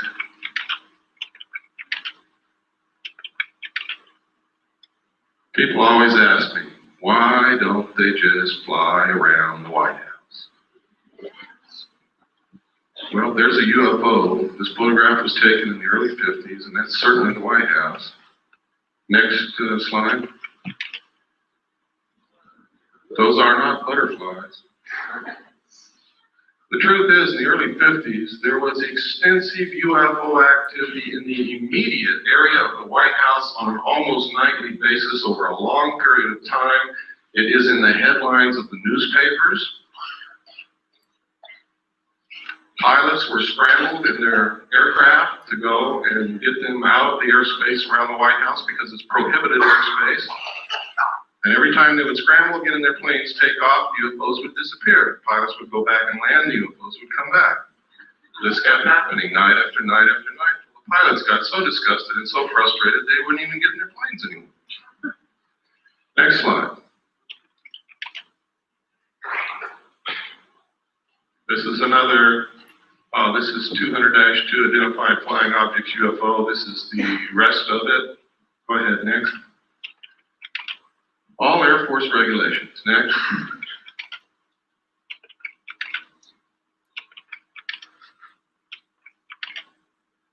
Okay, I told you earlier about implants. Let me show you where these implants are being found in human beings. We don't know who's putting them there. The people who are being abducted are telling us that they are alien extraterrestrial beings from outer space. They all tell the same story. They all describe the craft exactly the same. They all describe the beings in the craft the same. They all have describes the same things that have not been made public knowledge, and they don't know each other. And these are people from all around the world. One of the best abductee researchers that I know is here in this room with us, Robin Coyle. One of the implants is inserted up through the nose and is lodged next to the optic nerve in this region. Another implant is inserted beneath the skull cap next to the medulla oblongata in this region. Another implant is found subcutaneously behind usually the right ear and can be seen and felt. I always like to watch everybody feel behind their right ear when I say that.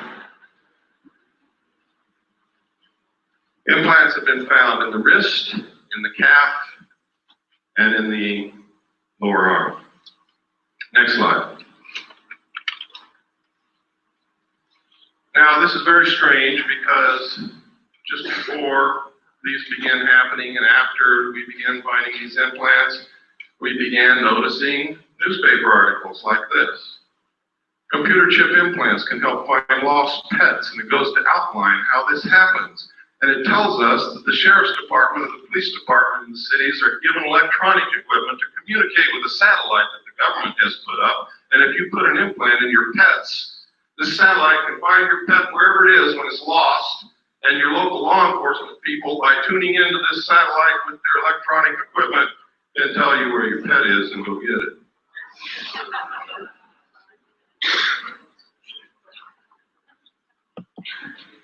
Then, next slide, please. Then you hear Dan Rather on the 6 o'clock news say that the pet implant program has worked so well that 97% of all lost pets that have been implanted are being found and returned to their owners, that you should have your children implanted. He said this in 1989. Then you see in the Los Angeles Times, not the National Enquirer, ladies and gentlemen, the Los Angeles Times on 12/12/89, forecasts 10 changes for the coming decade. And one of those 10 changes, number 4, in fact, will become necessary in the future with the availability and widespread use of electrical and chemical implants that will allow 24-hour-a-day control of individuals' behavior. Now are you beginning to get interested in the abductee experience? I hope that you are. You might be next. Next slide. This is just a letter to me from another researcher. Next slide. Who sent me this? It's in my book. It's the Foreign Broadcast Information Service, Foreign Press Note. Foreign Broadcast Information Service is a division of the Central Intelligence Agency, which monitors foreign broadcasts on radio, television, military, civilian broadcast waves, and gleans information. This entire report, each paragraph is a separate report of flying saucer or UFO reports in the Soviet Union during the period covered by this report, and this report was issued 22 November 1989. You never heard of any. Every paragraph. One of these paragraphs refers to a crashed craft on a hill from which they recovered pieces of technology that we're not capable of manufacturing. Next page, please. All of these. Now you see at the top is what they found up here. You look closer so I can read it. Some of the scientists have concluded that the object that crashed into Hill 611 was an extraterrestrial space vehicle constructed by highly intelligent beings. Doctor of Chemical Sciences B. Vysotsky, it's a good thing I'm not Russian, I couldn't talk, stated that without doubt, this is evidence of a high technology and it is not anything of a natural or terrestrial origin. He cited the fact that the remnants of fine mesh included bits of thin threads with a diameter of only 17 microns, and that these threads in turn were composed of even thinner strands twisted into braids. Extremely thin gold wires were discovered intertwined in the finest threads, evidence of an intricate technology beyond the present capabilities of terrestrial science, according to this man that I can't pronounce his name. Next slide. It continues. Next. Next. And I was marking some of the locations. There's a mark on here somewhere. Right here. There's one of the locations, one of the reports. Next slide. These are some of the others. I didn't mark every one of them. I marked the important ones in the Union of Soviet Socialist Republics. Next slide, please. This is the first known civilian photograph of a UFO. Next slide. This is a letter, the Gerald Light letter. This letter is absolutely astounding. It confirms everything that I've been saying. Nobody knew that this letter even existed until Bob Exler presented it in the 1989 MUFON Symposium in Las Vegas. He presented this on July the 1st. I had already issued my information that this confirms on May the 23rd of the same year. In here, he says, "My dear friend, I've just returned from Muroc." Remember I told you Muroc is Edwards Air Force Base now. "The report is true, devastatingly true. I made the journey in company with Franklin Allen of the Hearst Papers and Edwin Norse of Brookings Institute, Truman's erstwhile financial advisor, and Bishop McIntyre of LA. Confidential names for present, please.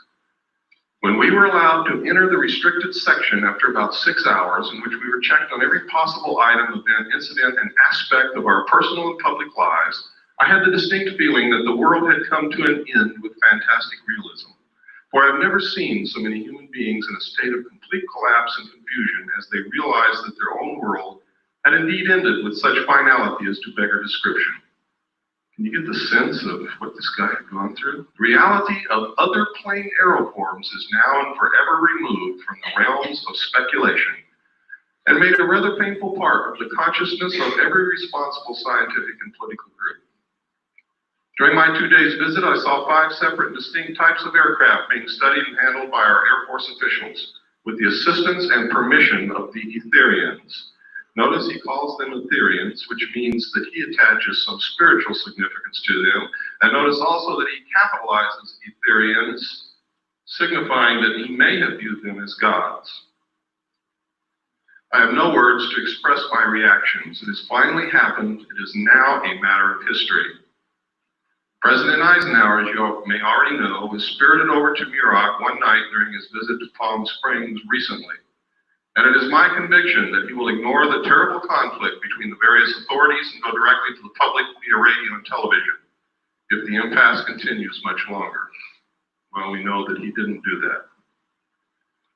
And it goes on. We don't have time to read it all. It's in my book in the appendix. Those of you who get the book, you can read it at your leisure. Next. This is the second page. Next. This is Bishop McIntyre. Next. There's the like. Remember the slogan, "We like Ike"?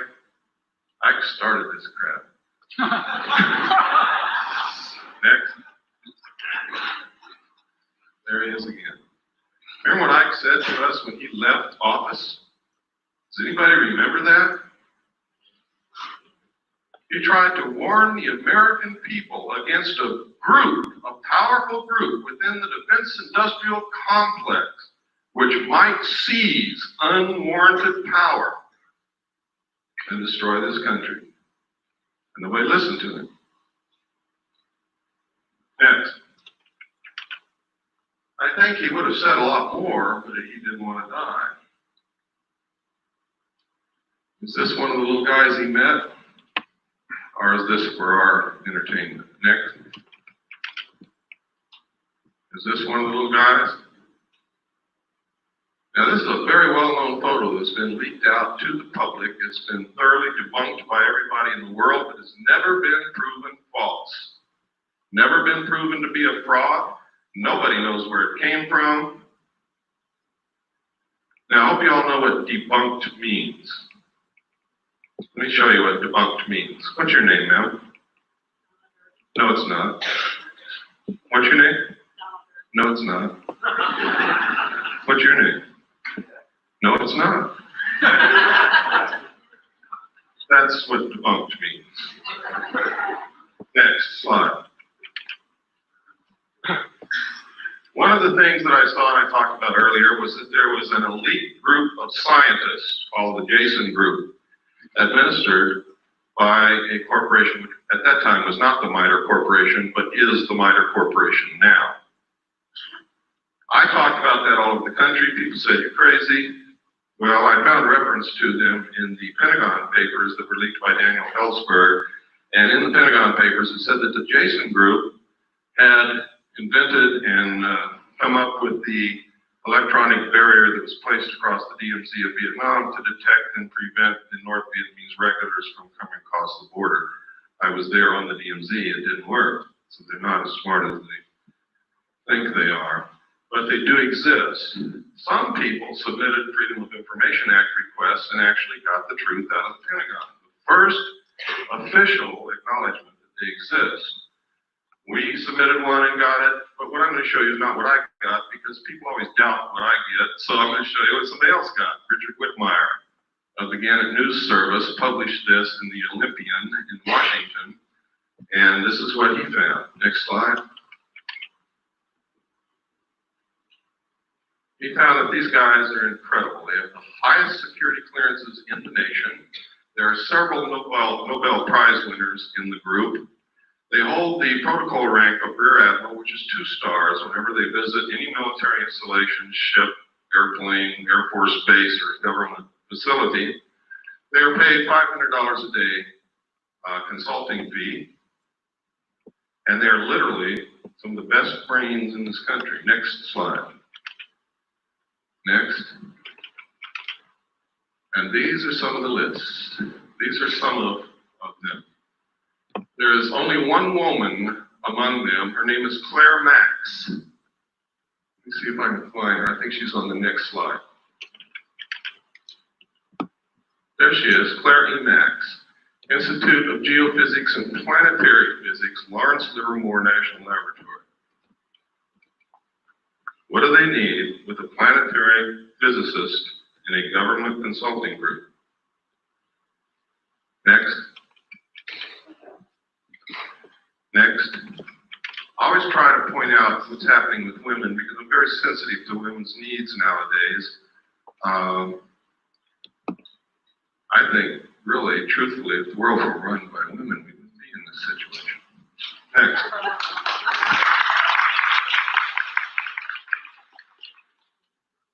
This is Bob Exlert's idea of what the cover-up structure looks like. He believes wholeheartedly that to have a cover-up of this kind involving this kind of technology, you would have to have full support from what we call corporate America. Now, this would be very easy in this country because who is corporate America? It's literally the Council on Foreign Relations. And I'm going to show you later that not only is this possible, it's probably absolutely right on. Next.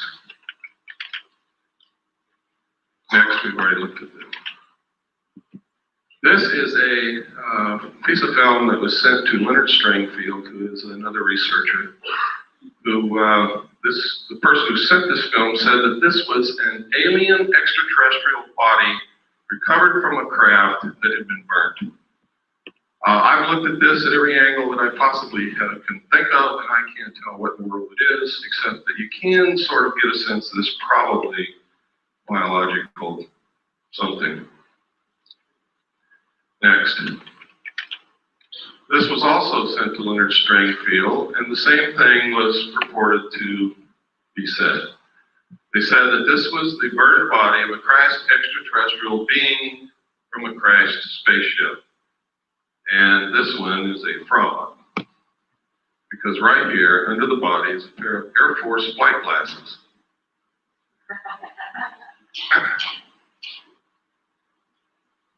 I've seen enough of those in my life to know exactly what they are. Next.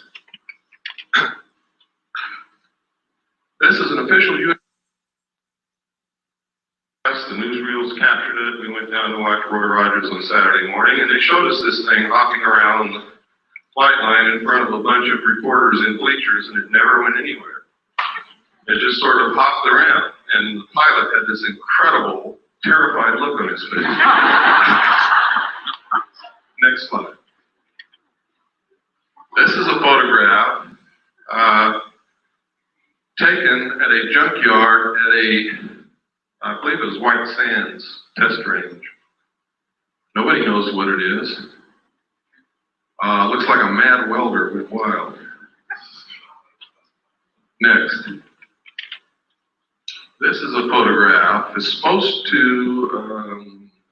be able to learn how well parachutes of different designs work with this thing. Is that true? I don't know. Next.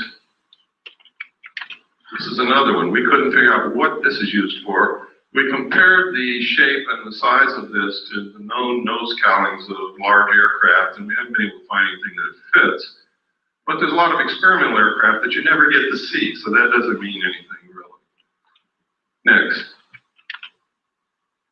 These are photographs of 3 UFOs, or actually 4. One's almost out of the photograph up there, over a power plant. They seem to really like power plants. They're seen a lot, especially around nuclear power plants. If my theory about the cattle mutilations is correct, that might explain it. Next slide.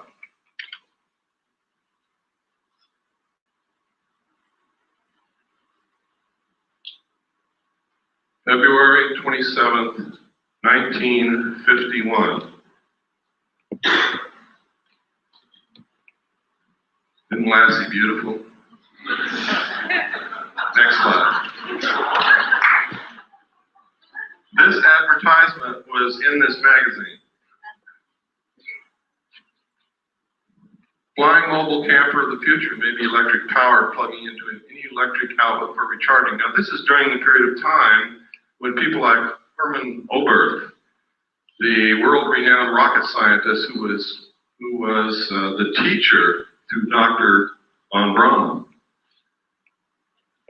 was saying that we couldn't take credit for all the technology that we've developed in the last decade.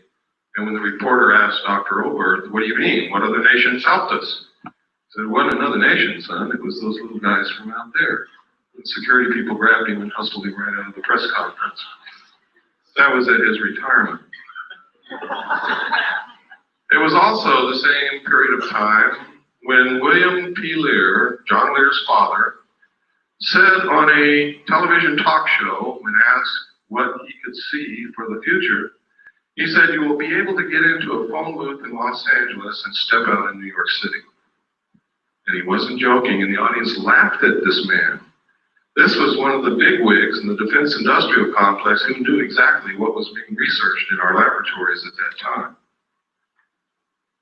Next slide. And also in this magazine, this scientist, Richard Wilson, exposes flying saucers. He says what they've been saying for day one, they're weather balloons. Next slide.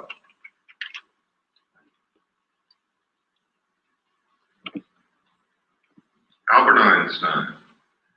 If, in fact, extraterrestrials were real and we had recovered that technology, I'm sure that Albert Einstein would have known about it, would have been in on it in one way or another. Next slide. And he may have known about things like this, the proceedings of the Lunar and Planetary Exploration Colloquium. May 13th, 1958. Look at that date because it's very significant when you look at what's in this book. And I'm going to show you a few pages. I've got this book at home. I guard it carefully because it's the only copy that's ever been able to be located, and I've got it. Introduction to the Initiating Group, Scientific Aspects of the Lunar Surface. How did they find that out? The physical characteristics of the lunar surface. The geological aspects of the interior of the moon. Evolution and nature of the lunar atmosphere. Didn't someone tell us that there was no lunar atmosphere? Isn't that correct? Or was I not paying attention that day? Next slide. In this paragraph, they say the introduction to the initiating group is that this is a lunar-based planning group. And then it's going to be attended by the RAND Corporation, by people from UCLA, by North American Aviation. Next slide, please. You can see that this colloquium took place between May 13th, 1958 and April 25th, 1959. Next slide. Next. Here's another contents of a separate section of the same document. The chemistry of the moon, chemical resources on the moon, power for a lunar colony, where to land on the moon, observations on Mars and Venus. It doesn't say observations of Mars and Venus. Gamma ray spectroscopy of the moon's surface, program of lunar and planetary experiments, and the crater Linnae, which is very important, ladies and gentlemen, because the crater Linnae has completely disappeared from the surface of the moon. You cannot find it. It's as if bulldozers have covered it up. Next slide. But in 1958, in this document, there may have been someone on the moon at that time. Next slide. Are orbiting the moon who took these photos of the crater Linnae. What's so interesting in the crater Linnae? Why did they have that in their colloquium? Well, there's a couple of things. One is this right here. Look at the crater. See the crater? See where the shadow is? And see where the sun is? There's another crater. See where the shadow is and where the sun is? That means this is not a crater. This is something sticking straight up from the surface or coming out of the surface of the moon. The caption of the photograph said that this is gas escaping from the interior of the moon.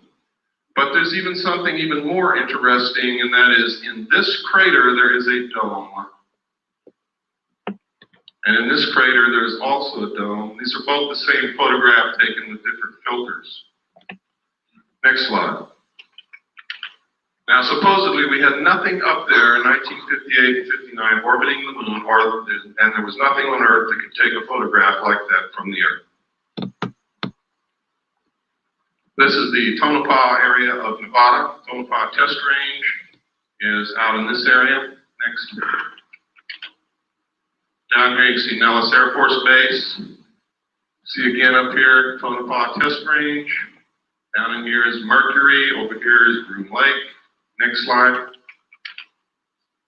This is the Tonopah Test Range with some revelations on it. Stealth fighter flight path, turn off to TTR, rocket on stand, radar road, large radar facilities, unmarked runway used by stealth fighters is here. We could go on and on, but we don't have the time. Next. This area is also the test range. Nellis Air. Over here it says Force Base. Gold Flat, you see over here is Tonopah. Right up here it says Saucer Mesa. See that? Saucer Mesa. I don't know if that means anything, but I think that's a hell of a coincidence in an area where they're testing flying saucers, that you've got a name on a map called Saucer Mesa. Next. This is a letter from a man who worked in, this is in my book, so I'm just going to brush over it lightly, who worked in Area 51 and saw the saucer fly. Next. That's just a lens cap for my camera. We cover up names to protect the identity of people so that they don't get hurt. But in here, he talks about seeing crates with Project Red Light. Project Red Light is the name of the project that I saw that flew, crashed in this in the technology that we had for flying saucers. He also talks about the fact that when a certain siren would go off, they were supposed to run into a building and they couldn't look out the windows. Or if they were caught outside, they all wore a little pouch on their belt that contained a black hood. They were to take the black hood out of the pouch, put it over their head, and lie down on their stomach on the ground and not move. Next. And he goes through, he talks about, he says he saw the pilots. They were human and they were just slightly larger than he was. Next. And next. This is a photograph of one of the craft flying above Area 51 in Nevada. Next. This is a photograph of some craft. I forgot where this was taken. It was not in Nevada, but this symbol, some people say that this symbol belongs to a group of aliens called the UMO group. Now, I did a lot of research to find out if there's anything in this earth named UMO. I found an UMO corporation in London, England, that was a KGB front company. Just like the CIA has front companies, one of them is Gray Advertising in New York City, belongs to the Central Intelligence Agency. They are the ones who pay the expense checks for UFO Cover-Up Live. Next. This is a saucer developed and flown by the French. It is real. It flies. It's not a joke. Next. It's another view of the same saucer. You can see the hatch down here. This is significant. That is a watertight, airtight hatch. What kind of technology is that? Boy, you got me. It says here, it says 3 135 horsepower engines would supply the power. Doesn't say that it did, and it doesn't say what kind of engines. Next.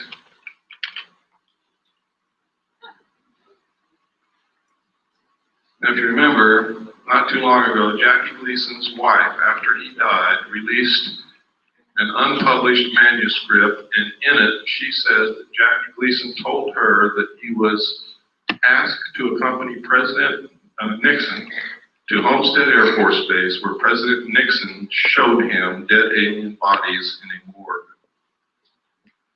Jackie Gleason was very much interested in UFOs and all of that kind of stuff, and he was a friend of President Nixon. Nobody knows if the story is true, but I don't think his wife has any reason to lie to us. Why would she want to discredit her dead husband with something ridiculous that wasn't true? Next. And that was the cover of this magazine, June 14th, 1955. Next. in which this story appeared. This was information leaked by a general, and he gave them a scoop. These are actual drawings of a United States Air Force flying saucer, tells how it worked, shows the air base of the future, and what is it? I'll be damned if it isn't an underground base where they can go in and out this way, out cliffs like they do under the Archuleta Mesa near Dulce, New Mexico, or up out the top. What a coincidence. Next.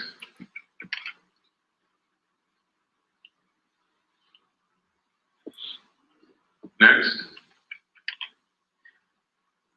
Does it evolve into this? Here we are again at the Nevada test range. Next slide. Now, this is Broom Dry Lake right here. Notice it says danger. Right up here is where the 29.5 mile marker is. Right up here somewhere is the little alien. Down here is Las Vegas.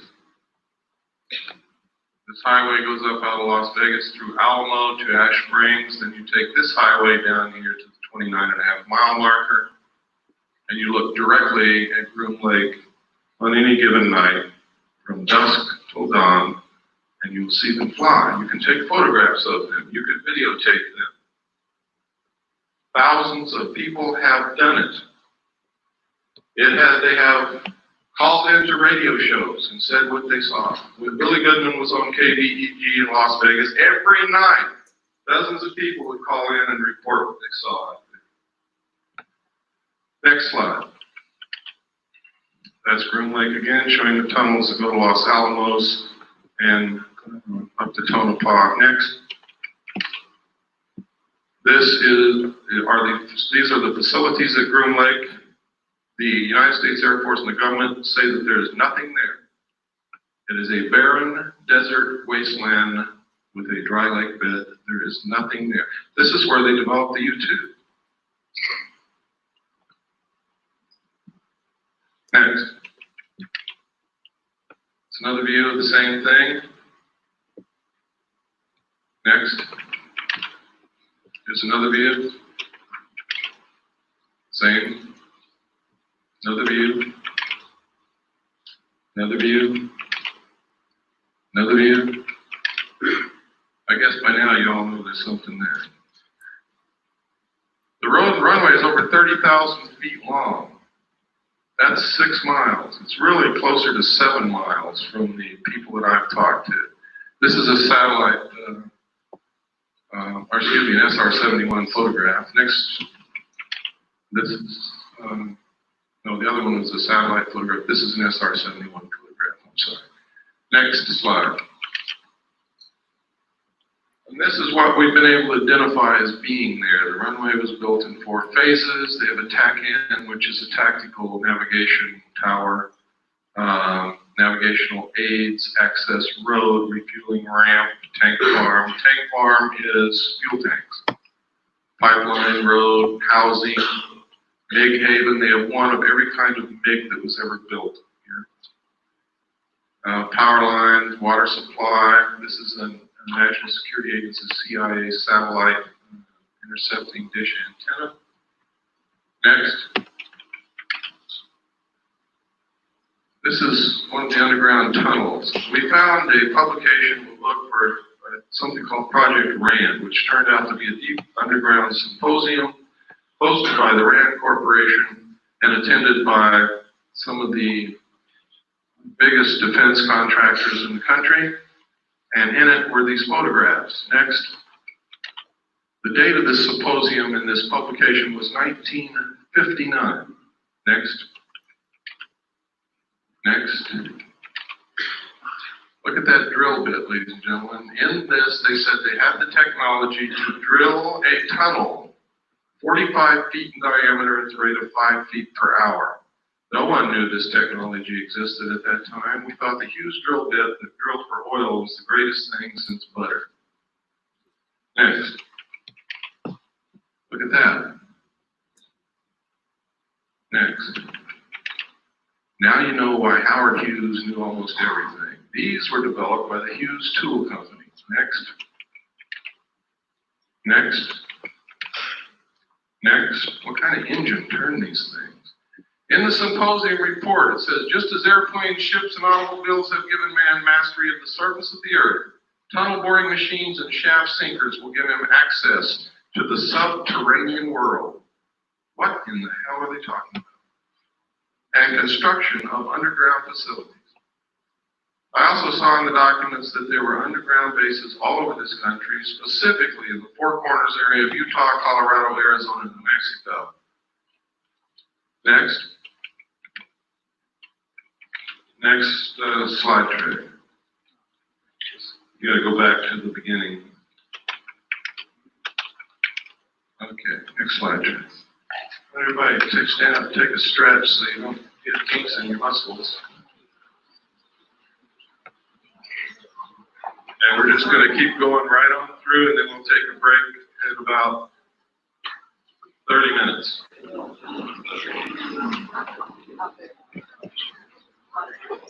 You're totally wrong, and you need to help us find out what the truth is. I don't pretend to know all the truth. I think I have some of the answers. I think I have reached some pretty good conclusions, but again, those are my conclusions, not yours.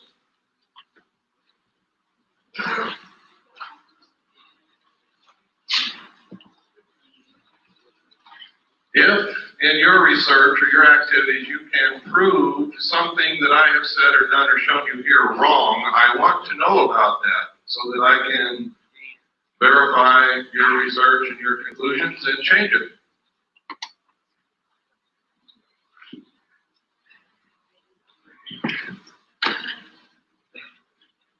Just go ahead and put the first slide in.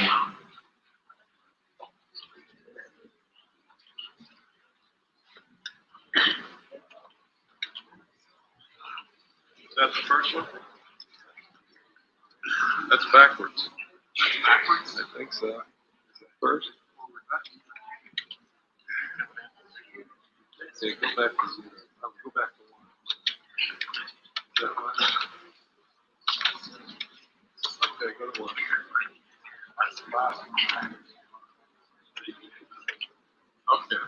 Should be number 2. Okay, when we began to research this underground stuff and these tunnels, we found newspaper articles that stated, this is the Los Angeles Times, Wednesday, June 28, 1989, the secret of Moscow's underworld. Moscow also has tunnels under it, as does much of the Soviet Union. And next slide. Next. This is the Dulce, New Mexico area. Get my little wizard zip gun here. This is the small town of Dulce, New Mexico. Everybody is making a big mistake calling this the Dulce base, the Dulce underground base, the Dulce papers, the Dulce this, the Dulce that. It causes confusion. I don't know how many people have gone to Dulce, New Mexico, walked all day around that little town, and have come back and said to me, there's nothing in Dulce, New Mexico. And they're absolutely right. There never was. Except some very nice people who are terrified. North of Dulce, however, there is an area called the Archuleta Mesa up here. Under this mesa is an underground installation of immense proportions. Up Seguro Canyon here, there's an area right in here where there are 400-foot cliffs, out of which people who have gone on expeditions that knew exactly where the base was, because they came and talked to those of us who know and found out where to go, have gone up to these peaks across Seguro Canyon from Archuleta Mesa and observed the mesa and these cliffs and the surrounding area. They have seen UFOs fly over this mesa. They have seen them stop over the mesa and showers of sparks come down. Nobody knows what it means. They have seen craft fly in and out of this 400-foot cliff area here. They have seen strange marks on the ground from the air. They have reported during the night hearing what sounds like CB radios or police radios coming from in this area. And I'm sure you've all heard what that sounds like, but there's nothing up there. There's not supposed to be anything up there. The old timers who live in the area will tell you that, and that's on the Colorado side up here, the old timers who live up here on the Colorado side will tell you that back in the 50s, there was a logging road built up in there, and logging trucks went back and forth every day, but they never brought in any logs. Next slide. This is the Colorado side of Archuleta Mesa. Here's the logging road that they built. You can see it. Went all the way up here and then up into the mesa. It's not being used now. This is all under the Jicarilla Apache Indian Reservation, and Archuleta Mesa is considered to be their holy land, their holy ground. It's an excellent security proposition for them. They didn't have to build fences or anything. The Indians keep people away. The Indians see the strange lights and the craft flying back and forth, and they attributed this to their religious beliefs that they have seen all through their history, that it's in their writings, in their tales, in their stories. You can get some of the most incredible stories about UFOs from American Indians when they will talk to you. Next slide, please. These are some more of the photographs from the RAND Symposium. Next. Oh, let me see. This is a page from an Air Force textbook. Space, let me see. I forgot the name of it. I think it's Physics and Space Technology, I believe. But anyway, in this textbook, it says the most commonly described alien is about 3 1/2 feet tall, has a round head or helmet, arms reaching to or below his knees, and is wearing a silvery spacesuit or coveralls. Other aliens appear to be essentially the same as Earthmen, while still others have particularly wide wraparound eyes and mouths with very thin lips, and there is a rare group reported as about 4 feet tall, weight of around 35 pounds, and covered with thick hair or fur, and in parentheses they have clothing with a question mark. Members of this last group are described as being extremely strong. Human fear and hostility, it says, besides the foregoing reasons, contacting humans is downright dangerous. Might be one reason they want to keep themselves secret if they're really here. This is a textbook. This is a page out of a U.S. Air Force Academy textbook. Next page. This is another page out of the same textbook. It says, this leaves us with the unpleasant possibility of alien visitors to our planet, or at least of alien-controlled UFOs. When this textbook got into the hands of researchers, they excised the entire chapter from the textbook. Next.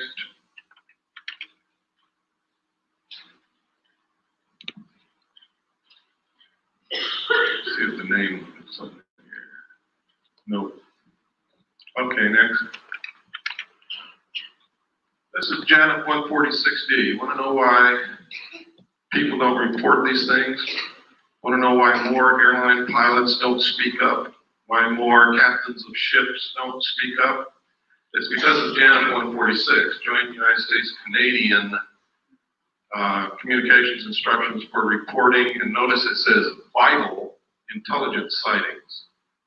Now, in this regulation, it says, if you make this report, you can be thrown in jail for talking about any of the information in the report. You can be fined. You can lose your license. But if you don't make the report, it's okay to talk about it. Next. And this just goes through telling you what's in here. Next. Next. Next. Wait a minute, go back to the last. Oh, here we go. Stay on that. Unidentified flying objects. Just want to make sure that you know that this specifically stated in this report that they're to be reported. Next. Okay, let's go through this. Go ahead. And go ahead. We just don't have time to cover every paragraph and all of the pertinent information. Go ahead. Keep going. Keep going. You see how extensive this is. Keep going. Keep going. This is some footage that I put in here because someplace I get to where I'm going and they have assured me they will have a video projector and they don't. So you'll see a little bit on Kennedy assassination here. I use these photographs because this man was extremely human and photogenic and charismatic. So much so that if you hated his politics, you still couldn't help like John Kennedy. Most of the pictures you can see came out of this magazine, next, this magazine, next, and this book, next.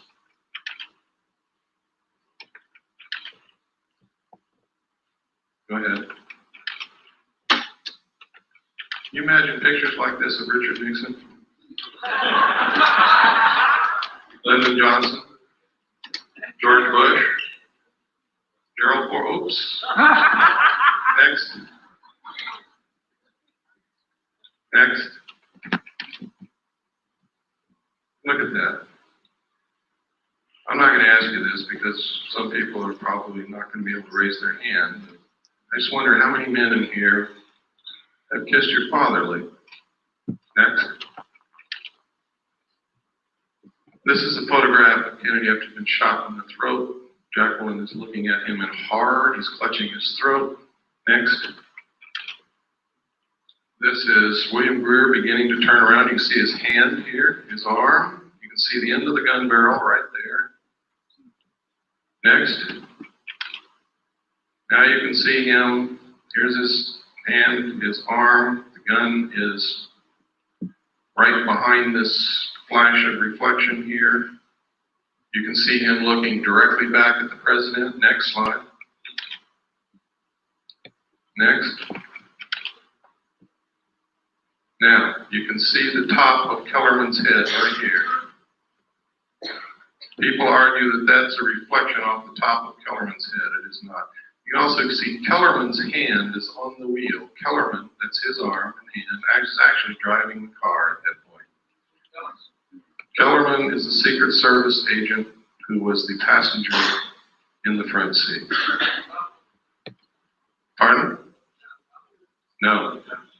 No. John Connolly was sitting directly behind Agent Kellerman. And his wife was sitting directly behind Greer. That's John Connolly's wife. That's John Connolly. Next. This is Kennedy's grave. Next. Everybody wonders why Jacqueline Kennedy never said anything. That's the reason right there. Where were her children? They were being guarded by the Secret Service, who just shot her husband. It was the Secret Service. Who the hell was she going to tell? And what was she going to tell them? To this day, her children are in the guard of the Secret Service, and so is she. Next.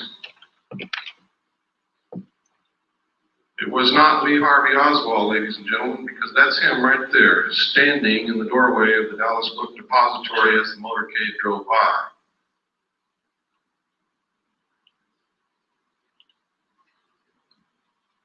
The Central Intelligence Agency has agents in the civilian community writing books and making statements to keep you confused. They will tell you that's not Lee Harvey Oswald, it's somebody who looks like him.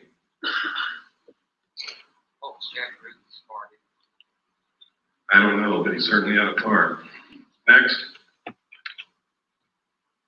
There he is again. Lee Harvey Oswald. We have done body proportion measurement comparison. We have studied the clothing. We have studied the jawline, the features of the face. Next.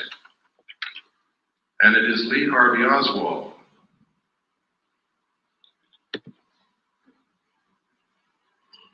Next. And that's us if we don't do something quick. Next. Now, everybody wants to know, why do we have to have a one world government? Why is it that they won't let us have these things that we know will cure disease? Why are they so hard on homeopathic medicine? Why this, why that, why this, why that? It's simple, folks. Once you really get into it, there is no doubt about it, there is a serious population problem. At the end of World War II, or actually during the war, they did a study to try to determine the effect of the returning soldiers from the war upon the economy. What these people who made the study projected was that there was going to be a whole bunch of babies born. They did a study again in 1957, which stated that the exponential increase of the population would ensure that the population would double between 1957 and 1990, and it did. They said that if something wasn't done, the increase in the use of insecticides, toxic chemical waste, effluent sewage, the pollution of the air, the use of fossil fuels, the use of timber, the increased need for raw materials was going to put us in a crisis, because they said that if something wasn't done to stop the growth of the population would double again 28 years from 1990. And it will. And then we will need twice as many trees, twice as many homes, twice as many cars, twice as much oil, twice as much food, twice as much everything. We will be putting twice as much sewage into the earth, twice as much pollution into the atmosphere, twice as much toxic waste material. And the study said if we don't stop this, if something isn't done, the human race will cause itself to become extinct shortly by or after the year 2000. Some people still didn't believe it. So the Club of Rome was formed secretly by Dr. Aurelio Pachetti in Rome, Italy. He got together a group of elite men and scientists, and they did another study and came up with exactly the same answers. They then commissioned a group of people in the United States at MIT. They put together a team to establish a computer model to determine what can be done to stop this, what can be done to ensure that it doesn't happen again, what can be done to ensure that the human race survives. And the answer is some of the things that I'm going to show you. All of this is in my book. It's thoroughly documented. It's going to really upset some of you, but it's true. The first indication publicly was this book written by Dr. Paul R. Ehrlich. Now, y'all wonder why is Dr. Paul Ehrlich writing these books? It's because his wife, ladies and gentlemen, is a member of the Club of Rome. Next slide. This was copyrighted first in 1968. It was the first indication of the results of the secret studies. This was published by Paul Ehrlich. Next. It says here, probably accurate to say that if all the food produced in the world today were in some sense equally distributed, that everyone would have an adequate diet. Does that mean that those who claim that there is no population problem, only a problem of distribution, are correct? Absolutely not. Population pressures are a product of animals as they exist, not as they might be. If lions ate grass instead of antelopes, the plains of Africa could support many more of them before the plains would be overpopulated. Similarly, the carrying capacity of Earth for saints is considerably higher than the carrying capacity for Homo sapiens. In theory, the problem of human overpopulation could be solved by a reduction in population size or by a change towards more saintly behavior.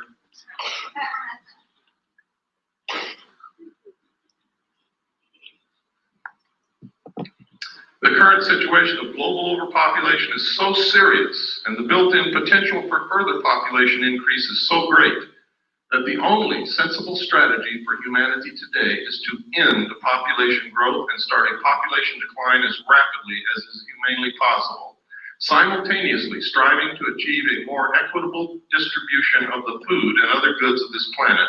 Limiting births and increasing social justice are not alternative strategies to preserving society. They are, ladies and gentlemen, necessary complements. Next slide.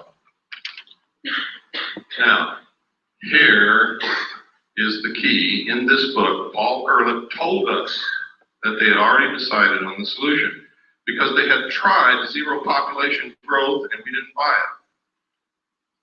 We didn't buy it. Worked in some small areas, but it didn't work in many, and it certainly didn't work worldwide.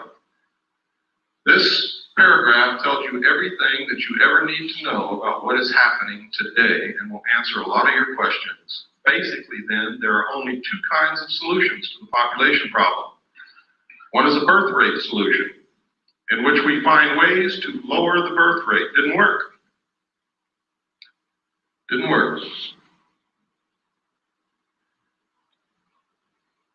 The other is a death rate solution, in which ways to raise the death rate, war. You asked me about the Middle East. You asked me about what happened to Iran. You asked me about El Salvador. You asked me about Nicaragua. You asked me what's going to happen in the future. This paragraph tells you what's going to happen. Famine, pestilence, find us. They have just shut off the water to all the farmers in the San Joaquin Valley. They produce 50% of all the vegetables that are consumed in this country. Do you believe that's an accident after reading this?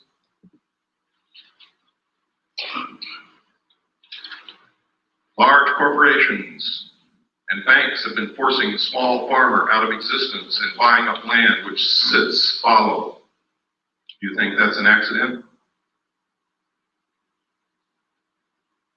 We have sold all of our grain to the Soviet Union. Do you think that's an accident? There's not 20 days supply of grain in this country if we needed it in an emergency. Now listen to this. The problem could have been avoided by population control, in which mankind consciously adjusted the birth rate so that a death rate solution did not have to occur. He's telling us, ladies and gentlemen, that they have already decided upon it and that it is in effect. Next.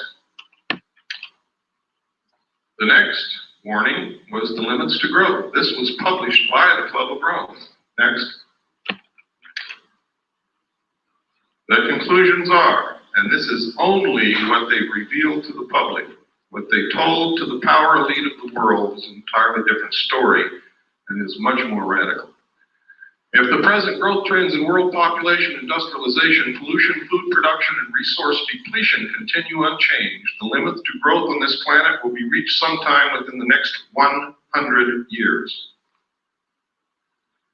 The most probable result will be a rather sudden and uncontrollable decline in both population and industrial capacity. And what they don't say here that they said in the secret report is that the masses of people in the world will result to the overthrow of their government and anarchy will reign as they try to feed themselves and their families and find jobs.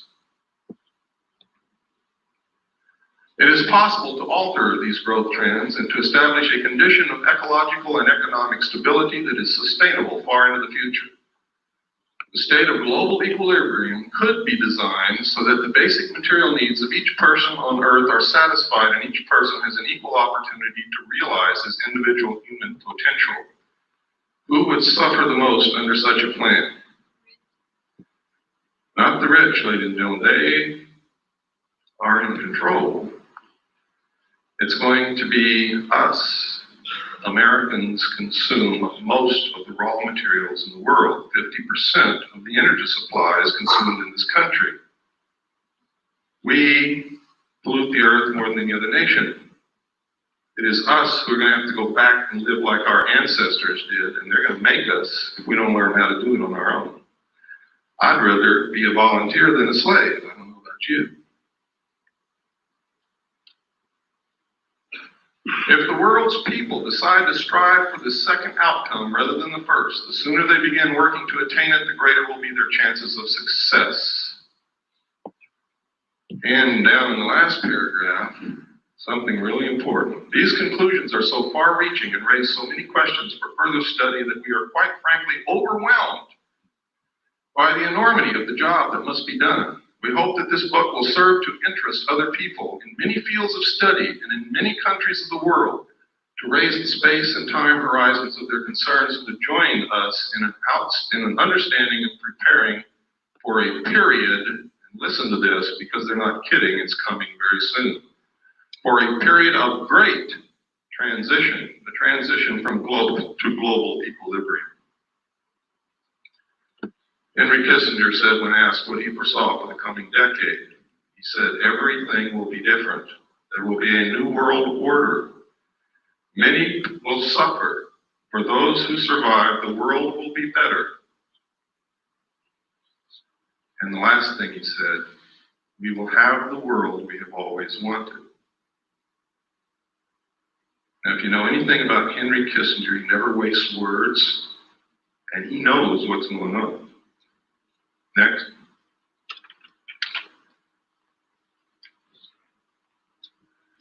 This is the regionalized and adaptive model of the global world system from the computer model at MIT, designed for the strategy for survival project of the Club of Rome.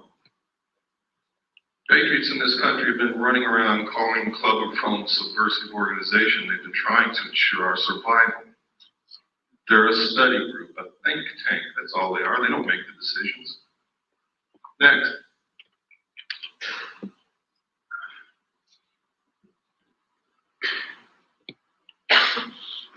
We don't have time to go through all of this, but it's in my book. That chapter is going to be the most interesting chapter that you're going to read in my book. And everything that I say in there and here is thoroughly documented. Next. And next. And next. These are the New World regions. There is already a new constitution has been made for the United States of America. It's called the New States Constitution. It was paid for by your tax dollars over a 10-year period. It was developed by the Center for Democratic Studies in Santa Barbara, California, and it cost $25 million. The entire Constitution is also in my book. Next. You could see by their Region 1 was the combination of the United States and Canada, and that's the real reason for the lowering of the trade restrictions between the United States and Canada. We are fixing to be merged. Next. And next. There are 10 regions in the New World Order, and you are looking at them now. Next. Next. What's one of the answers? Alternative 3. I also saw documentation, I've already shown you documentation on slides, that there may have been somebody in the moon in 1958, and I can tell you right now, there is a base on the moon. We are attempting to colonize space because if their attempts to control our greed and our wastefulness and our destruction of this earth do not work, the only hope for the survival of the human race is colonization of other planets.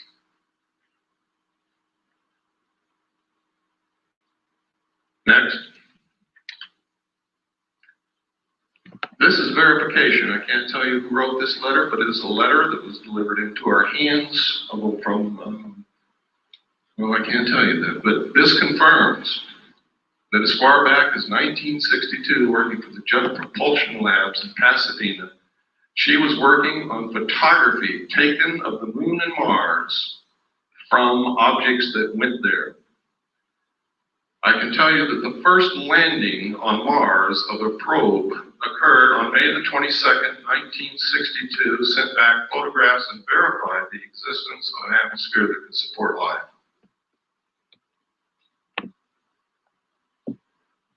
This woman was married to a man. She says in this letter, his function was to design domed modular living facilities. Next slide, please. For colonies of Earth scientists to be stationed on the moon and then Mars. It was called Project Adam and Eve. We didn't get this letter ladies and gentlemen, until August of 1989. I had already revealed the presence of a colony on the moon and Mars on July the 2nd, 1989. Okay, next. Next. Next. Report from Iron Mountain on the possibility and desirability of peace. Next. This is really important.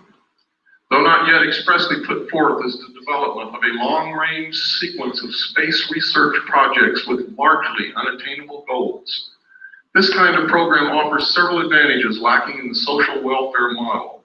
First, it is unlikely to phase itself out regardless of the predictable surprises science has in store for us. The universe is too big. In the event some individual project unexpectedly succeeds, there would be no dearth of substitute problems. For example, if colonization of the moon proceeds on schedule, it could then become necessary to establish a beachhead on Mars or Jupiter and so on. Next. This is a book called Exploring Space with a Camera, published by the National Aeronautics and Space Administration. Next. In which you see tracks on the surface of the moon.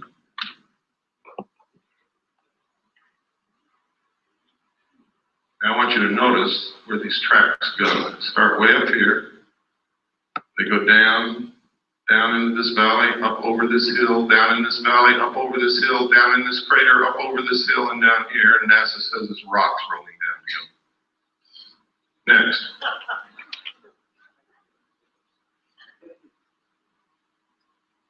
Next.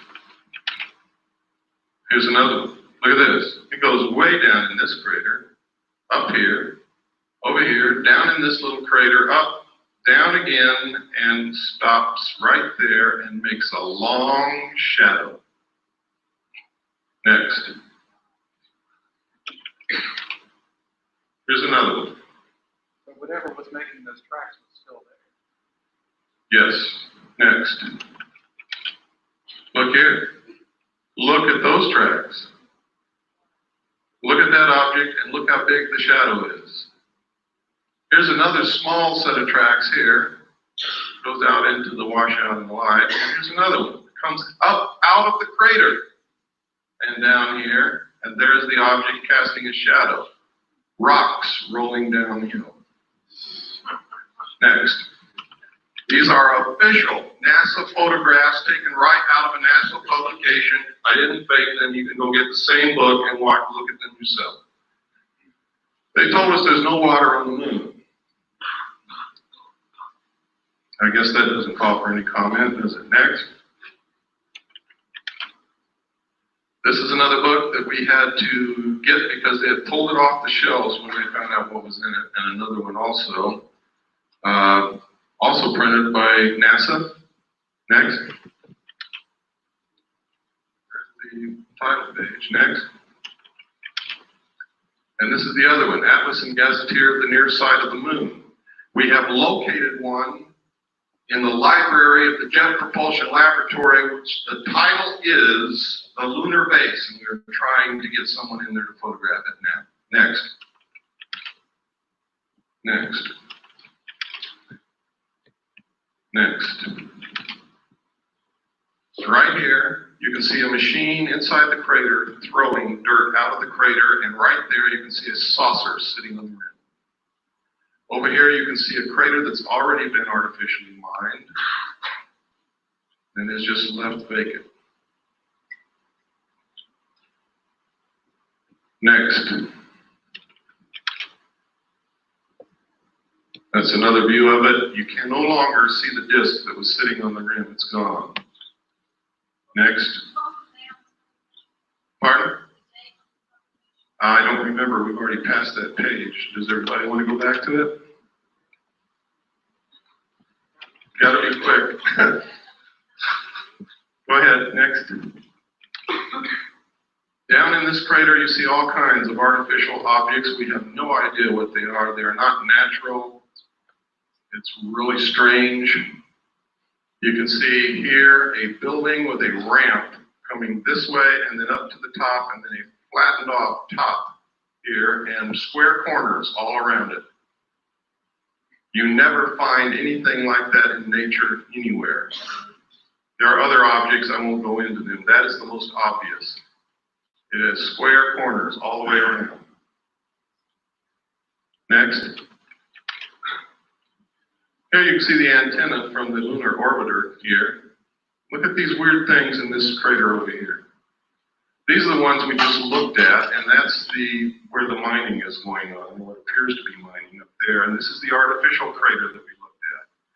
All of the other photographs that you saw were macro photography taken from this photograph out of the book. Next. Anybody see anything strange there? It's right out of the book, folks. Don't see anything strange? What's that? Next. No, what is it? Give me the next slide. What is that? Give me the next slide. Okay, go back one. This looks exactly like a B-24 Liberator bomber. Is it? I don't know. Look over here. Here's another one. There's a wing, there's a body, there's a tail section, small plane. Next. Look here. See this mountain that has been shaved off? The top is flat and there are 4 domes on it. Can you see it? Give me the next slide. I know there's somebody out there that's faking. They don't see it yet. Okay, give me another slide. Now can you see it? Right out of the book. Look at this dome here on this flattened off area. It looks like a piece of pie. There's a dome. 4 domes on this mountain. And we're talking from way, way up. Those domes are big, even though they look small to you. Next. This is the crater Kepler. Anything unusual there? Right out of the book. Look at this. You see those 4 domes lined up in a row right there? You see where the side of the crater has been cut out? You see where somebody's built it's either a road or a wall beside a road that goes from here down into the crater.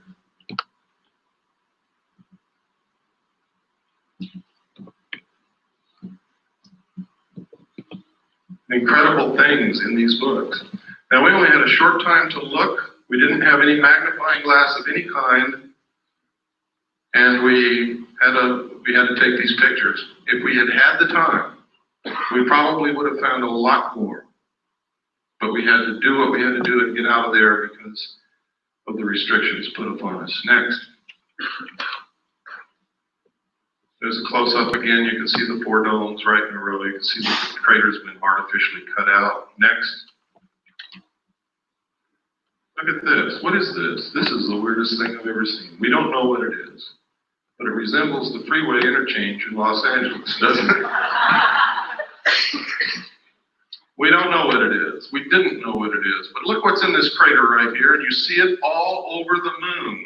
If you look real good in these craters, it's a big, giant, T-shaped object that can bend itself to conform to whatever it's sitting on, and you see them in all of these photographs. Next.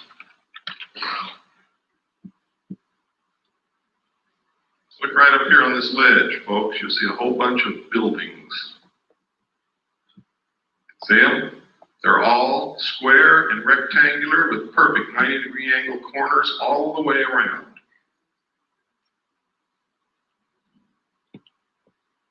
Next. This is what we were looking at, the freeway interchange. I don't know what it is. I just call it that. Next. Oh, go back. I'm sorry. There's something I wanted you to see. What is this? Next. And you can see that a little bit better there. Next. This is one of my favorite photographs. Something crawled over this lip of that crater, gouged out the lip, crawled down, gouging the earth away, made a turn here, came back, crossed its own path, and went back over the lip of that crater. I guess it could have been a rock rolling downhill. Next. There's a close-up of it. There is no doubt about this, ladies and gentlemen. You can see it as plain as day. It came up over this rim, came down, made a turn, went back over its own path and out. Next. Look at this. Experts that we have taken this to say that that resembles the crater made by a very large artificial explosion, such as a nuclear weapon. Next. That's Kepler again, just to show you that it did come out of the book. Next. Next. Next. What was it? Oh, you can see these T-shaped things again. There's another one.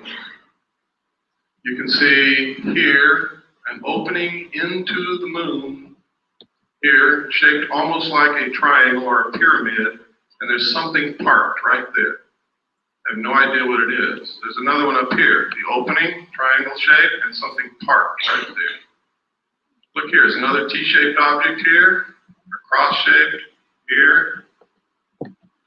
There's a building right here, or what appears to be a building. Look here, look at these tracks. Look at this. It has an arm coming out the side and something trailing behind it. Next. Look at it. Boulder rolling downhill.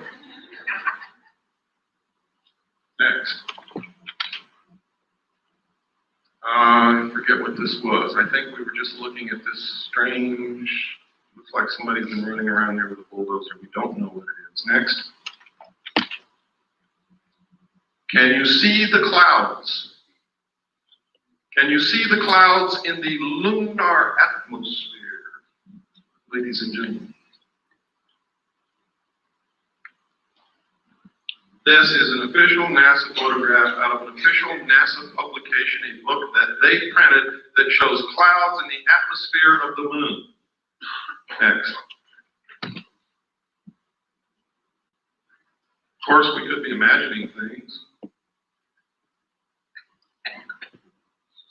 but we're not, because you can see those clouds go over geological formations and over the rims of craters. Next.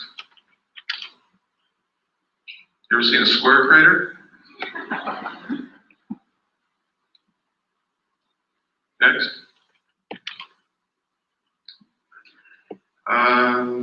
Oh, look here, folks. What is that? Doesn't that look like a triangular-shaped lake or reservoir with an island in the middle?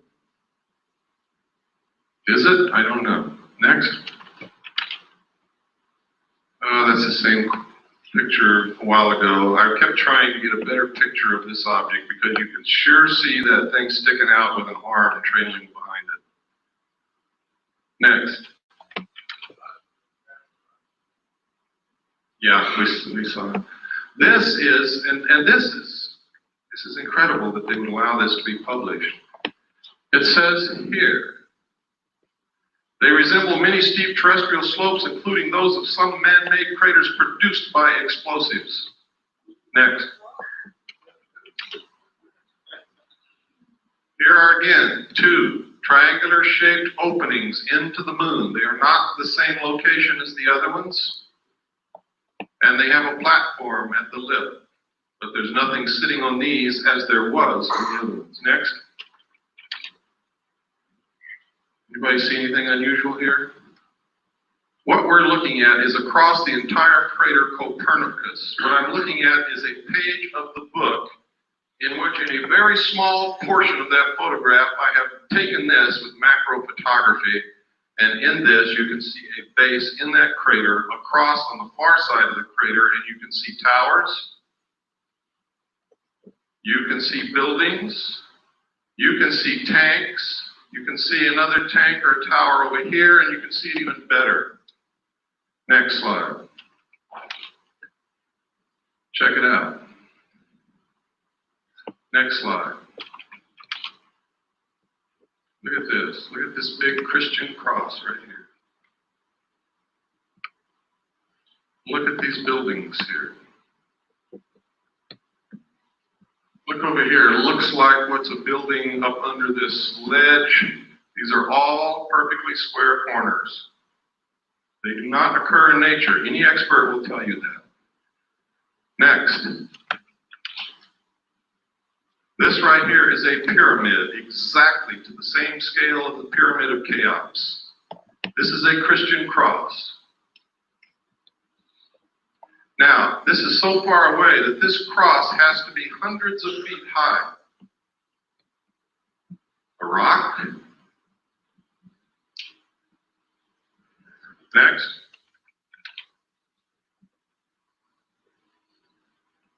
See the pyramid? See the tower? See the buildings?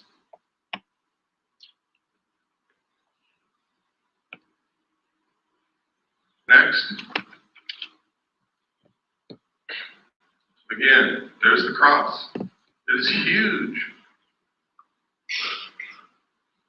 You can see tanks right along here. They look like oil tanks. Here's another tower over here. See it? Next. Again, you can see the pyramid. You can see this tower. You can see the cross. You can see looks like a city here. These are buildings. All have perfect 90-degree angles, all over the place. Again, here's the tanks, look like oil tanks. Next. What was this? Sometimes when I don't look at these all the time, I lose what the heck I was even looking at to begin with. Oh, right here. Look at this. This is some kind of an artificial installation that has been built. Here's a perfect square. Here's perfect right angles. Here are two arches. Here is an arch that goes over something that goes underneath it. What is it? I don't know. But I can assure you that it is artificial. It is not natural. Next. Look at how this has been flattened out here.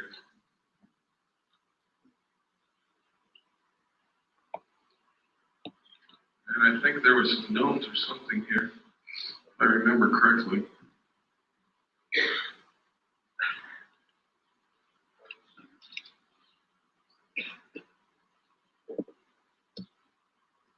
I can't see it now. Next. And next. Now this is the photograph that I took of the base across the crater. See the tower? We're looking all the way across the crater Copernicus, and you can still see that tower sticking up. That's how big it is.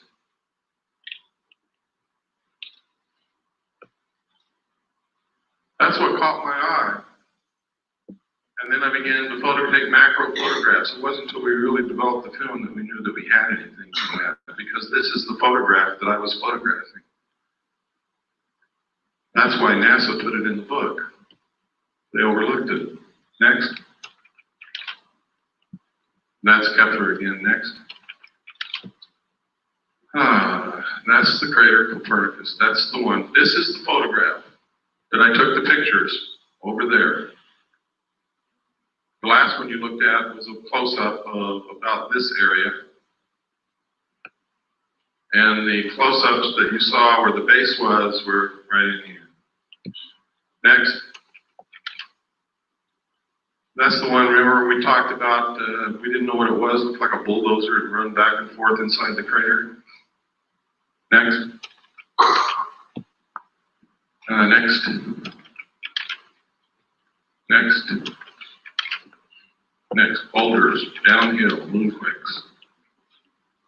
There's the Christian cross. This is the base again.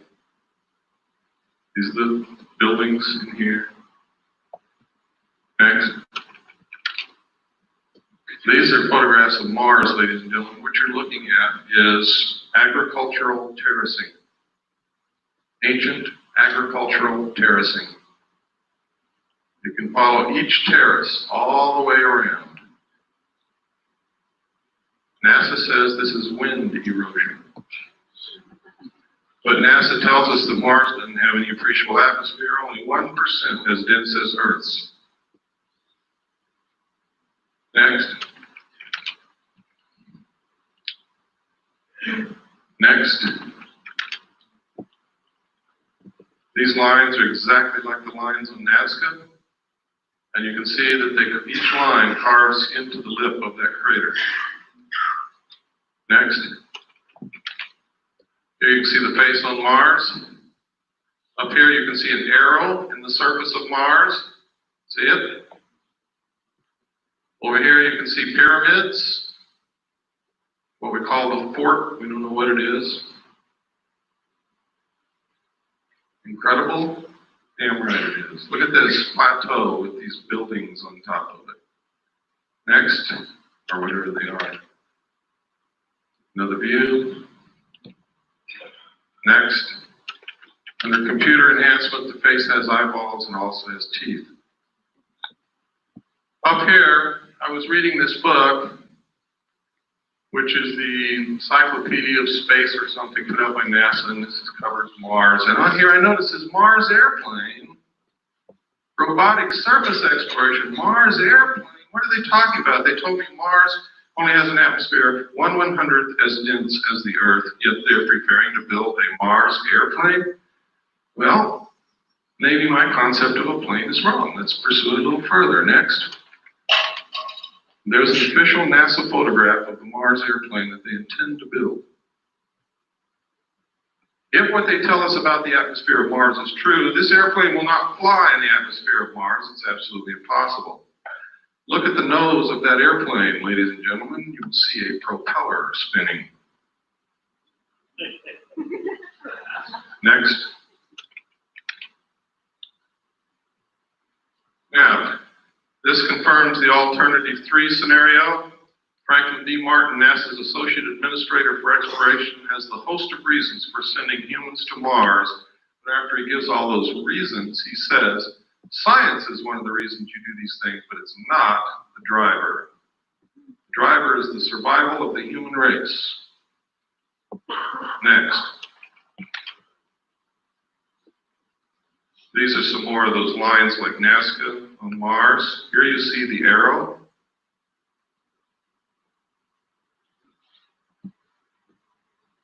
Next.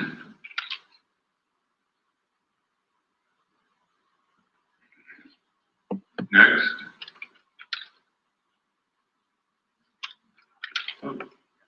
Okay, let's go back one and change slide trays.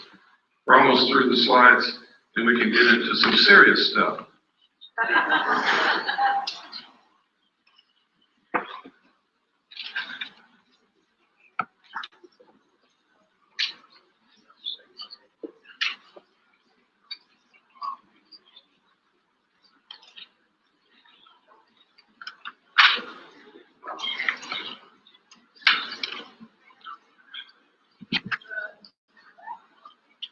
Robin Quayle told me if I came to Georgia and did this, that she would take me to dinner tonight.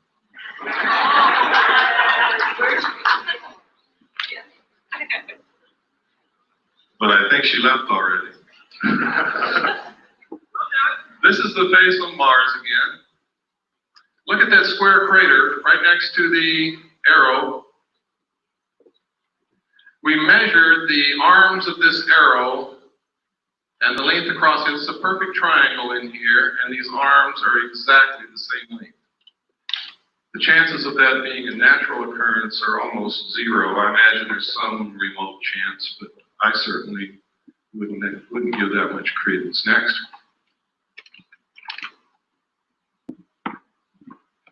And look at this down here. It's almost boat-shaped. with what appear to be buildings on top. They may not be buildings. We can't get perfect 90-degree angles on it, but that could have been eroded away over who knows how many centuries. Next.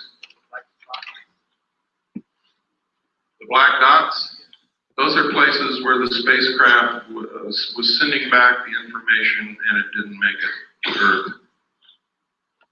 They're not freckles, they're not painted dots on Mars, they're just where the bits of information didn't make it from the spacecraft to the Earth. Yeah, the face is approximately 1 mile across. Next. I really don't know, ma'am. I try not to guess at things, especially if it doesn't even remotely look like what you might guess it might be. You have to understand, when we're trying to interpret something totally alien to this Earth, we have to understand the concept of what the word alien means. What we might perceive as a landing strip might be a carnival to them. Who knows? Look at this. This is the Martian probe that we landed in 1976, I believe. And it took this picture of something flowing from up here down to here. Could be sand. Sand does flow under the right circumstances, or it could be water. If that's flowing water, then that's significant. If it's sand, it means nothing. Next. Government scientists call newly discovered heavenly object a stray asteroid. Sounds kind of interesting, doesn't it? Until you read the subhead. Astronomers worldwide in disagreement with official explanation call phenomenon an intelligently guided object. London Evening Standard. I think that's 7/10/60, page 3. Next. Now, if you won't believe all this other stuff, how many people in here believe that Gordon Cooper, the astronaut, is a credible individual? Can I see a show of hands? He's an astronaut. He's also a colonel in the United States Air Force. Now he's retired. He wrote this letter to the United Nations, and in the first paragraph he says, I wanted to convey to you my views on our extraterrestrial visitors, popularly referred to as UFOs, and suggest what might be done to properly deal with them.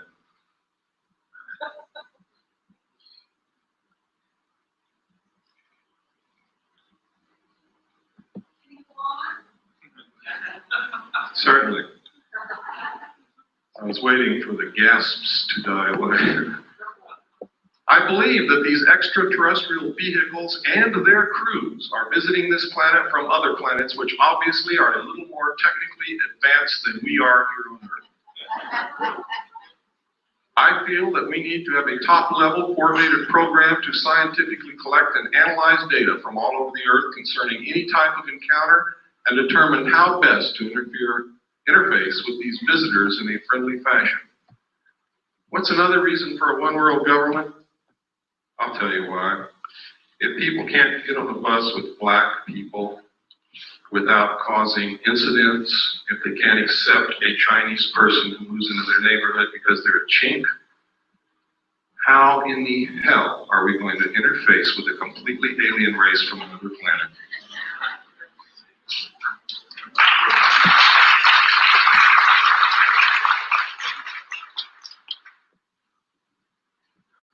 Okay, next slide.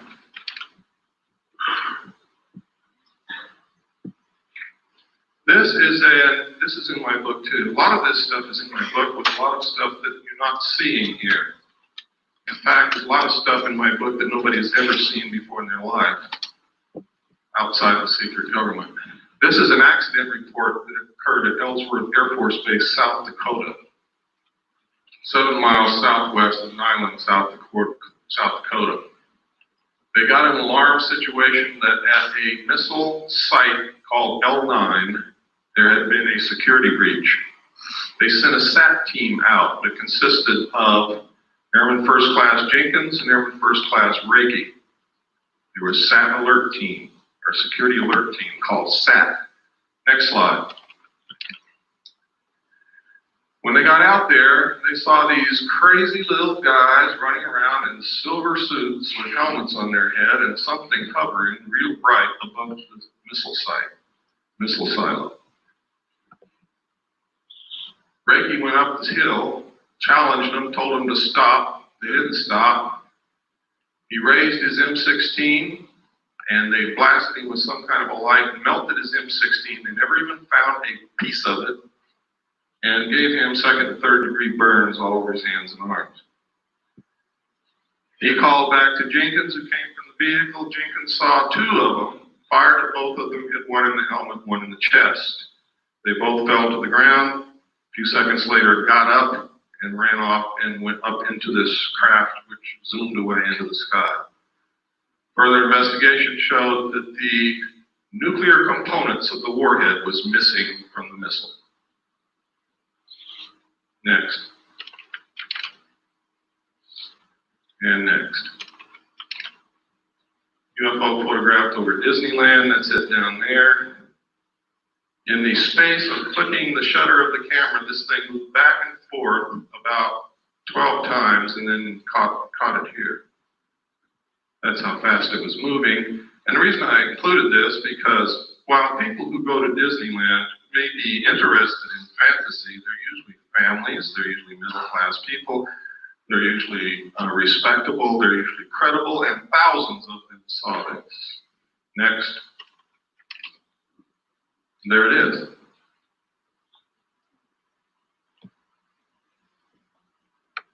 That's incredibly fast when you figure that during the time the shutter snapped, it moved back and forth that many times.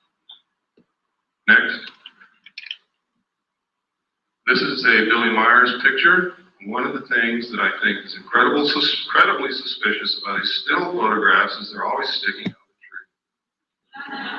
However, I must caution you because he has produced some movie film, which is incredible. It's been analyzed by different countries, different people, different scientists. They can find nothing wrong with it. Shows craft way out in the distance with trees in between, flying over cars that are moving on the ground and all kinds of things. Next. This is one sitting on the ground. Looks like, never mind. Next. This is a drawing that an abductee made of the craft that they were supposedly abducted and taken up into. Next. This is one of the best of the historical, genuine photographs of UFOs that exists. Because of the different things in the photograph, you're able to obtain perspective, depth, and you're able to triangulate and compute the size and shape and distance away from the camera of the saucer. Next. This is another very good one. Next. This was over Phoenix, Arizona. It was seen by hundreds of people. Next. This was taken over Mount Rainier in 1948. It's original Kodachrome slide, which we made the prints from. And I made slides from the prints that we had then, and we also made 4x5 negatives and transparencies in case something ever happens to the slide. This is given to us by someone who works in the government whose identity cannot be revealed. This is perfectly symmetrical. It is not a meteor. It is moving exactly parallel to the ground. This is ionized air. It is not fire or flame. Next. This is commonly what's known as a lenticular cloud formation. This red haze over here is the test firing of a rocket at the Rocket 9 facility at the west end of the San Fernando Valley. I only know that because I used to live right on top of the mountain next to it. Next. Somebody's hat blew off. Next. Notice that photograph was taken by the local barber. These are photographs that were taken in New Mexico and Colorado during a particularly heavy, what they call a flap. There's a lot of sightings by a lot of people in one area. And there were a lot of photographs came out of that. These are some out of the newspaper. I tried to photograph them so that they can be identified as not something that I made up. I have been accused of being the most rotten bastard that ever lived, making up everything, phoning photographs. So I have to be very careful.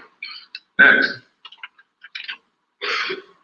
This photograph was taken over London. It's one of my favorite. I have a degree in photography, and this is a very artistic photograph. It's a very rare photograph, and it is a very unusual subject, and I have to like it. Next. This is another part of what I call Project Snowbird, to make the public think that what they're seeing can be explained away by technology like this. And you saw some of it on the news about the war. They said they had things that can fly over the enemy and do recon with no pilot in them, so no loss of life if it gets shot down. That's what that is. Next. And next. And this is just about the Aurora spacecraft that they fly in Nevada. It's what they call a TAV, Trans-Atmospheric Vehicle, which literally takes off from Groom Lake, flies completely out of the atmosphere, can orbit the Earth, and I believe that it can do more than that, but that's where I'll leave it. Next. This is the first photograph that we had of the UFO over Mount Rainier taken in 1948. The man at first would not allow us to even touch the slide. So we took a camera and made a picture of the slide, blew up the slide, made a print, and made Polaroids from the print, and then we're photographing the Polaroid. That's how crazy we were getting, until finally he agreed to allow us to use the slide, and we were able to make the prints that we have and the transparencies and 4x5 negatives to preserve that image. Next. We go through a lot of work to produce the material that we have. Believe me, it costs a lot of money, it takes a lot of time, it takes a lot of searching. Sometimes it takes begging and pleading and everything else. Next. And next. Next. This is what's called a cigar-shaped object. This appeared in Omni magazine, and this is a photograph, taken a photograph of the photograph in Omni magazine. Next. Next. This is a classic UFO photograph. It's considered one of the best ever taken, and is considered by every expert to be absolutely genuine. Next. This is the man who took Albert Einstein's place, Stephen Hawking's. How many of you read his book? Anybody here? I would suggest that you read it. Next. Another lenticular cloud formation. Is there really a cloud? Or could they possibly have the ability to generate what looks like a cloud around them? I don't have the answer to that question. Next. I read in documents when I was in naval intelligence that they do have the ability to generate clouds of what appear to be clouds around them. I guess water vapor. I have no idea in the world what those are except clouds. Next. And next.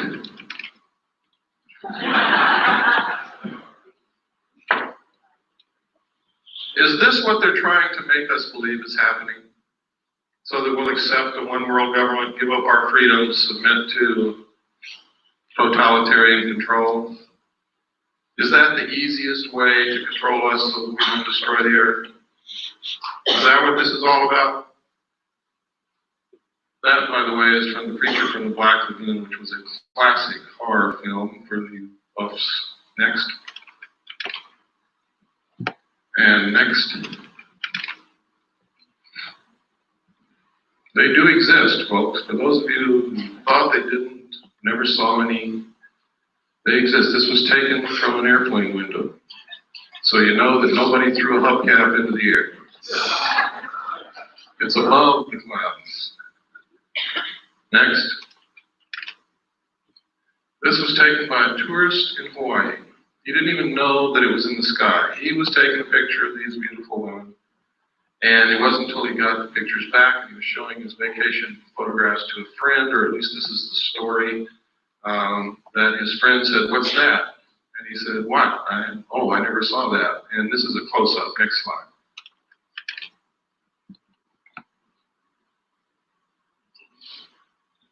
Incredible. Next. Now, they say this is a UFO. I spent a lot of time in Vietnam, and it sure looks like a flare to me. Next. Anybody know what this is? This is the Russian space shuttle. What's it look like? It looks like the U.S. space shuttle. I'm going to tell you something that for some of you is just going to shatter your whole world. The United States and the Soviet Union have been secret allies ever since World War II. And the guise of antagonism between us has been artificially produced to create large sums of money from the populations of both countries for experimental methods of controlling populations and to fund and carry on a joint space program to colonize the moon and Mars. Please don't hang me, but it's the truth. Every bit of technology that the Soviets have ever obtained has been given to them covertly by the United States of America. This is no accident. That is our space shuttle that we gave to them. The only thing is theirs has a little bit better technology in it because we experimented with ours first. We gave them the atomic bomb, and then we fried the Rosenbergs as scapegoats. Next. Next. These are a series of photographs put together from the Venus orbiter. The United States maintains that the atmosphere of Venus is so thick that we cannot take pictures of the surface of Venus, and cameras and film will not last, or cameras and TV cameras will not last on the surface of Venus to send back pictures. So they do what's called cloud-penetrating radar mapping, and that's what this is. Where you hollow Earth folks, there's a hole up there. I don't know what it means. Next. If any of you see this happening, please call me immediately.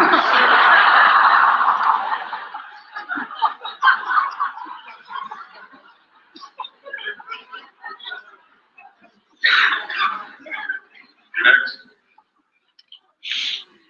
This is a photograph of the Russian Venusian lander sitting on the surface of Venus, sending back pictures of a sun-drenched desert landscape.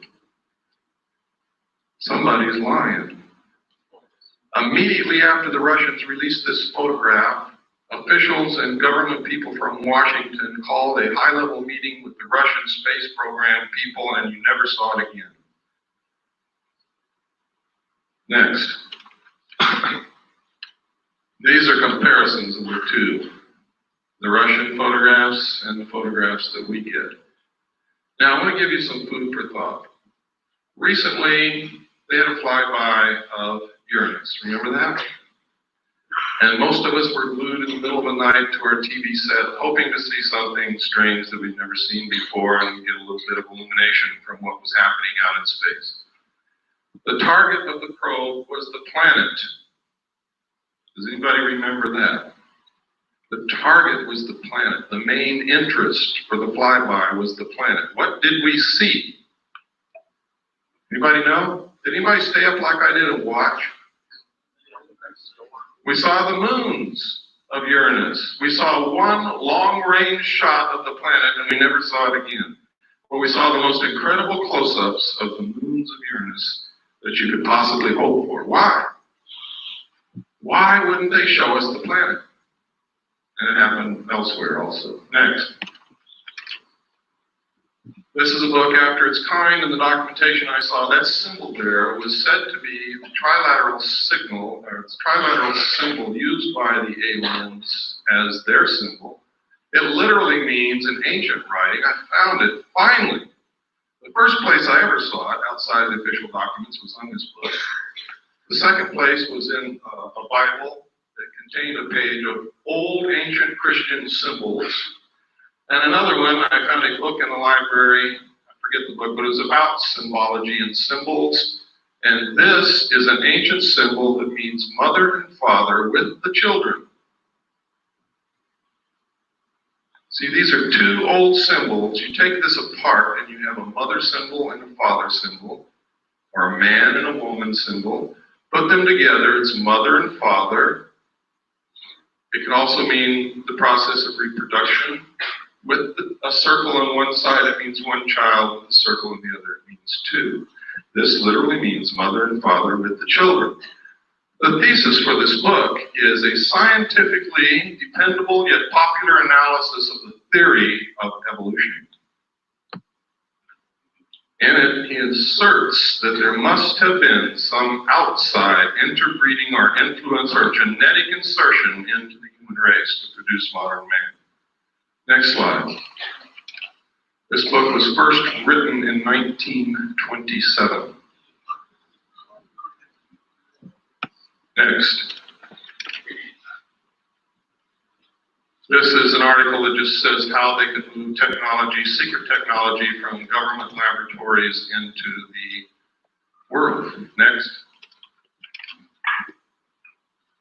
And next. Oh no, go back one. Right here. This is a perfect illustration, folks. Look at this photograph, and you'll see that in the shadows, there is no detail whatsoever. In space, without an atmosphere, there can be no detail in shadows because the only thing that will produce light in shadows is diffusion of light through an atmosphere. Now, next photograph, which proves that this photograph was not taken on the moon.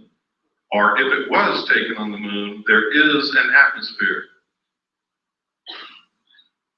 Next. Oh, this was right after I gave my talk in Sedona, which I'm sure some of you know about. I was driving back the back roads because I wanted to see some of Arizona because I had fallen in love with Arizona and now I've moved there, and I'll show you how much I've fallen in love with it. And I saw this cloud form. There was nothing there. There was no cloud in the sky anywhere, and all of a sudden, bam, a saucer-shaped cloud right in front of my eyes. I stopped and took the next picture next to it, and it disappeared as equally, as quickly as it had formed. There was not another cloud in the sky. There's no lake. There's no water anywhere. It was incredible. I can't explain it, but it's certainly something worth looking into. Next. This is a drawing made by one of the students at Glass College where I was the executive director. Stan was the head of the security department. Some of you know Stan Barrington. He's my only authorized representative in this world. Would put my life in his hands, and I have on several occasions. Stan was the head of the security department, and one of the students in the security curriculum was in trouble, was failing. Stan was counseling the student, and she drew this picture. And she drew, next slide, this, and next, this, and next, and these little guys. Now, she had no idea that I knew anything about UFOs or flying saucers. Nobody in the world did at that time. Stan didn't even know then, and I didn't even know then that Stan had guarded a flying saucer when he was in Delta Force in the Army. But Stan brought me these things, and he said, "You ever seen anything like this?"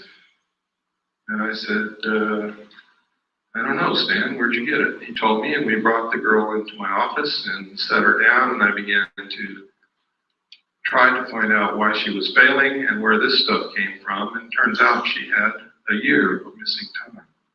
A whole year out of her life she could not account for. And she couldn't concentrate on anything, and that's why she was failing. Next. This was drawn by Krista Tilton. Notice the similarity. My student had never seen Krista Tilton in her life, never read a UFO book, didn't know anything about it. Next. Next. Next. This is Aviation Week in Space Technology, November 21st, 1988. Write that down because somebody's going to ask me. November 21st, 1988. You can find it in used bookstores and libraries. Next picture. In which this ad appeared, talking about technology so advanced it will help answer some big questions. And on the facing page, what's there? This picture. On the side of the neck, there's hair growing. We did extensive analysis of this photograph. We rephotographed it, we relit it, we blew it up. We tracked down the photographer who would not tell us what it was he photographed. We asked originally to Amoco for the name of the artist who drew the picture. They said, I'm sorry, we can't reveal the name of the photographer. We found the photographer. He would not tell us what he photographed, but he sent us an 8x10 copy from the original negative. And then we began to work on that as well as with the ones we had photographed out of the magazine. And this is what Amoco told us. They told us several different things. First, they told us that it was a 9-foot tall bronze statue. Second, they told us it was a 12-foot tall bronze statue. And third, they told us it was a 9-inch clay statue. When we pressed for more information and became literally obnoxious on the phone, not accepting what they were telling us and wanting to see the original artwork, they refused and hung up on us. So, whereas I cannot say definitely that this is a live alien, I can tell you one thing, it is not a bronze statue. I can also tell you it's not a clay statue. And hair don't grow on the necks of statues. Next. You can see the moisture in the eye and the incredibly small detail in the texture of the skin and whatever this is, and in the eye. Look at the lip. You ever kissed anything like that before? I know a guy that did in the back seat of the Chevy. Next.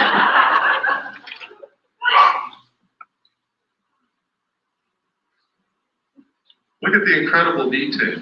I have never seen an artist in my life that was capable of doing this kind of work. But I haven't seen all the artists that there are either. Next.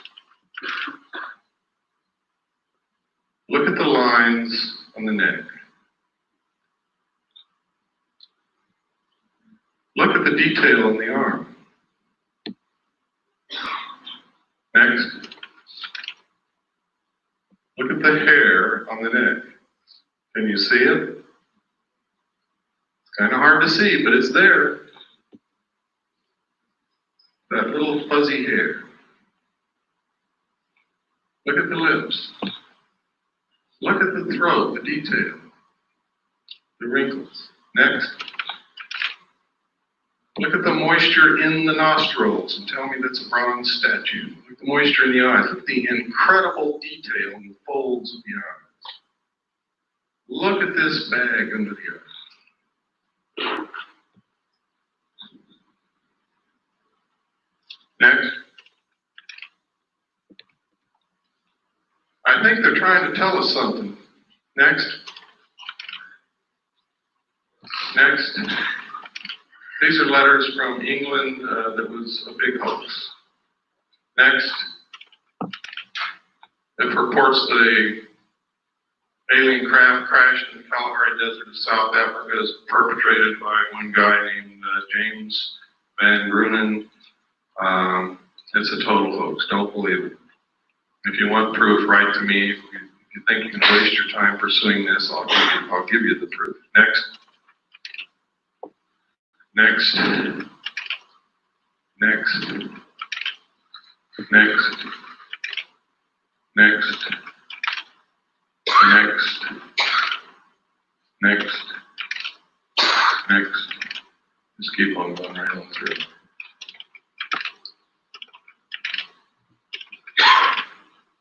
Okay, next. Oh, this is significant. 1917, the Imperial Japanese Mission recorded the reception throughout the United States, the special mission headed by Viscount Ishiki. John Dewey, professor of philosophy at Columbia University, he's the one who built our education system that is not teaching our kids anything. He said, first sentence in his speech, someone remarked that the best way to unite all the nations on this globe would be an attack from some other planet. In the face of such an alien enemy, people would respond with a sense of their unity of interest and purpose. Next.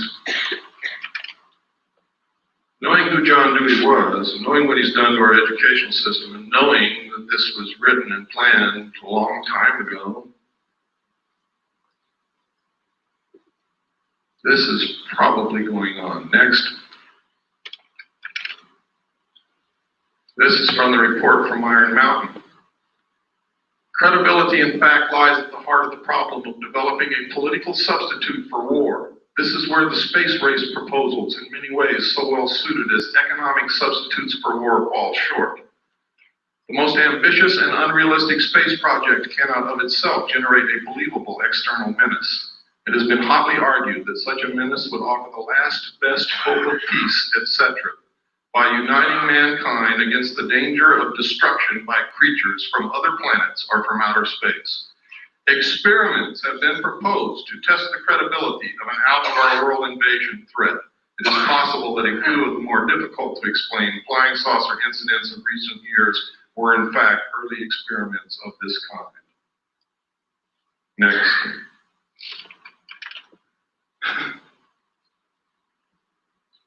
By guys like this. Next. Or this. You might know who this is?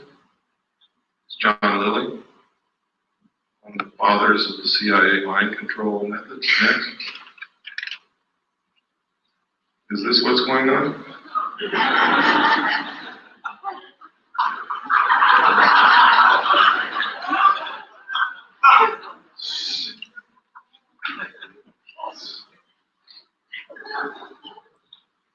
Next. Silent Weapons for Quiet Wars is the first chapter in my book. Once you read that, you will have a complete understanding of what's happening in one very important area. And you will get an understanding of what the elite think of us, the common man, the mass of ordinary, everyday people, which is what most of us really are. We're all special in our own way, but we are part of the masses of people. They believe that we are cattle, that we do not use our intellect, that we are easily manipulated, that we will not solve the problems of the world because we are greedy scumbags. And because of that, we are nothing but stakes on the table for those who will use their intellect. And until we change that, they're going to treat us like cattle. And I've got to tell you right now, on a daily basis, we prove them right. Next.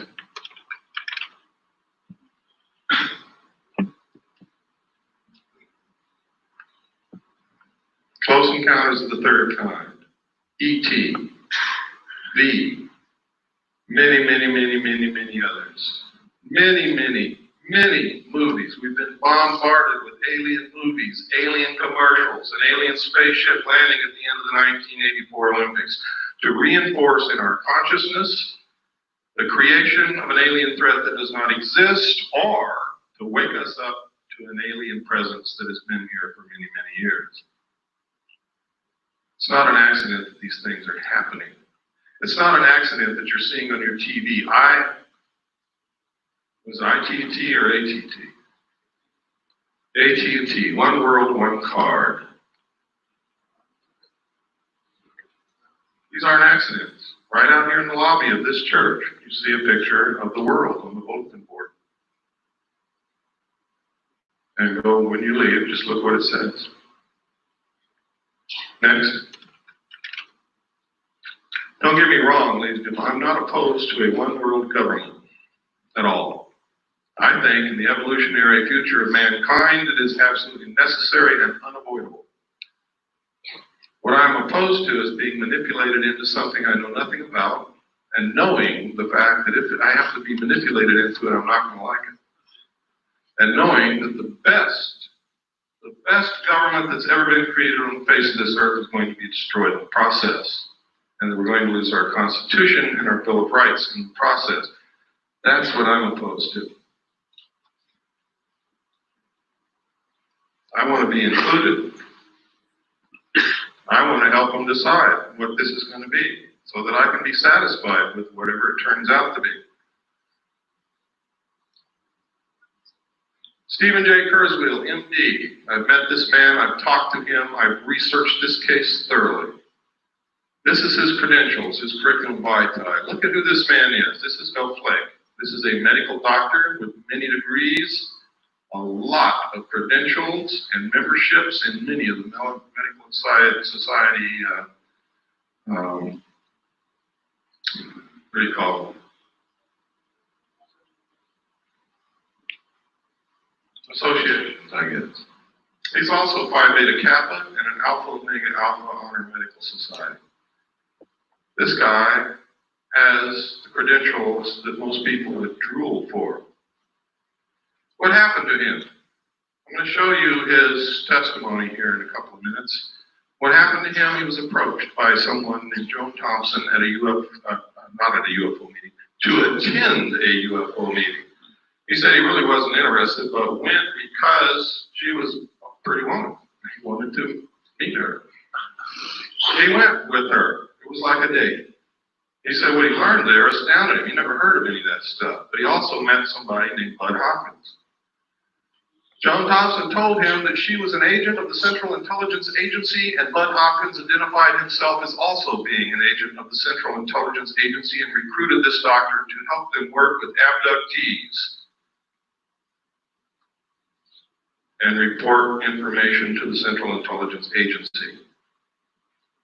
He worked with them for a while until he found out that Bud Hopkins had no credentials whatsoever, was an artist, a painter, but was hypnotizing people who had been abducted, was conducting group psychology therapy sessions with them, was extracting as much information as he could out of them and then dumping them like a hot potato.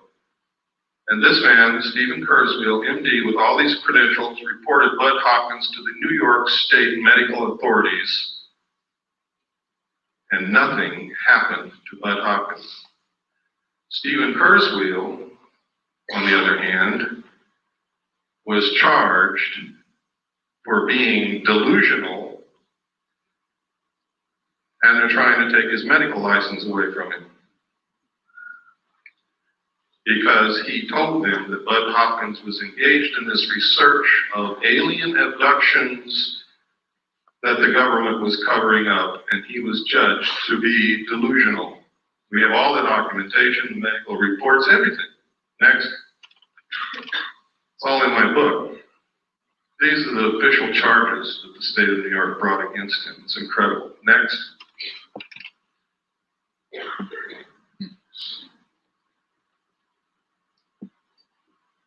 Schizoid personality disorder. Grandiose and paranoid type. Next. This is his testimony, sworn under penalty of perjury, signed and notarized. It's in my book. It proves the assertion that I've been saying all along, that most of the people that you ever see on the stage of a UFO symposium are working for the government. When they have a show on TV like UFO Cover-Up Live, which William Moore participates in, who is an admitted government agent, with all the others, and then they give a phone number at the end for you to call in to tell if you've ever had an abduction experience, and you go to your phone and call the CIA and tell them that you have had one.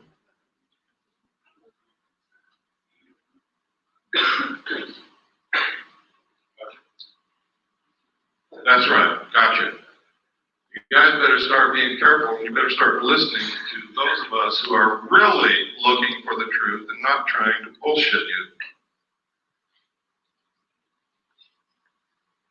We are being manipulated on a grand scale by people who know what the hell they're doing. And if we don't wake up, we're going to be wherever they want us to be, and only we're going to discover that that's not where we want to be. Next. This Oh, in my original paper, The Secret Government, which I published May the 23rd, 1989, I said that there had been a military coup in the United States. I documented in my book. 3 other people have confirmed that they saw the same message that I did, and the message was, before Nixon resigned. Nixon was not going to resign. He didn't think that they could impeach him. And I don't know whether he could or not. Nobody will ever know because no trial occurred. But the Joint Chiefs of Staff sent a message to all military commanders of all the military forces, and the message said, upon receipt of this message, you will no longer accept any orders from the White House. Acknowledge receipt. That's unconstitutional. That is a military coup. Nixon was forced to resign because they yanked the military out from under him. They cut off his communications to his commands because those communication centers are under control of the military. In my book, it's documented. You no longer have to take my word for it. Nobody believed me when I published that at first. But now 3 other people have come forward and stated that they saw exactly the same message that I saw. And that's in my book. Their names, everything. Their statements, sworn statements. This is the sworn statement of David Race. It is notarized on the original. You can see the notary seal, which didn't photograph very well. Next. He also named 4 other witnesses that saw it with me. Richard Doty. This is extremely interesting. Richard Doty. Richard Doty was the agent in shadow called Falcon on UFO Cover-Up Live.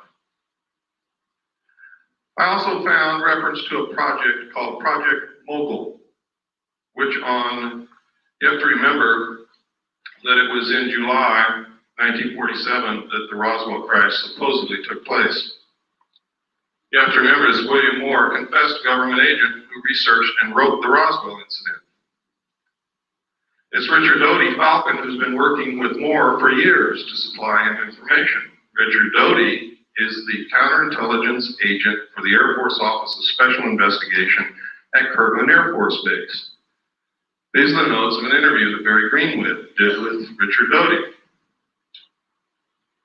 It's funny that Project Mogul, a project that released balloons on July the 3rd from Holloman Air Force Base, which floated in the direction of Roswell Air Force Base, on July the 3rd, 1947, and these balloons were coated with thin aluminum sheathing.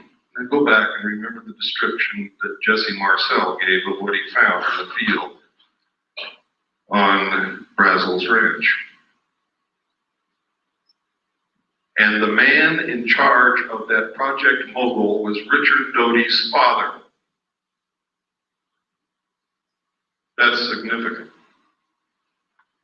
We are now in the process of getting documentation through the Freedom of Information Act to prove this.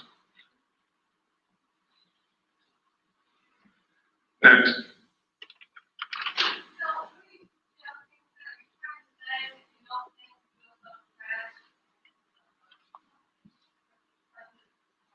I'm saying that we can no longer accept that a UFO crashed on the basis of the evidence that we now have. We've got to find out there's something else to this.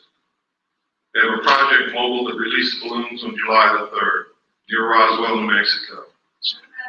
It's coated with thin sheeted aluminum. No, it wasn't. No. No. They also released balloons from Project Mogul also in June, on several dates in June of 1947. What I'm saying is that Richard Doty is participating in putting out phony flying saucer information to the world, and his father was in charge of Project Mogul, that we need to look at this more closely. That's what I'm saying.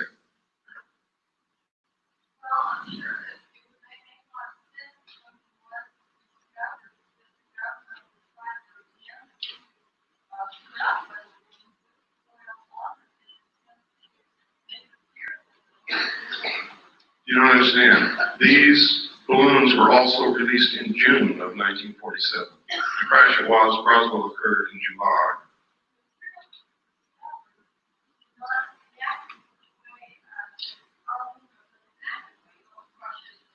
Well, you have to also understand that you're taking the word, you have no evidence, you're taking the word of an intelligence officer who may be participating in creating something for you to believe that doesn't exist.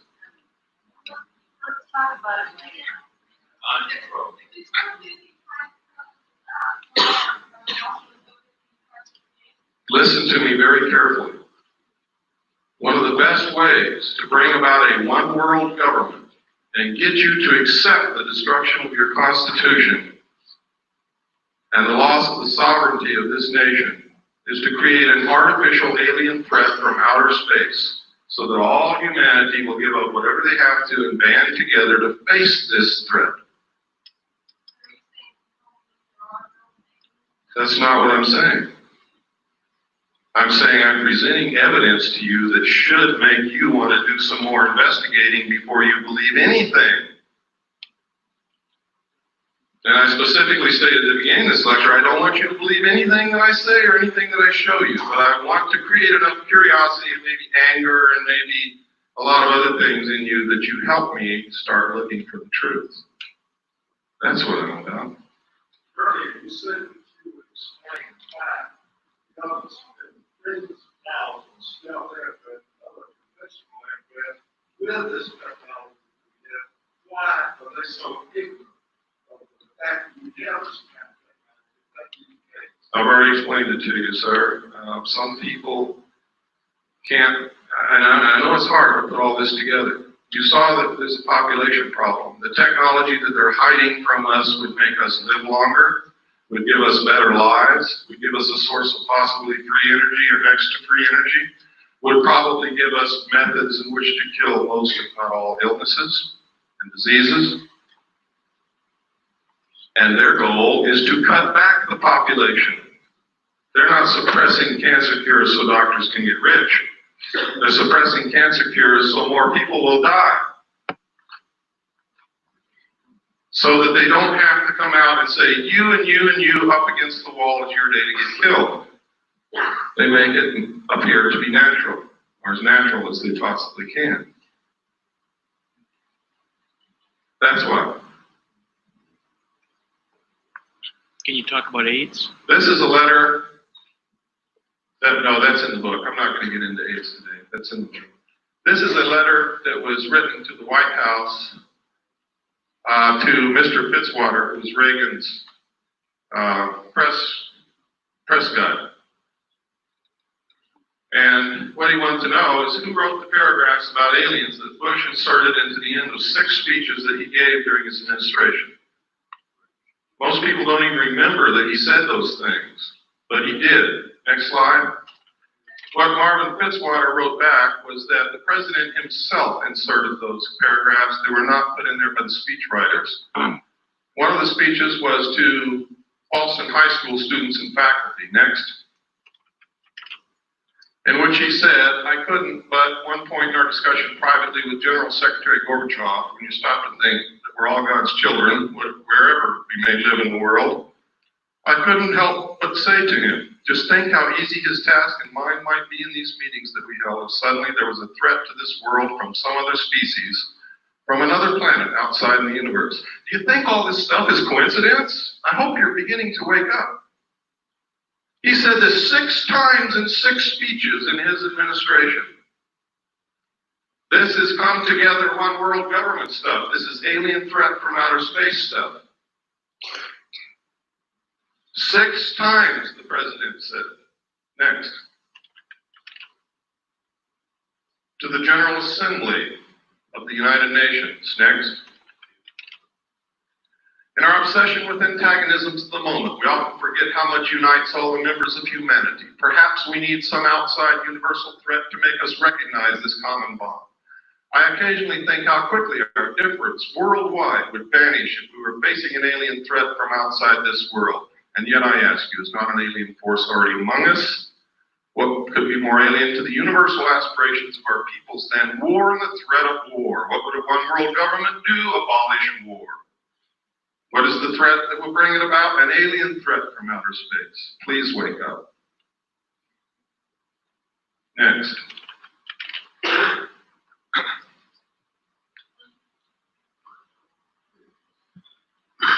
In my book, I document the things our own Congress and our own people have been doing to destroy the Bill of Rights, the Constitution, and join the one world order. Document it. I don't just say it, I document it. Most people don't know what goes on in Congress from day to day. They can pass anything they want to and you would never know it until they come and bang on your door and throw you in jail because you didn't know it. Next. That's right. But they're not there because they know that most people aren't watching and don't give a damn. The backbone of hidden government. This is documented in my book, NSDDs, National Security Decision Directives, National Security Memos, the fact that they write memos and write law outside of Congress and the executive branch, and most of it is signed by auto pen. The president never sees it. Next. And next. And next.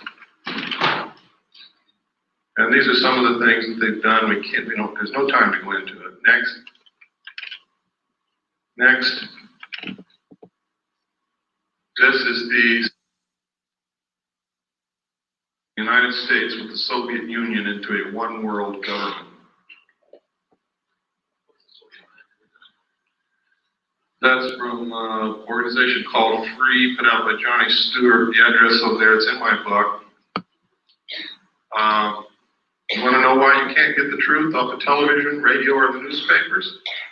CFR owns, controls them. Barbara Walters, all of them are members of the CFR. Next slide. This is the super world government. I have the Bush administration. It's updated in the book of all the membership in the Bush organization. Next. This is George Bush. Notice Dan Quayle's not a member.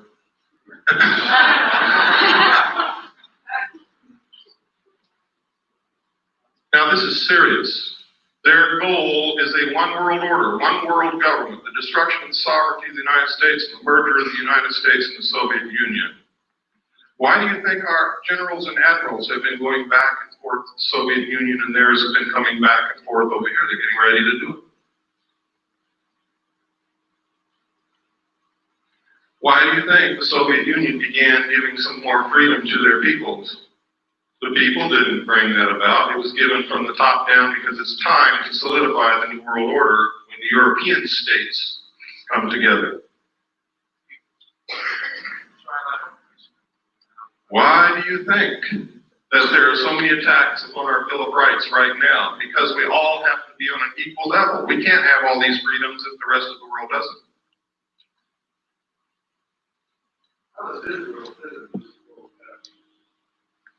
I don't know what you mean by how they fit. There's certainly a thorn in everybody's sides, but not because they're Jewish, but because they will not settle the Palestinian question. There'll never be peace in the Middle East until they do.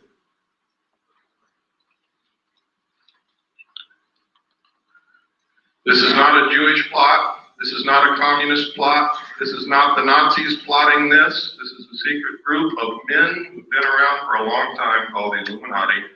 They are made up of all different religions, all different political viewpoints. They believe in reason. They believe in solving problems. They believe in controlling the populace if the populace won't control themselves. What's wrong with it? You like being a free person? I'm being serious. Who's the person who asked that question? Where at?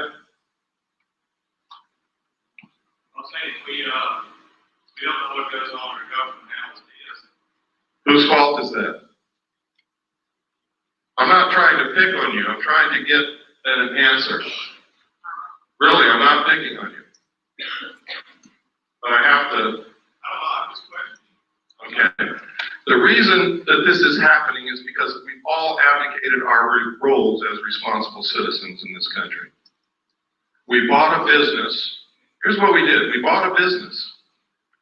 We hired everybody that's going to work in this business. We stocked the shelves with merchandise and we went on a permanent vacation. What do you think is going to be left of our business in 20 years when we come back?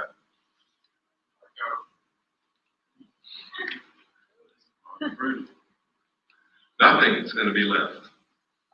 Because as soon as all those people who are working for you find out you're gone, everything's gonna go too. Oh, yes. Well, let me get through this because I've got a time limit and I've got to get through all this information. It's important that you know it. The United States was set up so that each individual citizen is a sovereign king. It's the first time in history that's ever happened. A king, can you imagine that? A king. The government, for the first time in the history of the world, worked for the citizens. We sent representatives to represent our will in our state government and in our federal government. And while they were gone, we took care of their family and their business for them, and we sent them along a little stipend to live on. And they really represented us up until a certain point in time, when all of a sudden, somebody created professional politicians. And we quit watching what they are doing. How can we tell our politician what we want out of him if we don't even know what the hell he's doing in Washington, what bill he voted on, even what's coming up in front of him, and we never read the bills anyway. H.R. 5210 was introduced as the omnibus drug bill of 1988 to help get drugs off the streets, and everybody said, yeah, support it. But when you read it, inside it, it establishes funds to develop a national identity card. It establishes military installations as mental treatment centers that legalized concentration camps. It authorizes prisons to borrow money, to manufacture products, to sell those products in the open market with slave labor, which will destroy small business. I can go on and on and on. H.R. 4079 is in front of Congress, which will allow the president to create a national emergency for a period of 5 years, which will literally allow him to suspend the Constitution of the United States and declare martial law. That's right. Could you explain that bill that you That's it. Yes. So what I'm saying is, this is our government, our country, and we're going to lose it if we don't get smart real quick. And we're going to find ourselves a part of a one-world totalitarian socialist state, merged with the Soviet Union and the other countries of the world in a cashless economic system. Bankers already know it.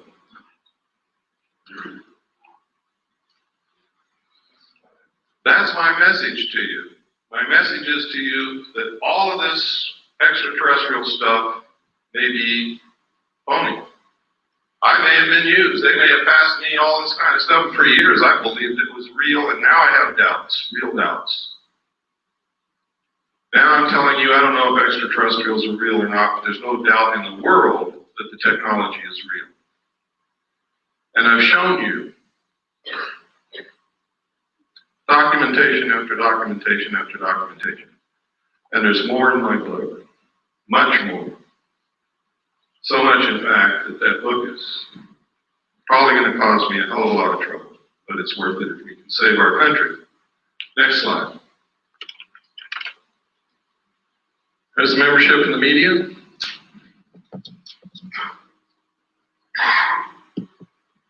The only one that's relatively free is Cable News Network. Daniel Shore is the only member. And that might be why you see a little bit more on CNN than you see in any other network or station in this country. Next. But you only see it when Daniel Shore is off that day. Military. They have been teaching interdependence, one world order, one world government is the solution to war in the Naval Academy, the Military Academy at West Point, and the War College since the end of World War II.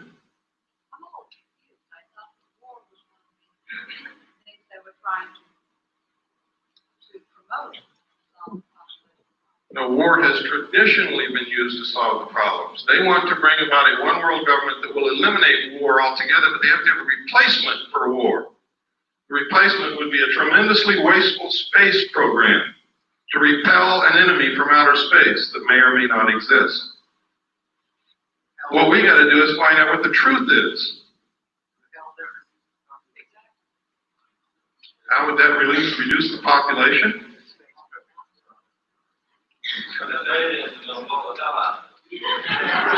Next slide, please.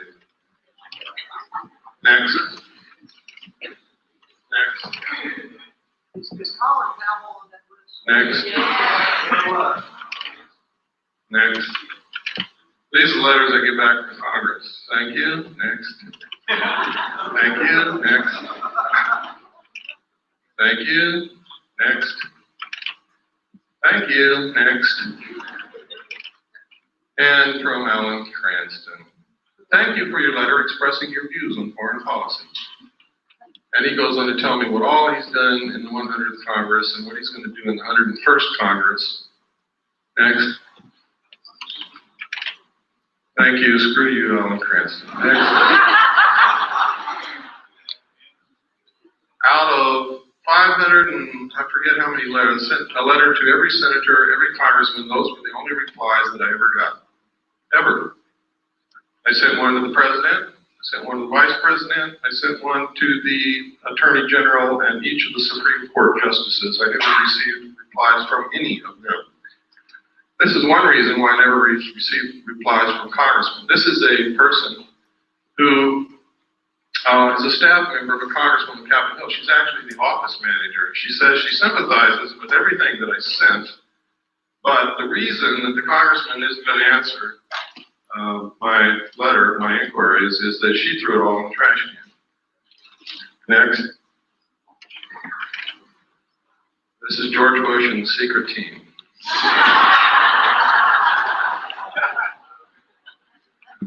Next. Another reason for a new world order is if extraterrestrials are real, who speaks for planet Earth? Who? I mean, if they're really real, who's going to speak for all of us? Who's going to represent the Earth?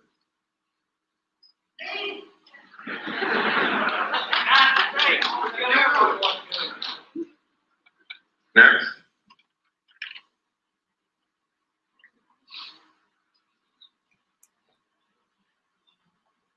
For all those of you who were going to tell me that you're just one person, there's nothing that you can do, I think this says it all.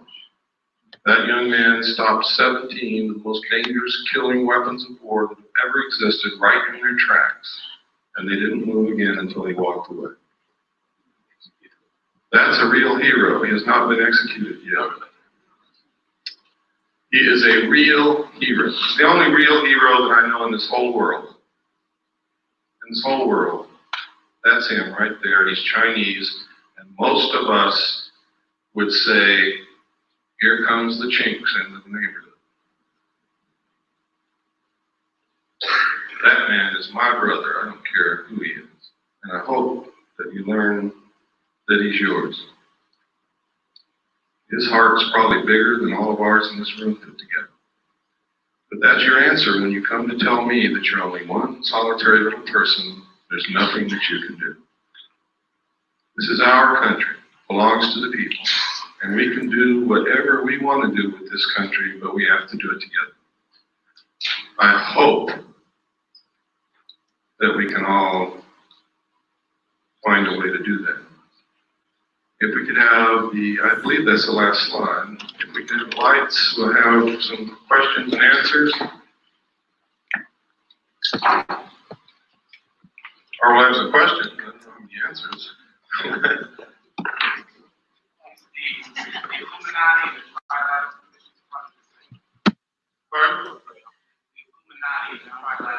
The core of the Trilateral Commission is certainly Illuminati. The core of the Council of Foreign Relations is also, and many other groups, one of the tenets of the Illuminati is that they would not use their real name. They would never appear under their real name, but under different names and different occupations. This is historical fact.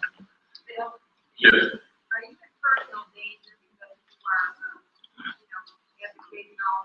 it doesn't make any difference, and I don't want to dwell on that. I believe that the future for my family and for my daughter and for my children is more important than my personal safety. I believe that this country is more important than my personal safety. And you have to understand that we wouldn't have this country if George Washington asked if he was going to be in danger, if he signed the Declaration of Independence or signed the Constitution or participated in the war against the king. There are some things worth dying for. And I believe that I found out what it is. No, I'm not afraid. Yes, I'm in danger, but I don't give a damn. Yes, Nancy. I came to talk to you last year, and I'm curious to know what political organizations have organized, or what kind of activists. I mean, it seems it's wonderful to sit here and listen to all this stuff, and then everybody goes home and they don't do anything about it. Yeah, we need to talk about that. One of the things that is bad about this country are political organizations. Because you tend to label yourselves and square off against each other instead of against the real enemies. For instance, I know many people in this room consider themselves to be right-wing conservatives. I also know many people in this room who consider themselves to be left-wing liberals. But I also know that in their heart, every one of those people believes in this country, believes in the Constitution of the United States, would never consent willingly to give up any of our rights under the Bill of Rights or under the Constitution. So therefore, this right-wing conservative, left-wing liberal is bullshit. They're really Americans, but they don't know it. They don't realize that they're just really Americans. Why label yourself something other than that? I'm an American, I'm a constitutionalist because that's what this country represents. The Constitution is this country. Destroy it and this country ceases to exist instantly. Therefore, I have no other political viewpoints, period. None other whatsoever. If it's allowed in the Constitution, I'm for it. If it's not, I'm against it, period. That's my political viewpoint.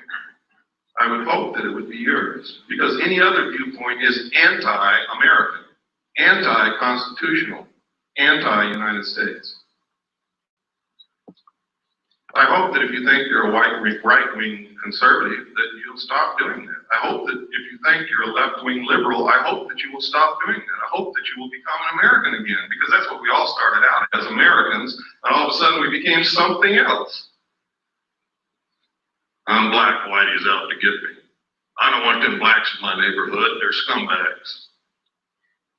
They're Americans, folks. Pardon?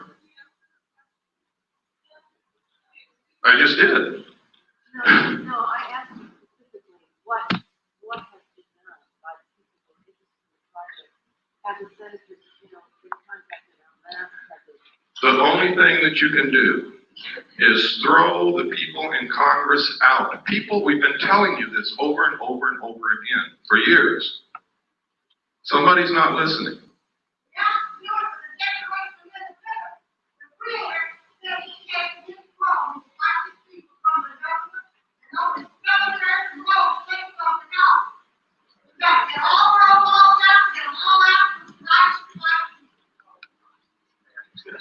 Well, I will not support any racist attitude from anyone, but you have to get the professional politicians out of Congress, out of office, out of the presidency, out of the governorship, out of the state houses, and you have to send citizens who will truly represent us, who truly will do what's needed, and only send them for one term, and it's the only thing that's going to work.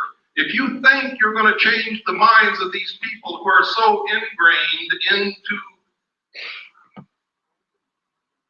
well, it's not politics, it's the destruction of this country. They're bent on it.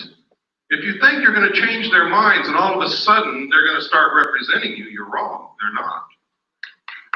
Yeah.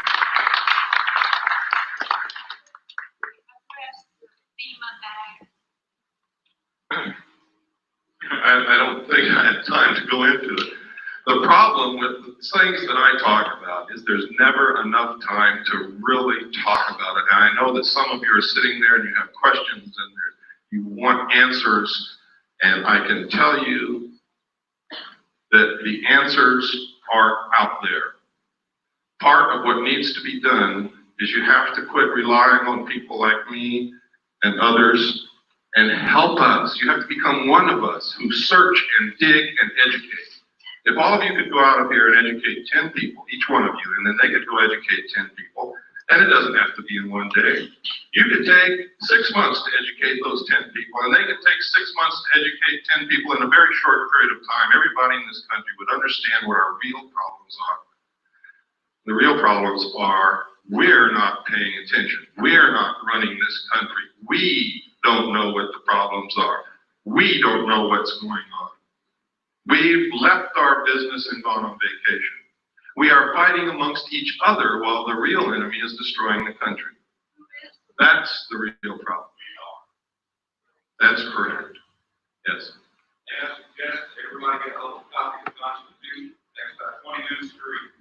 And if you don't have one, if you write to me and send me a self-addressed stamped envelope with 50 cents on it, I will send you a copy free. Come up to me in the parking lot, I'll give you a copy of it. Excellent. Yes, sir.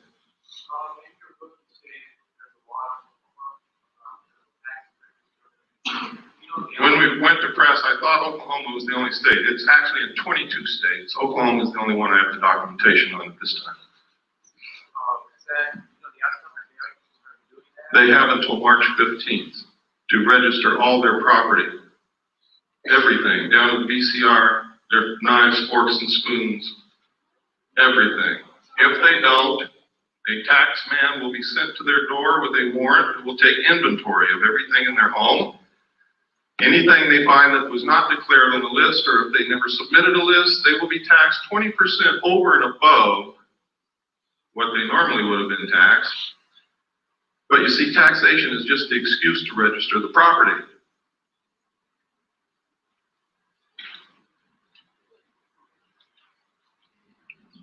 For those of you who want to order a copy of my book, I'm not a salesman. I didn't bring books with me. I never do that. I don't bring tapes with me, but we have them. Part of what I want you to do is get active. To get active, I'm not going to bring you the books or the tapes. If you want them, the order form is outside on the table. Pick one up, write to us. We'll send you a packet of information. If you order the book, send for the book, we'll send you the book. We'll do whatever we can to help you. Yes.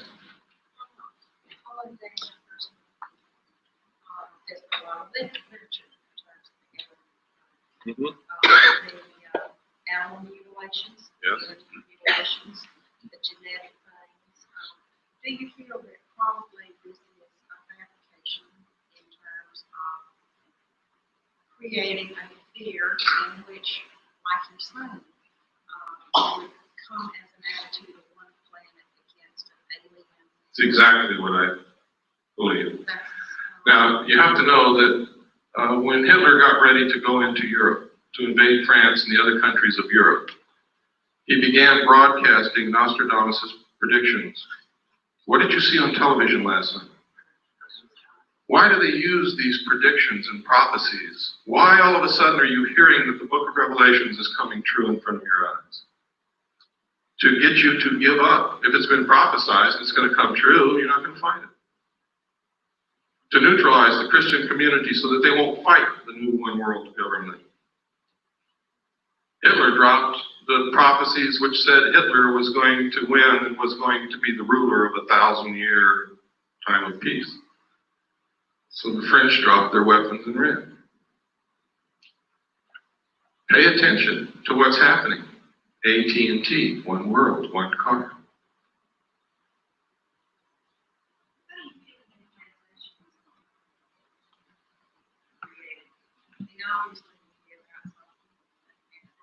Ma'am, if I really don't have the answer to that question.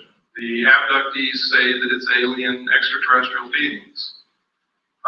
You start doing research and you find out that the intelligence community has done so much work into mind control and implantation and being able to control individual human beings with this technology that you begin to wonder if it's really aliens or if it's really us.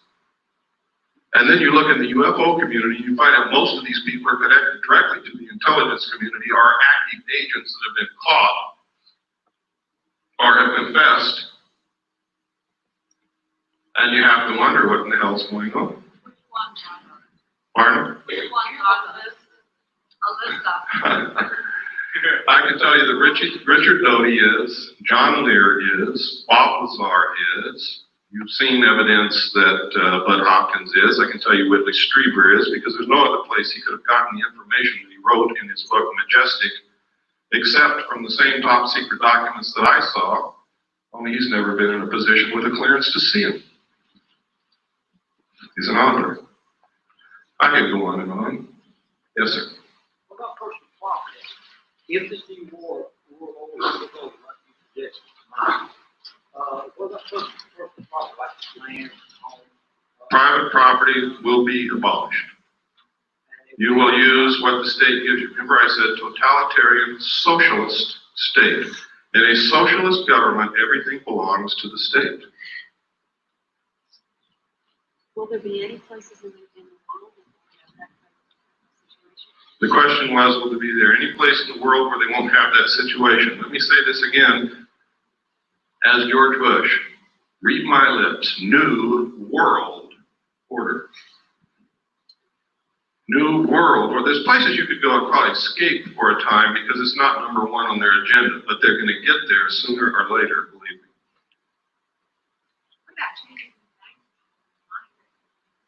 That's coming. I foresee a cashless system where you use a card or a laser tattoo on your hand.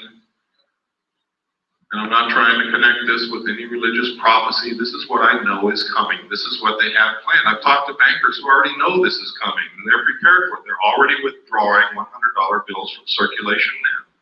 Next will be $50 bills. They're doing it now. The president has already said, out of the Middle East conflict will come the New World Order. And people still keep asking me, how much time do we have? There is no time. Yes, sir. I wanted to say that since I was in high school, early high school, and I learned that the Federal Reserve was a company that was formed by, there's 9 families that own the Federal Reserve. It is a company, it's not a part of the government at all. The Federal Reserve, at the same time, the Federal Reserve was formed to constitutional act or amendments were passed. And one of my point is this, is that well, I want to ask, I put a question out there, which is that Bush made a comment the other day on the news. I think I've followed it for years. It's very interesting to me. I watched the Federal Reserve, the news that comes out of the Federal Reserve. I understand. I'm not trying to rush you, but could you get to the point because we're running out of time? Okay. Well, I have 2 points. One point is that Bush made a comment that this war will not create any trouble for the banking industry, which please be to tell that as soon as the war is over, is when they're going to call the notes due and we'll go to a cashless system with a card. And my comment about that is that I don't see how people are going to, when you go to somebody and say, okay, give me your money and here's your card, this is where you are today, you're making $500, you're plus 2,000, whatever. People are so attached to their monetary value in life that I find it really difficult to see American people to battle that. In other words, that in lieu of, oh, give me the card, let me be able to sell my future and give me this card, and it's okay if I can't have a card right now. You know what I mean? It's like, I see the money thing as being another piece of the picture of going towards a totalitarian type government. Taking money, your money is not yours. A cashless system literally is slavery, and I'll tell you how that works. First thing, As it stands now, the money in your pocket is not your money. You're going to go to the bank one day and say, I'm sorry, we're not taking this anymore. It's not yours. It belongs to the Federal Reserve. And you will see that on the note. the Federal Reserve notes in your pocket are actually instruments of debt. And one way that they're going to get your property away from you is you can't pay for something with the debt. So you don't own what you think you own right now anyway, legally, under the Constitution. And that's the truth.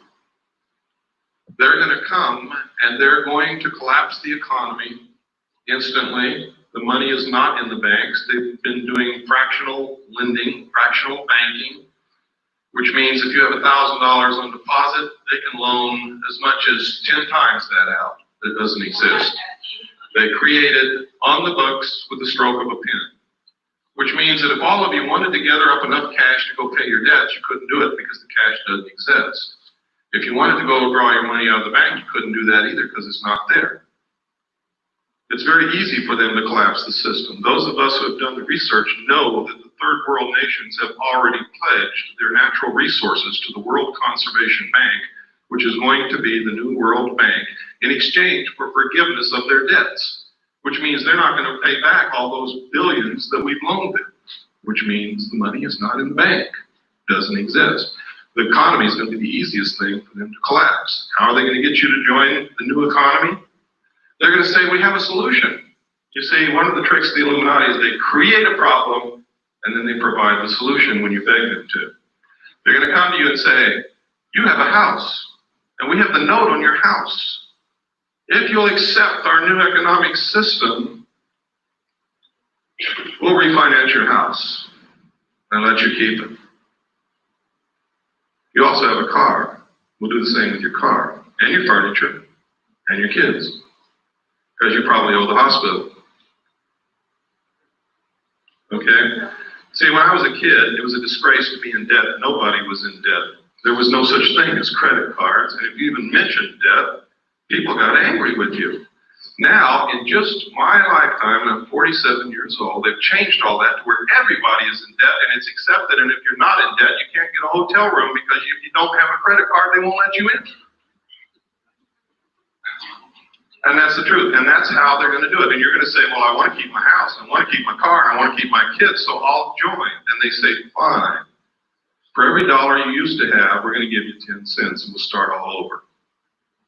They're going to devalue the money at the same time and eliminate the middle class. And there will be two classes of people, the rulers and the rest of us. This has all been public knowledge for years, but people have ignored it, and they've called anybody who tried to educate them a conspiracy nut, an idiot. But you can see it coming through true right in front of your eyes now today. Every day you can see this happening. You can no longer call these people conspiracy nuts. I didn't believe it either until I started looking into it, and by God, they're right. Yes, sir. Yes, I just want to share with everyone something I had read in current laser magazine, and under development, there is a barcode scanner that will not be able to be seen with the human eye, it can be seen with infrared technology. So that you could have a barcode scanner on yourself and no one.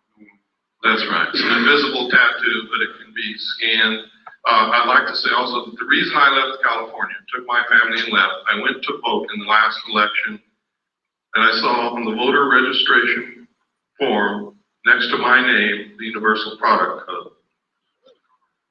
I packed up my family and I left California. I now know, and I just left California, I was just speaking in Pasadena, I have seen them, it's true.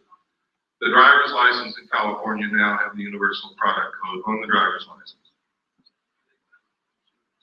It's not far off. The UPC, yeah. The barcode, for those of you who don't know what Universal Product Code is. Yes. We've used over 700 cities in Europe for over 7 years now where they inject plastic guns in the right hand or the forehead. It's going to be the new world. It's going to be your accountant. It's not going to be any more cash. There will not be any more swap meets. There won't be any selling your mattress to your neighbor when you buy a new one. Everything will be registered. They're already starting it in Oklahoma and 21 other states. You will register all your property. If they come to your home and something's missing, you're a criminal. There will be no black market. You will not be able to work. You will not be able to buy. You will not be able to sell. You will not be able to get medical care. You will not be able to do anything except with your number through the computer. This is the truth, folks. I'm not making this up. If you have a banker that knows you well enough to be honest with you, he will tell you this. I don't know, man. I don't know. But I do know that Star Wars is not what they're telling you it's for. Star Wars is the satellite computer computer link up between the nations to make the one world banking and economy system work. And it's paid for by American tax dollars. If they want to imprison you in a 2 square block area, all they have to do is zero out your computer account outside that area. And you won't be able to live if you walk off your 2 block square area. If they don't want you to leave your city, they can do the same thing. Your card will only be good in your city. Yes? Is it possible that they have developed this kind of system that is very similar to what's talked in the Bible as a psychological effect to get people to sort of... Of course. It's like I said a while ago, they're following the book of Revelations like a script to neutralize opposition against them. If you believe that it has been prophesied and is ordained by God, you won't oppose them. I'm a Christian, and I'm not buying it. I'm going to oppose them. And I don't think that God or Jesus Christ would be very pleased with me if I didn't, even if it was God bringing it to pass. Because they're not going to...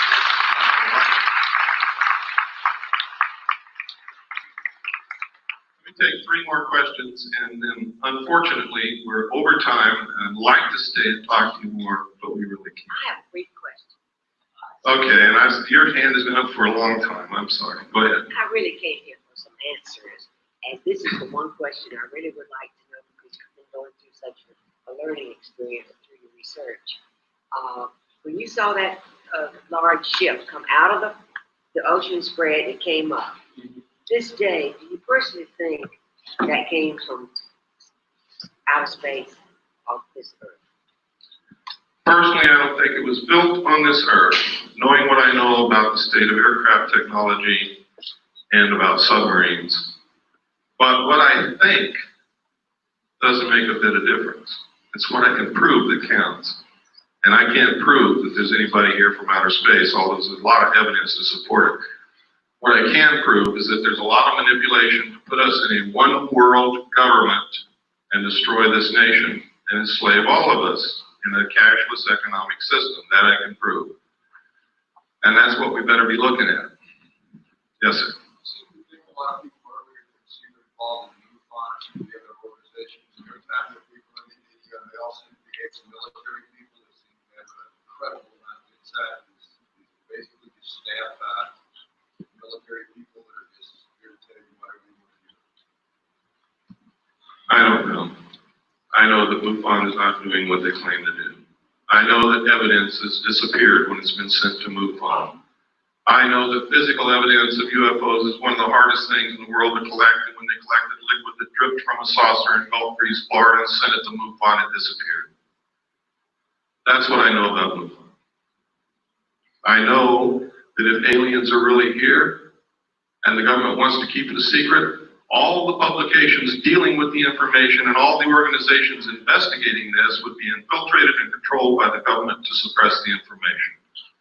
I know that if aliens are not real and the government is perpetrating this hoax, then they're doing it through those organizations and publications and through people like me that innocently was passed documents through my hands and tried to come out and talk about it.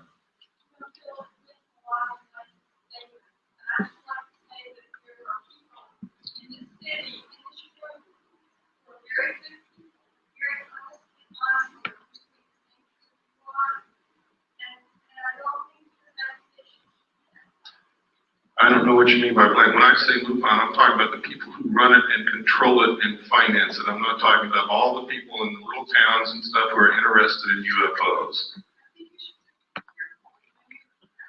It's too late to be careful. I'm fighting a war and I need people on my side. And damn it, if somebody's on the battlefield in front of me, I'm going to run right over them. I am sorry, but that is exactly what I'm going to do.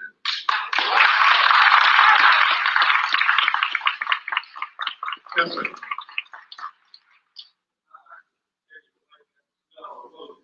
go into Kroger, that machine is taking that bill, opening it. What do you think it's going to do? It's going to debit your car.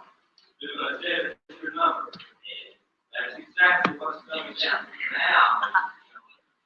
Not tomorrow, right now. And this isn't a place for hurt feelings. No, it's not. Bruised sentiments. This is a bill is absolutely right. This is a forum for asking questions and for waking up